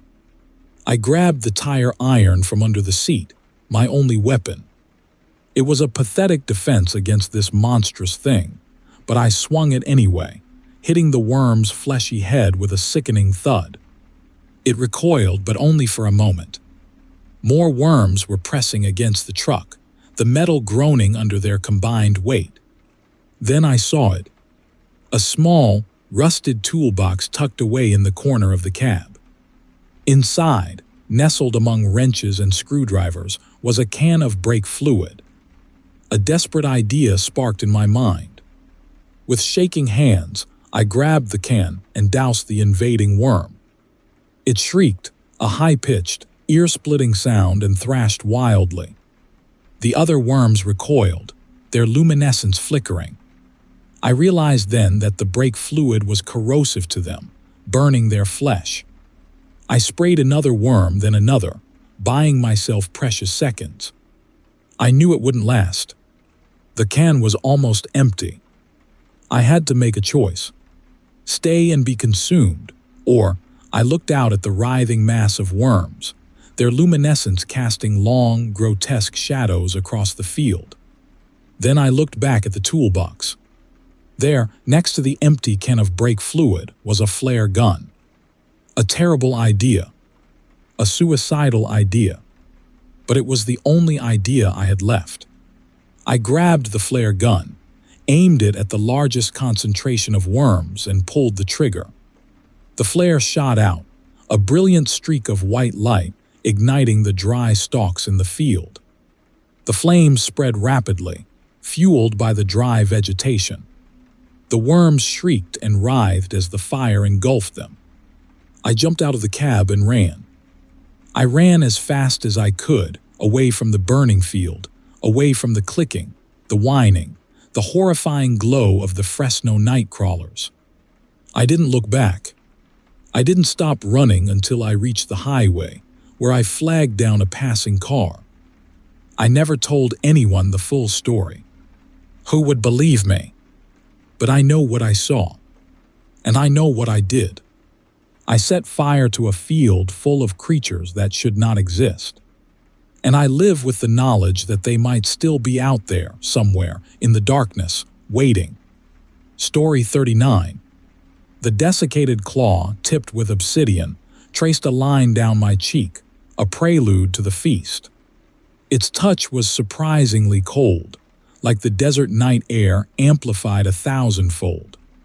My blood ran frigid, not from the chill but from the utter, bone-deep understanding that my life was forfeit.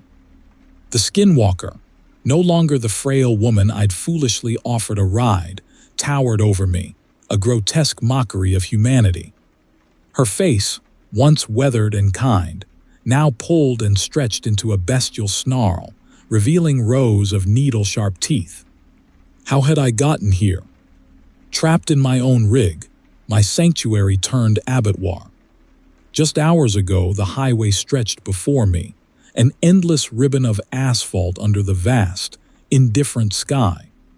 The setting sun painted the Joshua trees in hues of fiery orange and bruised purple, a beautiful lie concealing the lurking darkness. I'd been pushing hard, determined to make Bakersfield before dawn. Then I saw her, a small figure by the roadside, thumb outstretched, a splash of turquoise against the monochrome landscape. I'd never picked up a hitchhiker before. Company on these long hauls was usually unwelcome. But something about her, a quiet dignity in her stance, convinced me to pull over. She introduced herself as Che-Li, her voice a low, melodious hum.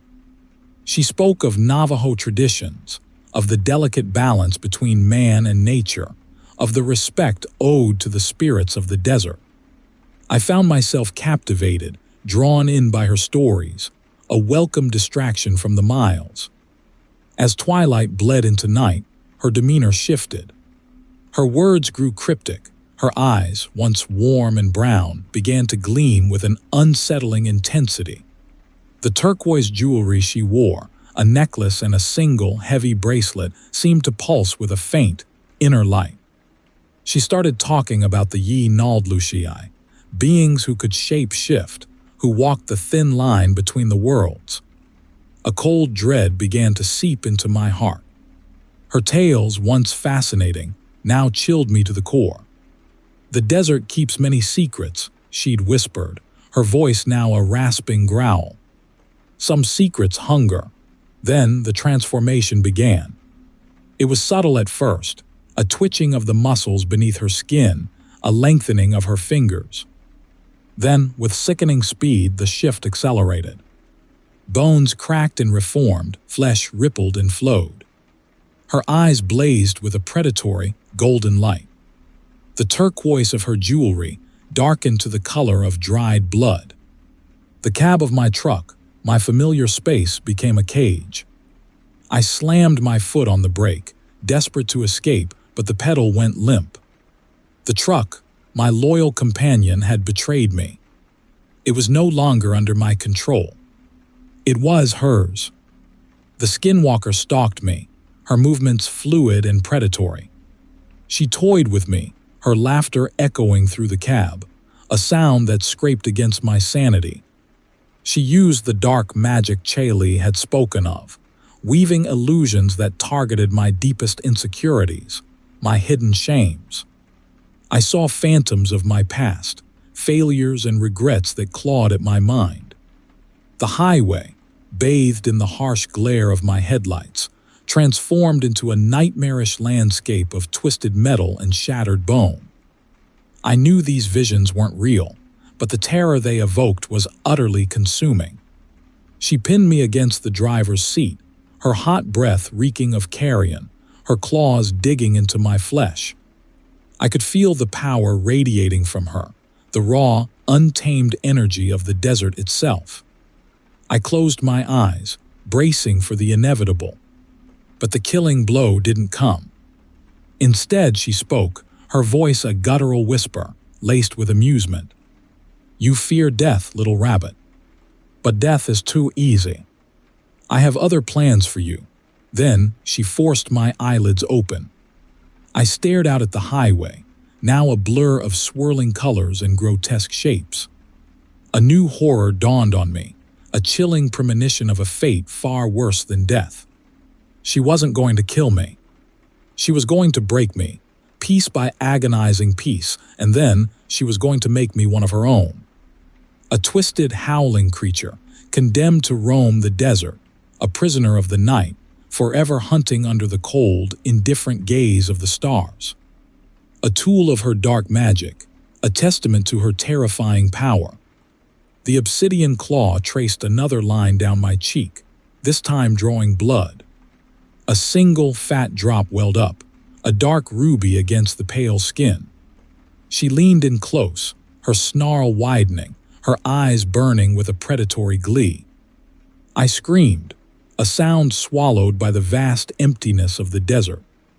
And the highway stretched on, a canvas of blood and bone, a testament to the skinwalker's reign. Story 40.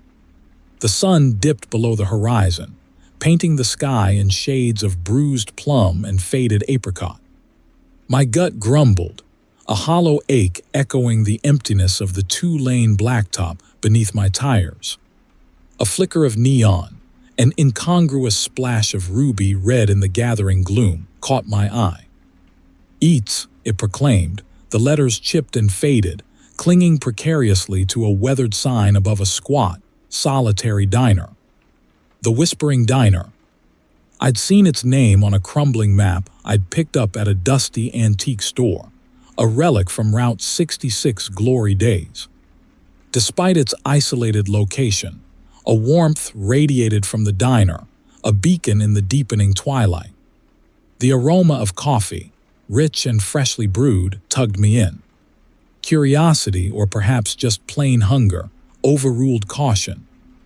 I pulled my rig into the deserted parking lot, the gravel crunching under the tires like brittle bones.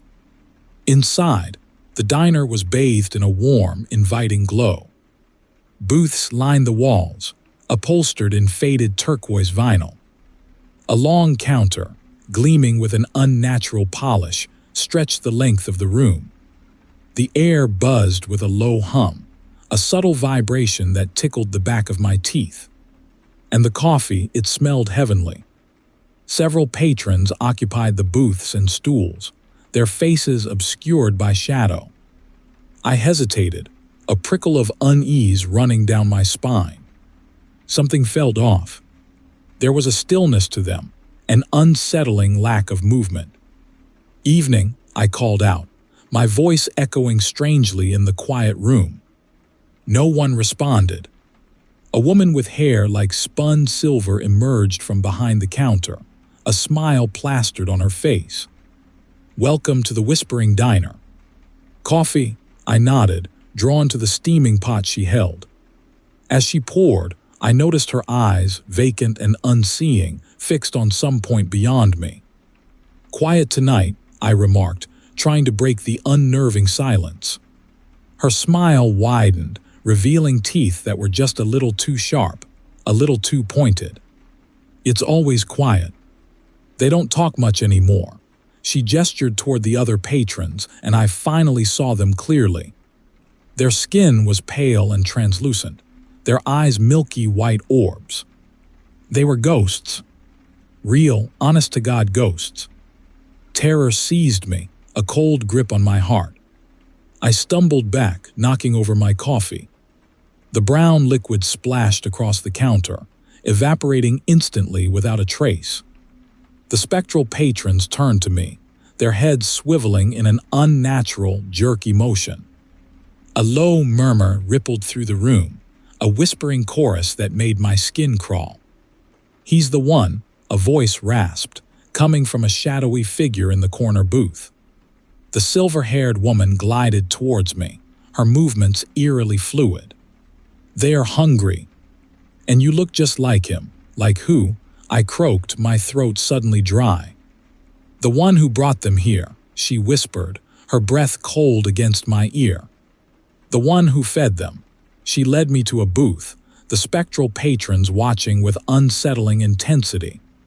A plate of food materialized before me, a steak, perfectly cooked, with mashed potatoes and green beans. It looked delicious, but the smell, it was metallic, coppery like blood. "Eat," the woman urged, her voice taking on a chilling edge. I pushed the plate away. "I'm not hungry." The whispers intensified, the air growing thick with menace. The silver-haired woman's smile vanished, replaced by an expression of cold fury. "You will eat. You will join them." "It's the ritual." Panic surged through me. I had to get out of there. I scrambled out of the booth, but the spectral patrons blocked my path. Their touch was icy, their forms intangible yet somehow restrictive. "No," I shouted, struggling against their spectral grip. They forced me back into the booth, their whispers growing louder, more insistent. The silver-haired woman held a fork to my lips, her grip like steel. "Eat," she hissed, her voice laced with a terrifying hunger. I opened my mouth, the metallic tang of the food assaulting my senses. I chewed, each bite a violation, a step closer to joining their ghostly ranks. As I swallowed the last morsel, a searing pain shot through me. My vision blurred, the diner swirling around me. I could feel myself changing, becoming one of them. The whispers faded, replaced by a chilling silence. The silver-haired woman smiled, her sharp teeth gleaming in the dim light. "Welcome," she whispered, "to the Whispering Diner. You're home now." I looked down at my hands. They were translucent, fading. The diner, once warm and inviting, now felt cold and oppressive. I was trapped, another victim in the diner's ghastly ritual, forever bound to this desolate stretch of Route 66. The whispers began again, a chorus of the damned, and I knew with chilling certainty that I would be whispering with them soon. Story 41. The fluorescent lights buzzed overhead, casting a sickly yellow glow on the brushed steel walls of the elevator. Pine-scented air freshener, aggressively deployed, did little to mask the underlying odor of disinfectant and something else, something feral. I adjusted my giant's cap and glanced at the manifest in my hand. Cryogenic Storage Unit 7, recipient, Blackwood Pines Research Facility. Never heard of it. Nestled deep in the Trinity Alps, the facility looked more like a military bunker than a research center. The security guard, a hulking figure with a shaved head and a name tag that reads simply, "Security," had given me minimal instructions, just pointed a thick finger at the freight elevator and grunted. The elevator shuddered, then lurched into motion, a slow, grinding descent. The lights flickered, plunging the small space into brief darkness before buzzing back to life. My cargo, a large, heavily insulated crate marked with biohazard symbols, hummed faintly. The display above the door, which had initially shown B1, now blinked erratically, a jumble of nonsensical characters. A low growl, deep and guttural, echoed from the shaft. My stomach tightened. I pressed the emergency stop button, but nothing happened. The elevator continued its descent, the growl growing louder, closer. The lights flickered again, and this time stayed off, leaving me in near total darkness. Panic clawed at the edges of my reason. I fumbled for my phone, its flashlight beam cutting through the blackness. The beam landed on the crate. A scratch, deep and fresh, marred its metal surface. Another growl, this time right outside the elevator. The metal walls vibrated with the force of something large slamming against them. My heart hammered in my chest. I trained the light on the elevator doors, expecting to see them buckle under the assault. Instead, I saw it. Standing on its hind legs, easily 7 feet tall, was a creature of nightmare. Its fur was matted and dark. Its eyes glowed with an eerie yellow light. A long, canine snout was filled with razor-sharp teeth, and its powerful forelimbs ended in claws that looked capable of tearing through steel. The Dogman. I dismissed the campfire stories, the blurry images online as hoaxes, but here it was, a terrifying reality. The elevator lurched again, the lights flickering back to life, just long enough for me to see the Dogman bracing itself against the shaft wall, its claws digging into the metal. Then darkness again, and the sickening sound of metal tearing. The creature was getting in. The elevator shuddered to a halt. My phone slipped from my sweaty grasp, clattering to the floor. The small beam of light illuminated the corner of the crate, where a section of the reinforced insulation had been ripped away. From within, a low, rhythmic clicking echoed, the sound of some mechanical device activating. A cold dread washed over me, a chilling realization that the biohazard symbols weren't just for show. The elevator doors buckled inwards with a shriek of tortured metal. The Dogman lunged, its hot breath reeking of blood and decay. I scrambled back, pressing myself against the crate, desperate to put something, anything, between myself and the creature. My hand brushed against something cold and smooth inside the ripped insulation. A glass vial. Curiosity, or perhaps sheer terror-induced madness, drove me to grab it. The vial glowed with a pulsating violet light. The clicking from the crate intensified, and I felt a strange, tingling sensation in my hand. The Dogman paused, its glowing eyes fixated on the vial. A low whine escaped its throat, a sound that was almost fearful. The violet light in the vial grew brighter, bathing the elevator in an otherworldly glow. The tingling sensation spread through my arm, up my neck, into my head. My vision blurred, and the growling of the Dogman seemed to fade into a distant echo. I felt a strange pressure building inside me, a raw, untamed energy. The clicking reached a fever pitch. Then silence. The elevator lights flickered back on, revealing the Dogman crouched in the corner, whimpering. The violet glow of the vial faded, leaving an afterimage burned into my retinas. I looked at my hand, at the vial still clutched in my fingers, and then at the crate. The biohazard symbols now seemed to shimmer with a faint, internal light. The elevator lurched into motion again, continuing its descent. The clicking from the crate resumed, a steady, rhythmic pulse against the sudden quiet. And within that quiet, a new, chilling certainty bloomed. Whatever was in that crate, whatever I now held in my hand, it was far more dangerous than the Dogman. And somehow I knew it had chosen me. The descent continued, not to a research facility, but to something else entirely. Something unknown. And I, changed, was now a part of it. Story 42. The old timer at the gas station warned me. Said the woods held things best left undisturbed. Said the cabin in the redwoods was cursed. I laughed it off, of course. I'd heard 100 such tales on the road, each one more ridiculous than the last. I figured I'd get a good night's sleep, save a few bucks skipping the motel, and be on my way to Eureka by sunrise. But there's something about these woods. The deeper you go, the thicker the silence gets. It presses in on you, heavy and suffocating. The towering redwoods blot out the sky, trapping the day's last light like insects in amber.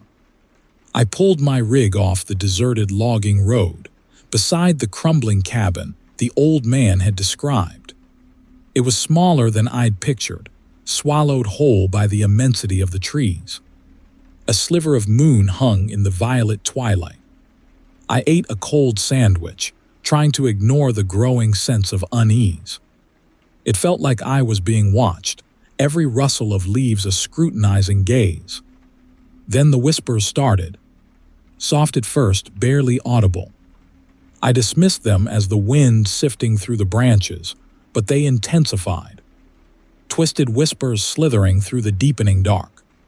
I climbed into my cab, locking the doors. The whispers followed me, clinging to the windows like icy fingers. I closed my eyes, willing myself to sleep, but the forest pressed closer, its silence a deafening roar.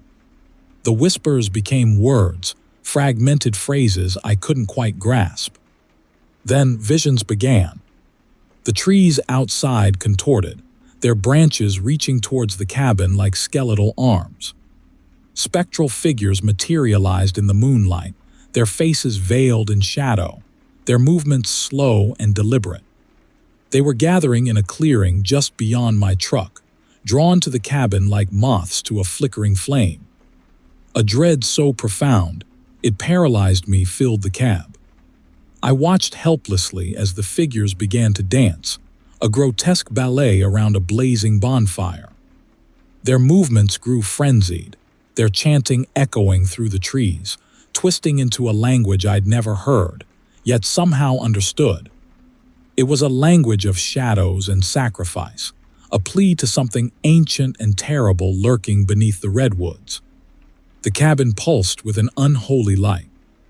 I saw myself in the vision, dragged from the truck by unseen hands, screaming silently as I was pulled towards the fire.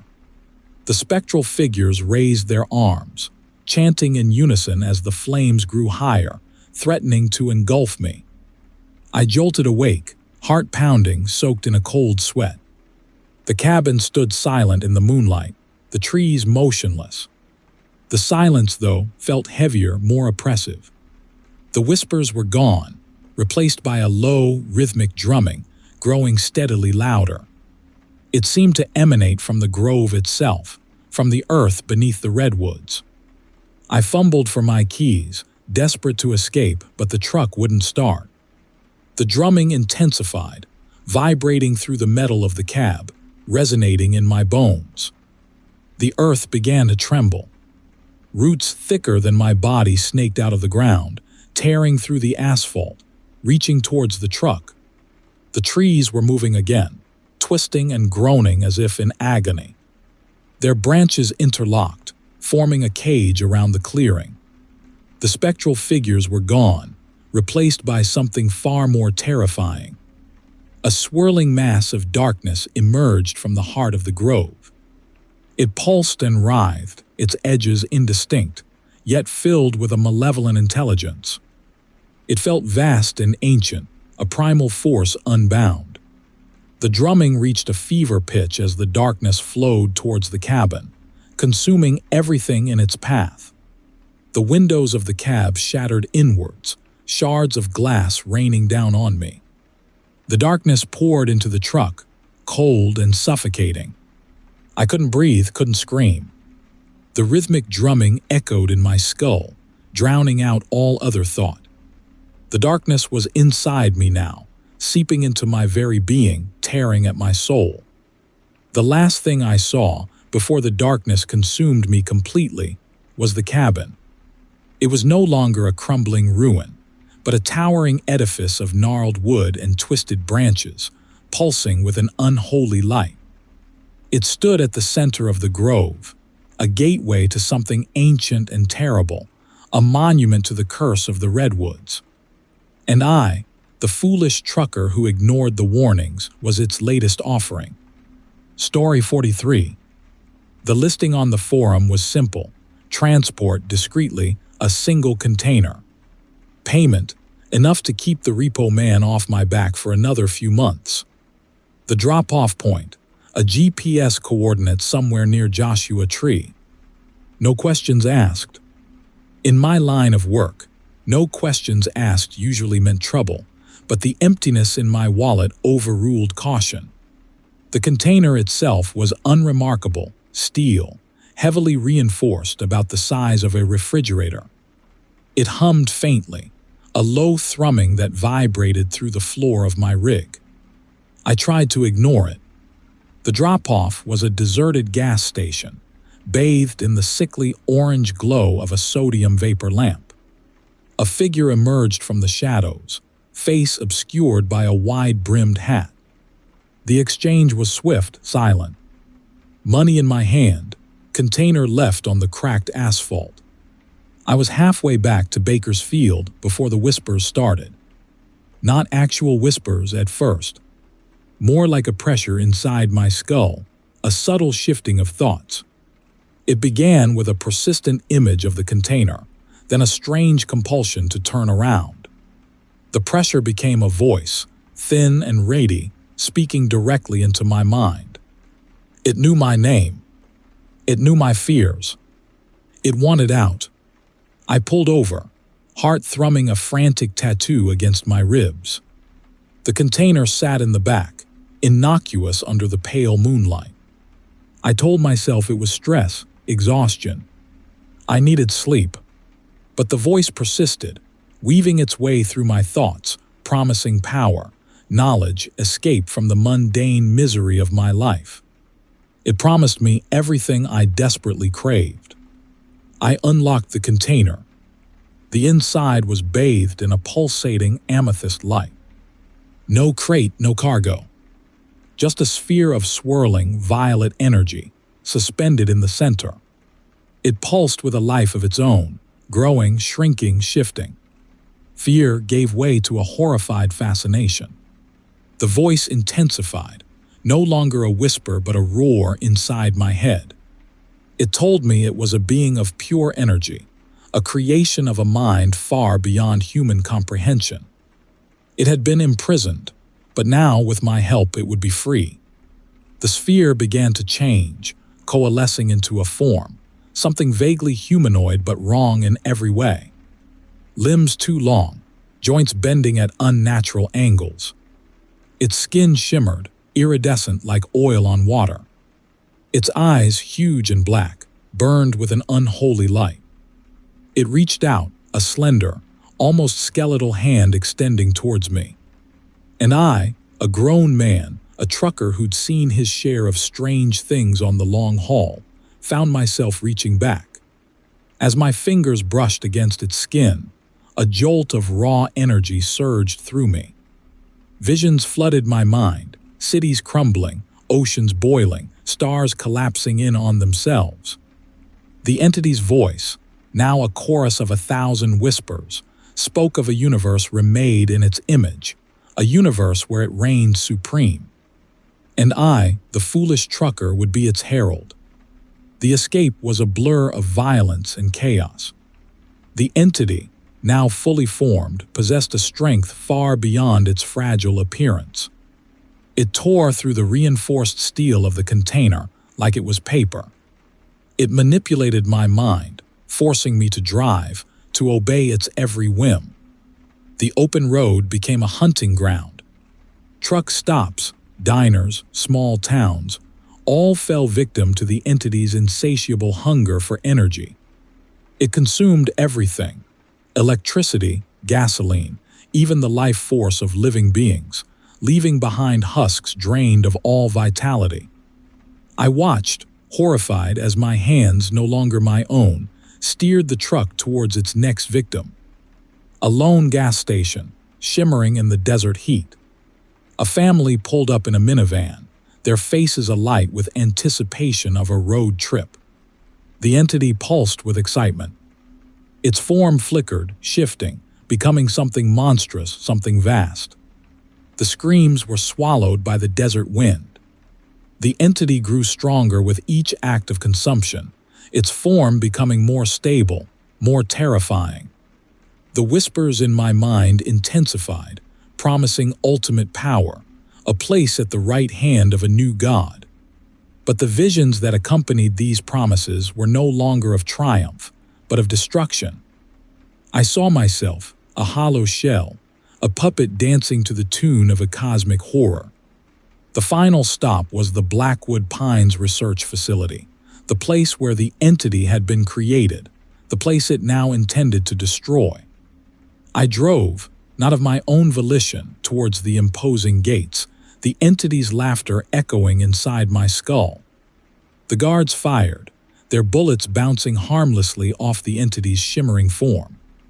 It laughed, a sound that tore at the fabric of reality. It reached out, tendrils of violet energy snaking towards the facility. The lights inside flickered, then died. In a moment of clarity, a flicker of my former self, I understood. This wasn't power, it was annihilation. This wasn't a god, it was a parasite. And I was its host. With a surge of desperation, I wrenched the steering wheel, sending the truck careening into a concrete barrier. The impact sent a shockwave through the cabin. The entity shrieked, its form dissolving, the violet light fading. Silence. The truck was a mangled wreck. I was alive, miraculously but broken. The whispers were gone, replaced by a ringing in my ears and the throbbing pain of shattered bones.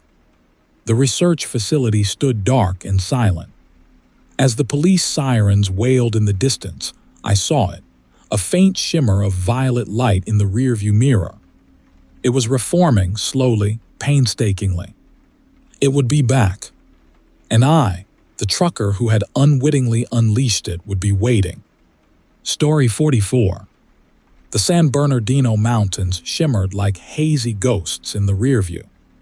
I was hauling a load of prefab sheds, hardly glamorous cargo, but it paid the bills. My destination, a new-age commune tucked away somewhere in the high desert. The GPS blinked, rerouting me through a canyon I'd never seen on a map. A flimsy wooden sign, half-rotted, pointed towards Blackwood Pass. Bad feeling. My gut churned like spoiled milk. But deadlines are deadlines, so I pressed on, the truck groaning its displeasure up the winding, narrow road. Then I saw it.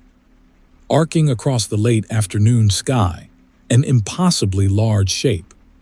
Wings, like tattered velvet drapes, eclipsed the setting sun. It landed on the rusting girders of a bridge ahead, a skeletal finger pointing accusingly at a bruised, purple sky.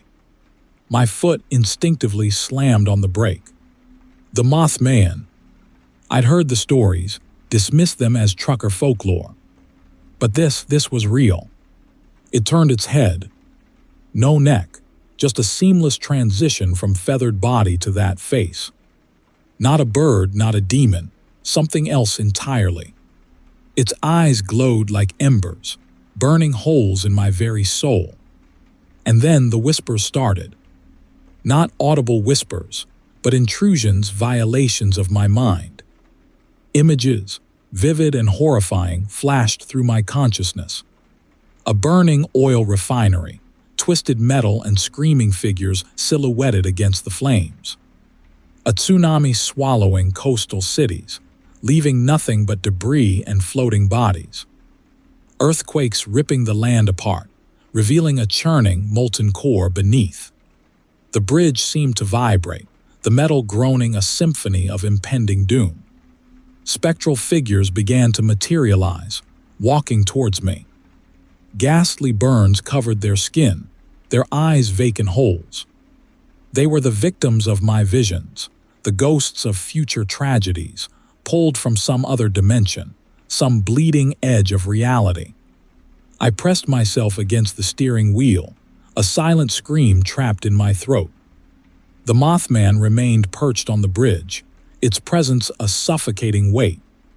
Its eyes, burning with an unholy intelligence, seemed to drink my terror, to savor it. The whispers intensified, becoming a cacophony of anguish and despair. The ghostly figures closed in, their touch cold, their voices a chorus of lamentations. I saw myself among them, burning, drowning, crushed beneath rubble. The future, or rather, a multitude of possible futures, played out before me like some grotesque cosmic film reel. The bridge itself began to distort, the metal twisting into unnatural shapes. Reality frayed, the boundaries between worlds thinning, dissolving. I was trapped in a nexus of converging timelines, a vortex of destruction orchestrated by the Mothman.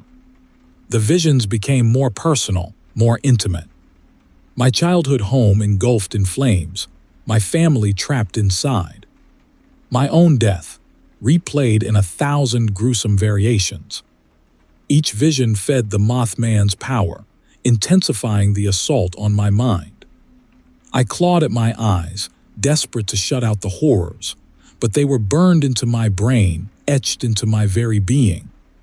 The truck horn blared, a long, mournful sound, a final, desperate cry against the encroaching madness. Then, as quickly as it began, the assault stopped. The visions faded, the spectral figures vanished, the bridge solidified. The Mothman spread its wings and launched itself into the darkening sky, a black silhouette against the last vestiges of twilight. I sat there, slumped against the steering wheel, a broken husk. The world around me seemed fragile, unreal. The mountains in the distance no longer shimmered. They were stark, jagged teeth against the horizon. The engine idled, a quiet, rhythmic reminder of my continued existence in this shattered reality. I drove on, eventually reaching the commune.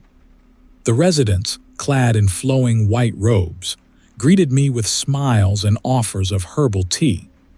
They spoke of peace and harmony, oblivious to the cosmic horror that had just unfolded on the Blackwood Pass Bridge.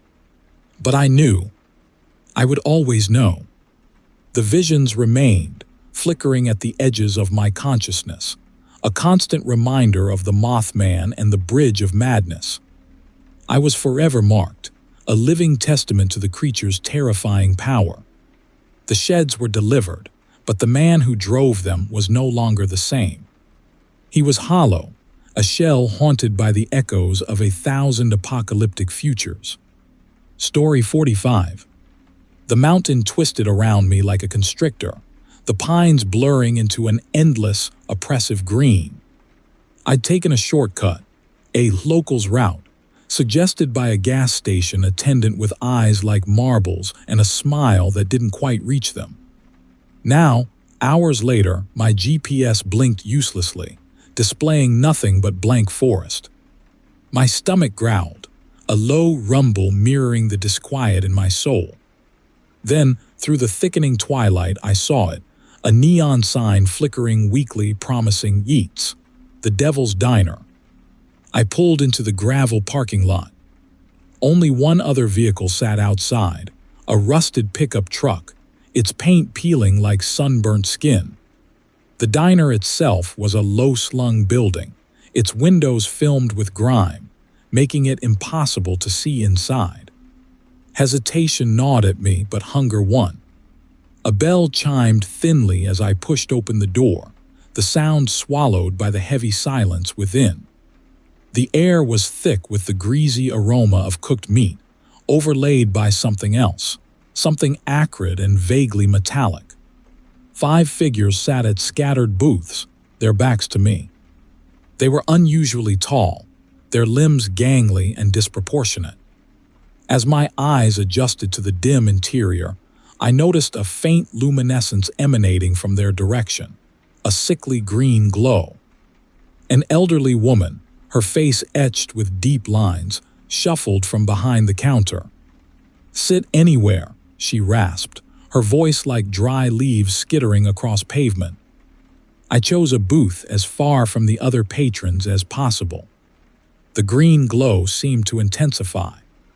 Curiosity, or perhaps a morbid fascination, compelled me to glance back. Their heads were bent over their plates, long, spindly fingers working at something I couldn't quite make out. As one of them lifted its head, I saw it, eyes, 2 points of emerald fire burning in the dimness. It turned its head slowly, its gaze sweeping over me. There was no recognition in those eyes, only a cold, predatory gleam. I quickly averted my gaze. The old woman placed a plate in front of me. A thick, brown stew bubbled gently, releasing a steam that stung my nostrils. Chunks of something pale and fibrous floated in the gravy. I couldn't identify the meat. "What is this?" I asked, my voice barely above a whisper. The woman chuckled, a dry, rattling sound. "How special," she croaked. "Don't ask what's in it. Just eat. My stomach churned, but the smell, despite its strangeness, was strangely compelling.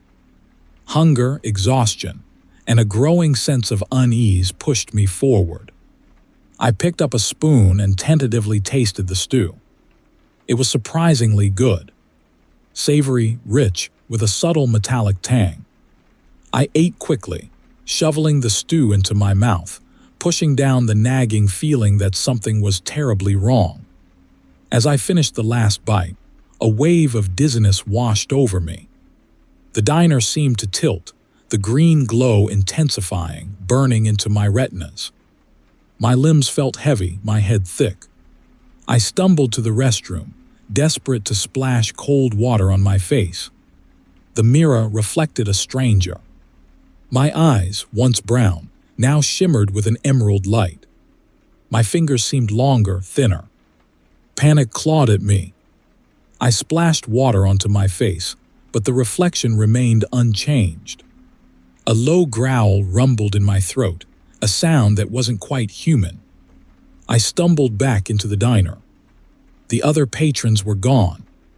The old woman stood behind the counter, her marble eyes fixed on me. Her thin lips stretched into a grotesque parody of a smile. "Feeling better?" she asked, her voice now smooth, almost melodious. I tried to speak, but only a guttural growl escaped my throat. "Good," she said, her smile widening. "You're one of us now. Welcome home." She gestured to the empty booths. I understood with a chilling certainty what was expected of me. I shuffled towards a booth, my limbs moving with a strange, newfound grace. The green glow within me pulsed, a beacon in the dimness. The old woman placed a plate in front of me, steaming with the same brown stew. Floating within it, I saw now with perfect clarity what I had consumed. Pale, fibrous chunks of human flesh. My new eyes, burning with an unholy light, fixed on the plate. My long, spindly fingers reached for the spoon. A low growl of anticipation rumbled in my throat, a sound of pure, predatory hunger. The diner, once a refuge, was now my prison. I was trapped, destined to feast on the unsuspecting, forever bound to this desolate, otherworldly diner, a permanent resident of the Devil's Diner. Story 46. The dispatch call crackled, mentioning a high-priority refrigerated cargo for some research outfit up near Mount Shasta. Triple the usual pay. I shrugged, figured why not. California in July. I could use the extra cash. Hours into the drive, my GPS went haywire. It veered me off the main highway, onto a dirt track I couldn't even find on my paper map. The road snaked upwards, twisting through dense pines that blotted out the sun. Then, carved into the mountainside, I saw it, a steel door, big enough for a semi set within the rock face. My cargo's destination. Nerves buzzing, I backed the rig up to the loading dock, if you could call it that. The door hissed open, revealing a brightly lit tunnel. A man in a lab coat emerged, his smile unsettlingly wide. He introduced himself as Dr. Albright and ushered me inside, babbling about government grants and scientific breakthroughs. The facility was enormous, carved deep into the mountain. Albright led me through sterile corridors, past labs filled with humming machinery and tanks filled with bubbling liquids. Something about the place felt deeply wrong. A faint, high-pitched whine permeated the air, setting my teeth on edge. The doctor's enthusiasm struck me as manic, his eyes gleaming with a feverish intensity. He kept glancing back at me, a strange hunger in his gaze. Then I saw them. In one of the labs, behind reinforced glass, were cages containing things. Twisted amalgamations of fur, feathers, and scales. Things that should not exist. Albright called them his masterpieces, hybrids of various cryptid species. He rambled on about splicing DNA, utilizing alien technology recovered from a crash site near Roswell. He spoke of Bigfoot, of the Thunderbird, of creatures I had dismissed as folklore. But seeing these abominations, I knew he was telling the truth, a horrifying truth. He offered me a drink, something clear and viscous in a glass vial. He called it a cellular stabilizer, said it would help with the altitude. Stupidly, I trusted him. The liquid burned going down, leaving a bitter, metallic aftertaste. The world began to swim. The wine intensified, resonating within my skull. I collapsed. I awoke strapped to a metal table, the lab lights blinding. Albright loomed over me, a syringe filled with a dark, pulsing fluid in his hand. He spoke of enhancing human potential, of unlocking dormant evolutionary pathways. He injected me. The pain was immediate, excruciating. My bones felt like they were being ground to dust, then reformed. My muscles spasmed, my skin burned. I screamed, a raw, animalistic sound that echoed through the cold laboratory. When I finally came to, I was in a cage, my body racked with pain. I looked at my hands. They were covered in coarse, dark hair. My fingers had elongated, tipped with thick, black claws. I glanced at my reflection in the metal wall of the cage. Staring back at me was a monster, a grotesque fusion of man and beast. I was becoming one of Albright's creations, a Bigfoot hybrid. Panic surged. I thrashed against the bars, the metal groaning under the newfound strength in my limbs. The cage door buckled. I squeezed through the opening and fled, the howls of my fellow captives echoing behind me. I stumbled through the corridors, Albright's shouts of rage pursuing me. I burst out of the mountain facility and into the night, the cold air a welcome relief against my burning skin. The forest stretched out before me, a vast, unknown wilderness. I ran, driven by primal instinct and pure terror. I've been running ever since, hiding in caves during the day, foraging for food at night. I can feel the beast within me growing stronger, taking over. The transformations continue, each one more horrific than the last. My feet have become enormous, my face elongating into a muzzle, fur sprouting across my body. I glimpse my reflection in streams and pools, and barely recognize the creature staring back. Sometimes, I hear the whir of helicopters overhead, or catch sight of figures moving through the trees. Albright hasn't given up.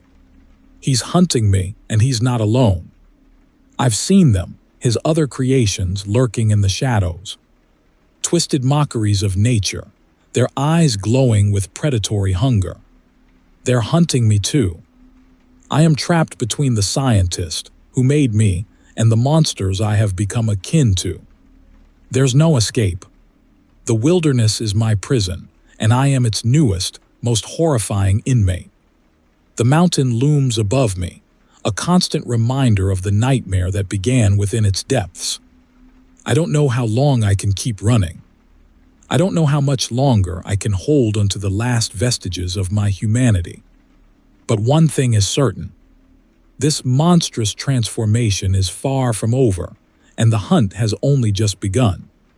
Story 47. The sun dipped below the horizon, painting the California sky in shades of bruised purple and blood orange.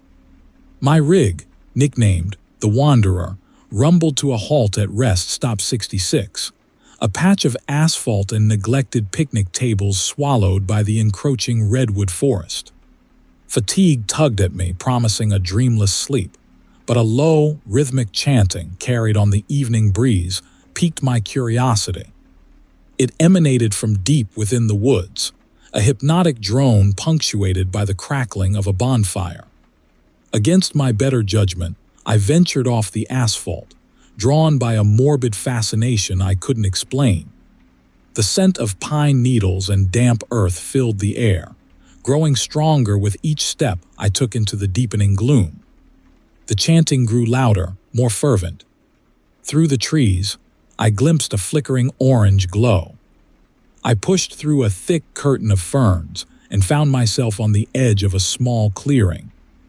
A bonfire blazed in the center, casting dancing shadows against the towering redwoods. Around the fire, a circle of figures, cloaked in dark robes, swayed rhythmically, their voices rising and falling in unison. A large, crudely fashioned effigy dominated the center of the clearing, a humanoid form constructed from branches and adorned with what looked like moth wings made of dried leaves. Atop the effigy's head rested a skull, bleached white by the sun. This wasn't your average campfire sing-along. The chanting intensified, reaching a fever pitch. One of the robed figures, presumably the leader, stepped forward, raising a gnarled skeletal hand towards the heavens. He began to speak in a language I didn't recognize, but the tone was unmistakable, a plea, a supplication. Suddenly, the air grew cold, and a gust of wind whipped through the clearing, extinguishing the bonfire. The chanting abruptly ceased, replaced by an unnerving silence. Then, a low hum vibrated through the air, growing steadily louder. A cloud of what looked like enormous moths, their wings an iridescent, sickly green, descended upon the clearing. Panic erupted among the cultists. They scrambled to their feet, their robes billowing around them, but it was too late. The moths swarmed them, a writhing mass of green and black. I watched in horrified fascination as the cultists' bodies convulsed, their screams muffled by the incessant buzzing of the moths. Then they stopped moving. The moths dispersed, revealing the cultists, still standing but different. Their eyes glowed with an unnatural green light, and their movements were jerky, unnatural. They turned towards me, their glowing eyes fixed on my position in the shadows. I knew I had to run. I turned and fled, crashing through the undergrowth. The image of the possessed cultists burned into my mind. The humming of the moths followed me, growing louder with each panicked breath I took. I burst out of the woods and back onto the asphalt of the rest stop, scrambling for the cab of the Wanderer. I fumbled with the keys, my hands shaking uncontrollably. Just as I managed to unlock the door, I felt a sharp sting on my arm. I looked down to see one of the monstrous moths clinging to my skin, its proboscis buried deep in my flesh. I swatted it away, but it was too late. A burning sensation spread through my arm, accompanied by a wave of nausea. The humming intensified, resonating deep within my bones. I stumbled into the cab of the Wanderer, slamming the door shut behind me.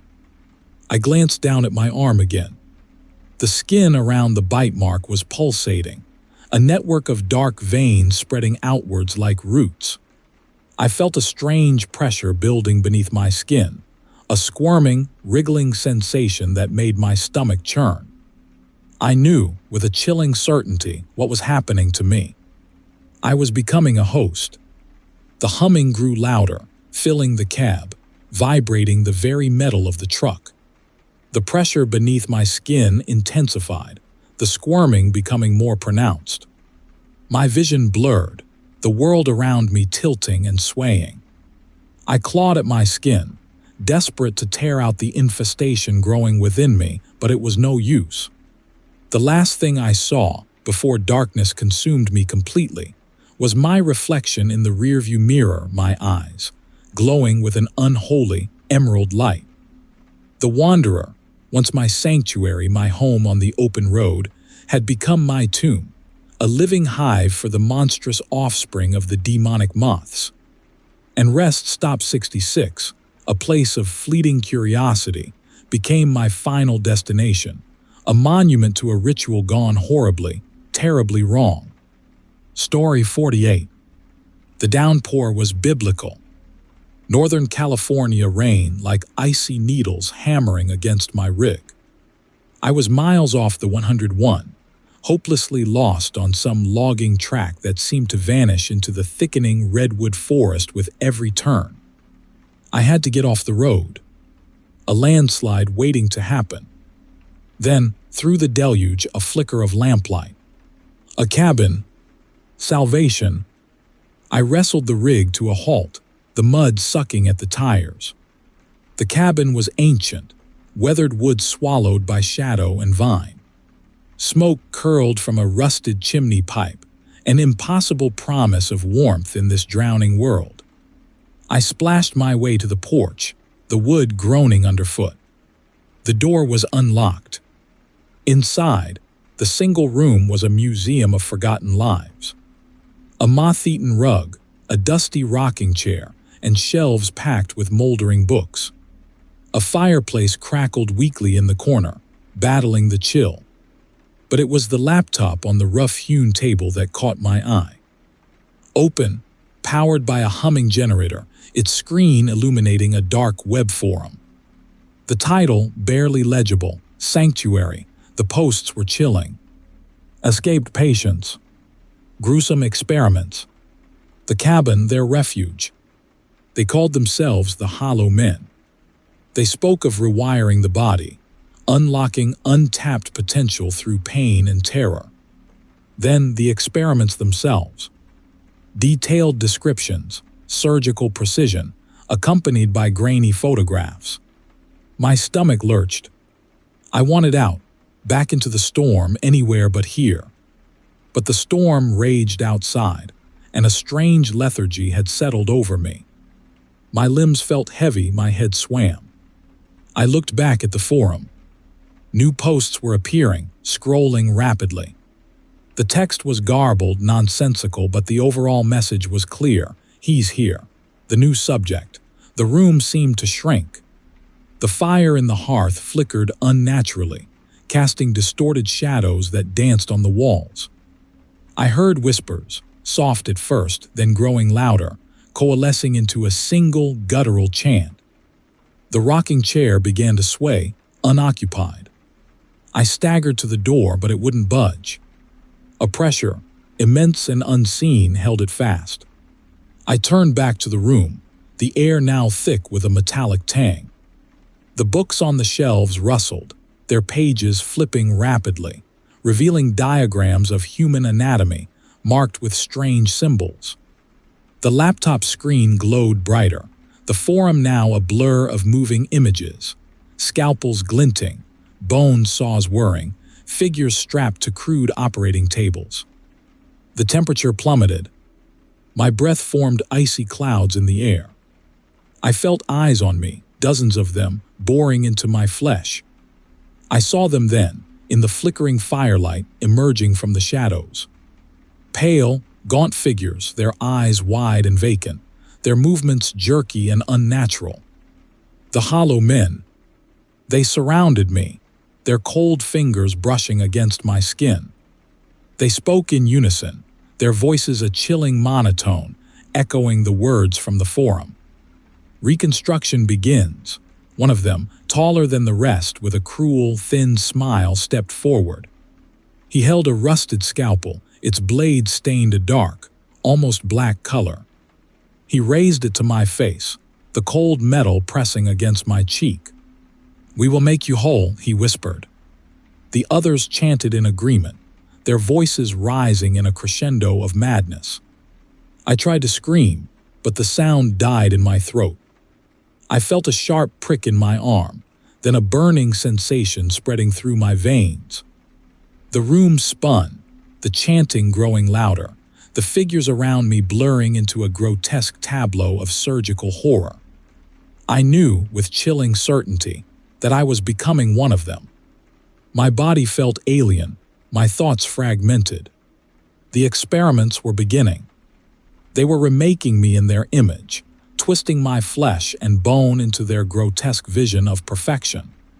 The cabin walls seemed to dissolve, revealing a swirling vortex of color and sound.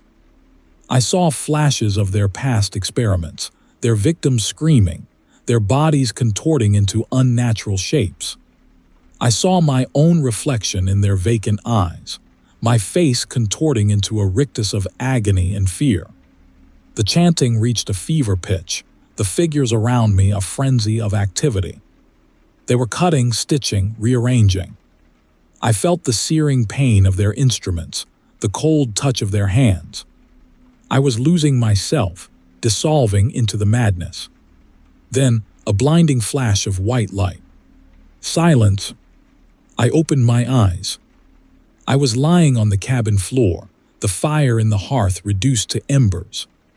The hollow men were gone. The laptop screen was blank. The storm had passed. Sunlight streamed through the grimy windows, illuminating the room in a sickly yellow glow. I staggered to my feet, my body aching, my mind numb. I looked at my hands. They seemed different. Longer, thinner. The skin pale and translucent. I touched my face. My cheek felt smooth, almost plastic. I stumbled out of the cabin, into the cool morning air. The forest was silent, the redwoods towering over me like ancient sentinels. I looked back at the cabin, a wave of nausea washing over me. I knew, deep down, that the experiments weren't over. They had just begun. The hollow men were still inside me, waiting. And I was changing, becoming something else. Story 49. The low hum of the reefer unit was a constant lullaby against the backdrop of winding Sierra Nevada roads. My cargo, 20 head of prime Angus destined for a slaughterhouse in Reno. At least, that's what the manifest said. This run was different. It paid double, almost triple the usual rate, and the dispatcher was unusually tight-lipped about the details. Just get the cattle to Reno, he'd said, no questions asked. Halfway through the pass, a tremor ran through the trailer. Not the usual jostle from a bumpy road, but something deeper, more primal. I chalked it up to nerves, the money, the secrecy. It was all getting to me. Then the howls started. Deep, guttural sounds echoing through the canyons, a chorus of something wild and hungry. I glanced in my side mirror, half expecting to see a pack of coyotes. Instead, I saw them, silhouetted against the rising moon, standing on impossibly long hind legs, were shapes that defied explanation. Canid, yet humanoid, their eyes burning with an eerie intelligence. Dogman. The truck's CB radio crackled to life. A panicked voice, barely coherent, screamed about devils on the highway before cutting out abruptly. The hair on my arm stood on end. This wasn't some backwoods tall tale. It was real. And they were after me. Another tremor, stronger this time, rocked the trailer. Something was happening inside. I pulled over, grabbed my cattle prod and cautiously opened the trailer doors. The cows were agitated, their eyes wide with fear, but it was something at the back that caught my attention. A calf smaller than the rest, its skin shimmering with an unnatural, almost phosphorescent green hue. It looked wrong. I found the paperwork tucked away in the glove compartment, a separate document marked classified, Project Chimera, genetically modified livestock, enhanced growth hormones, increased muscle mass, and a chilling footnote. Subject exhibits heightened psionic sensitivity. Suddenly, the dogman's interest made sense. They weren't after me, not directly. They wanted the calf. They could sense it, this unnatural abomination in their territory.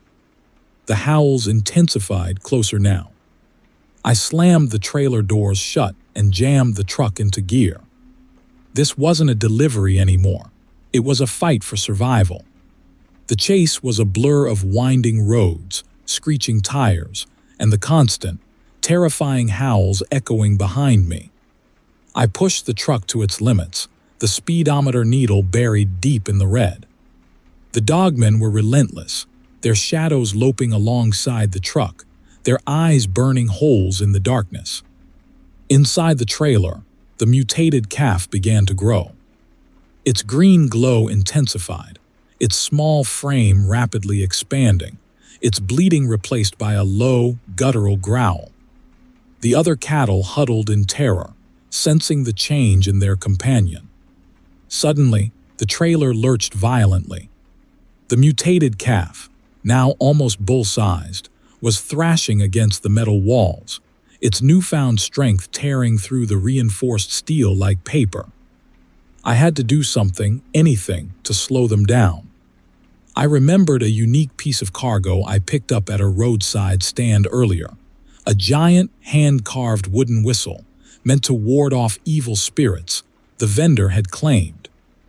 I'd laughed at the time, but now, desperate, I grabbed it from the passenger seat.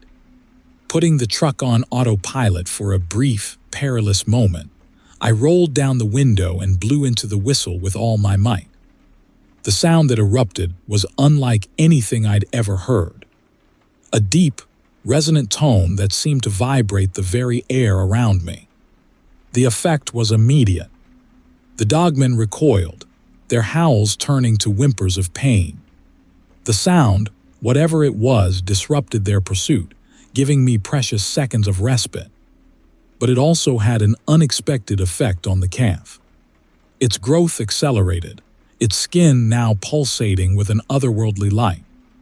It let out an ear-splitting bellow, a sound filled with both rage and pain, and smashed through the remaining trailer wall, landing heavily on the highway behind me. Now, I was no longer running from the dogmen. I was caught in a three-way standoff. Me, the monstrously mutated calf, and the pack of howling dogmen, their fear momentarily overcome by a primal fury. The calf, its eyes blazing with an unholy green light, charged the dogmen. They met it head-on, a tangle of fur, claws, and glowing flesh. The battle was short and brutal.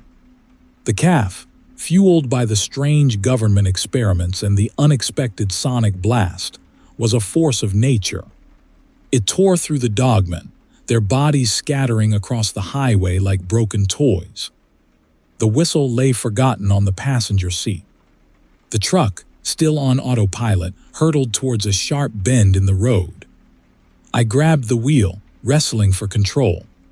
The mutated calf, its green glow fading, stood silhouetted against the rising sun, its eyes fixed on me.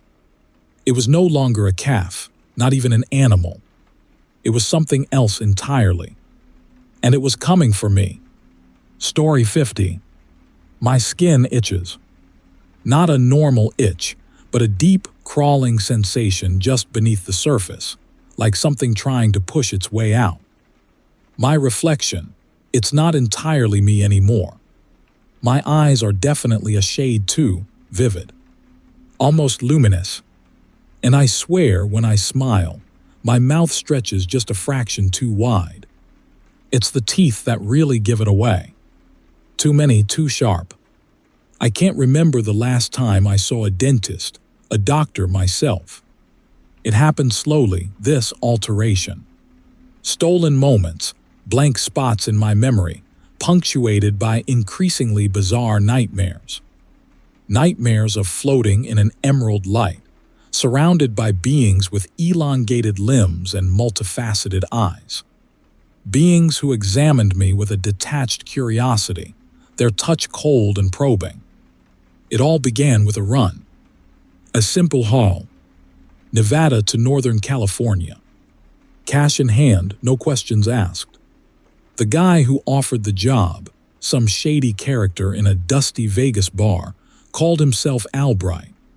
He reeked of cheap whiskey and desperation, his eyes darting around like trapped rodents.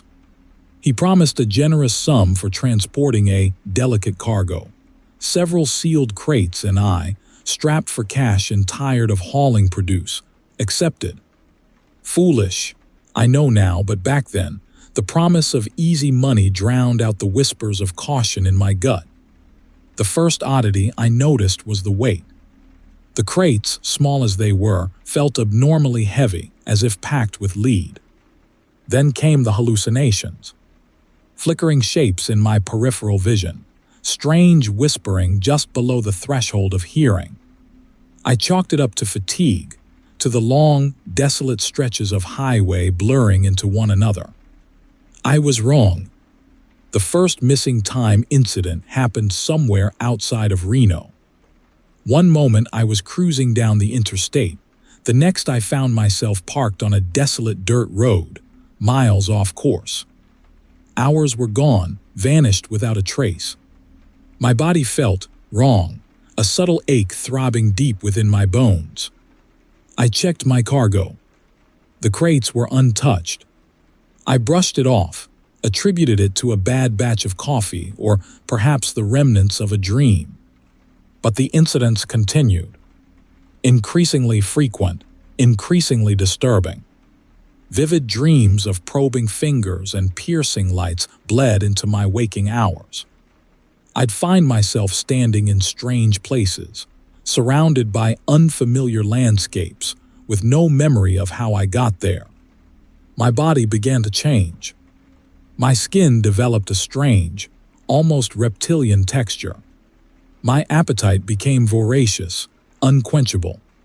The food I once enjoyed tasted like ash in my mouth. Raw meat, though, that was different.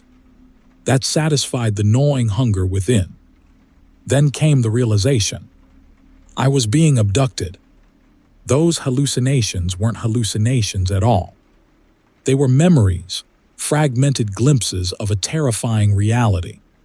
The aliens, the ones I was transporting, were taking me, reclaiming their property piece by piece. The cargo I hauled, it wasn't just some random technological trinkets. It was them, parts of them, or technology meant to interact with them. And I, the unwitting mule, was becoming a conduit, a vessel. My last coherent memory, a true memory, is of pulling over to the side of the road near Mount Shasta. The mountain loomed over me, an ominous sentinel against the darkening sky. My body felt as if it were tearing itself apart, the itching unbearable. I looked into the side mirror, catching my own distorted reflection. My eyes pulsed with an unnatural light. My skin shimmered, iridescent scales pushing through the thinning human flesh. I screamed, a guttural sound unlike anything human, as the transformation consumed me. Now I'm something else. Something more. I still retain flashes of my former life, fleeting images of dusty truck stops and late-night coffee. But those memories are fading, replaced by new instincts, new urges. The hunger remains, a constant burning need. I crave something I can't name, something beyond simple sustenance. I'm hiding in the redwood forests now, a creature of shadow and instinct. I see them sometimes, my kin. They flit through the trees, their luminous eyes watching me, their whispers beckoning me to join them.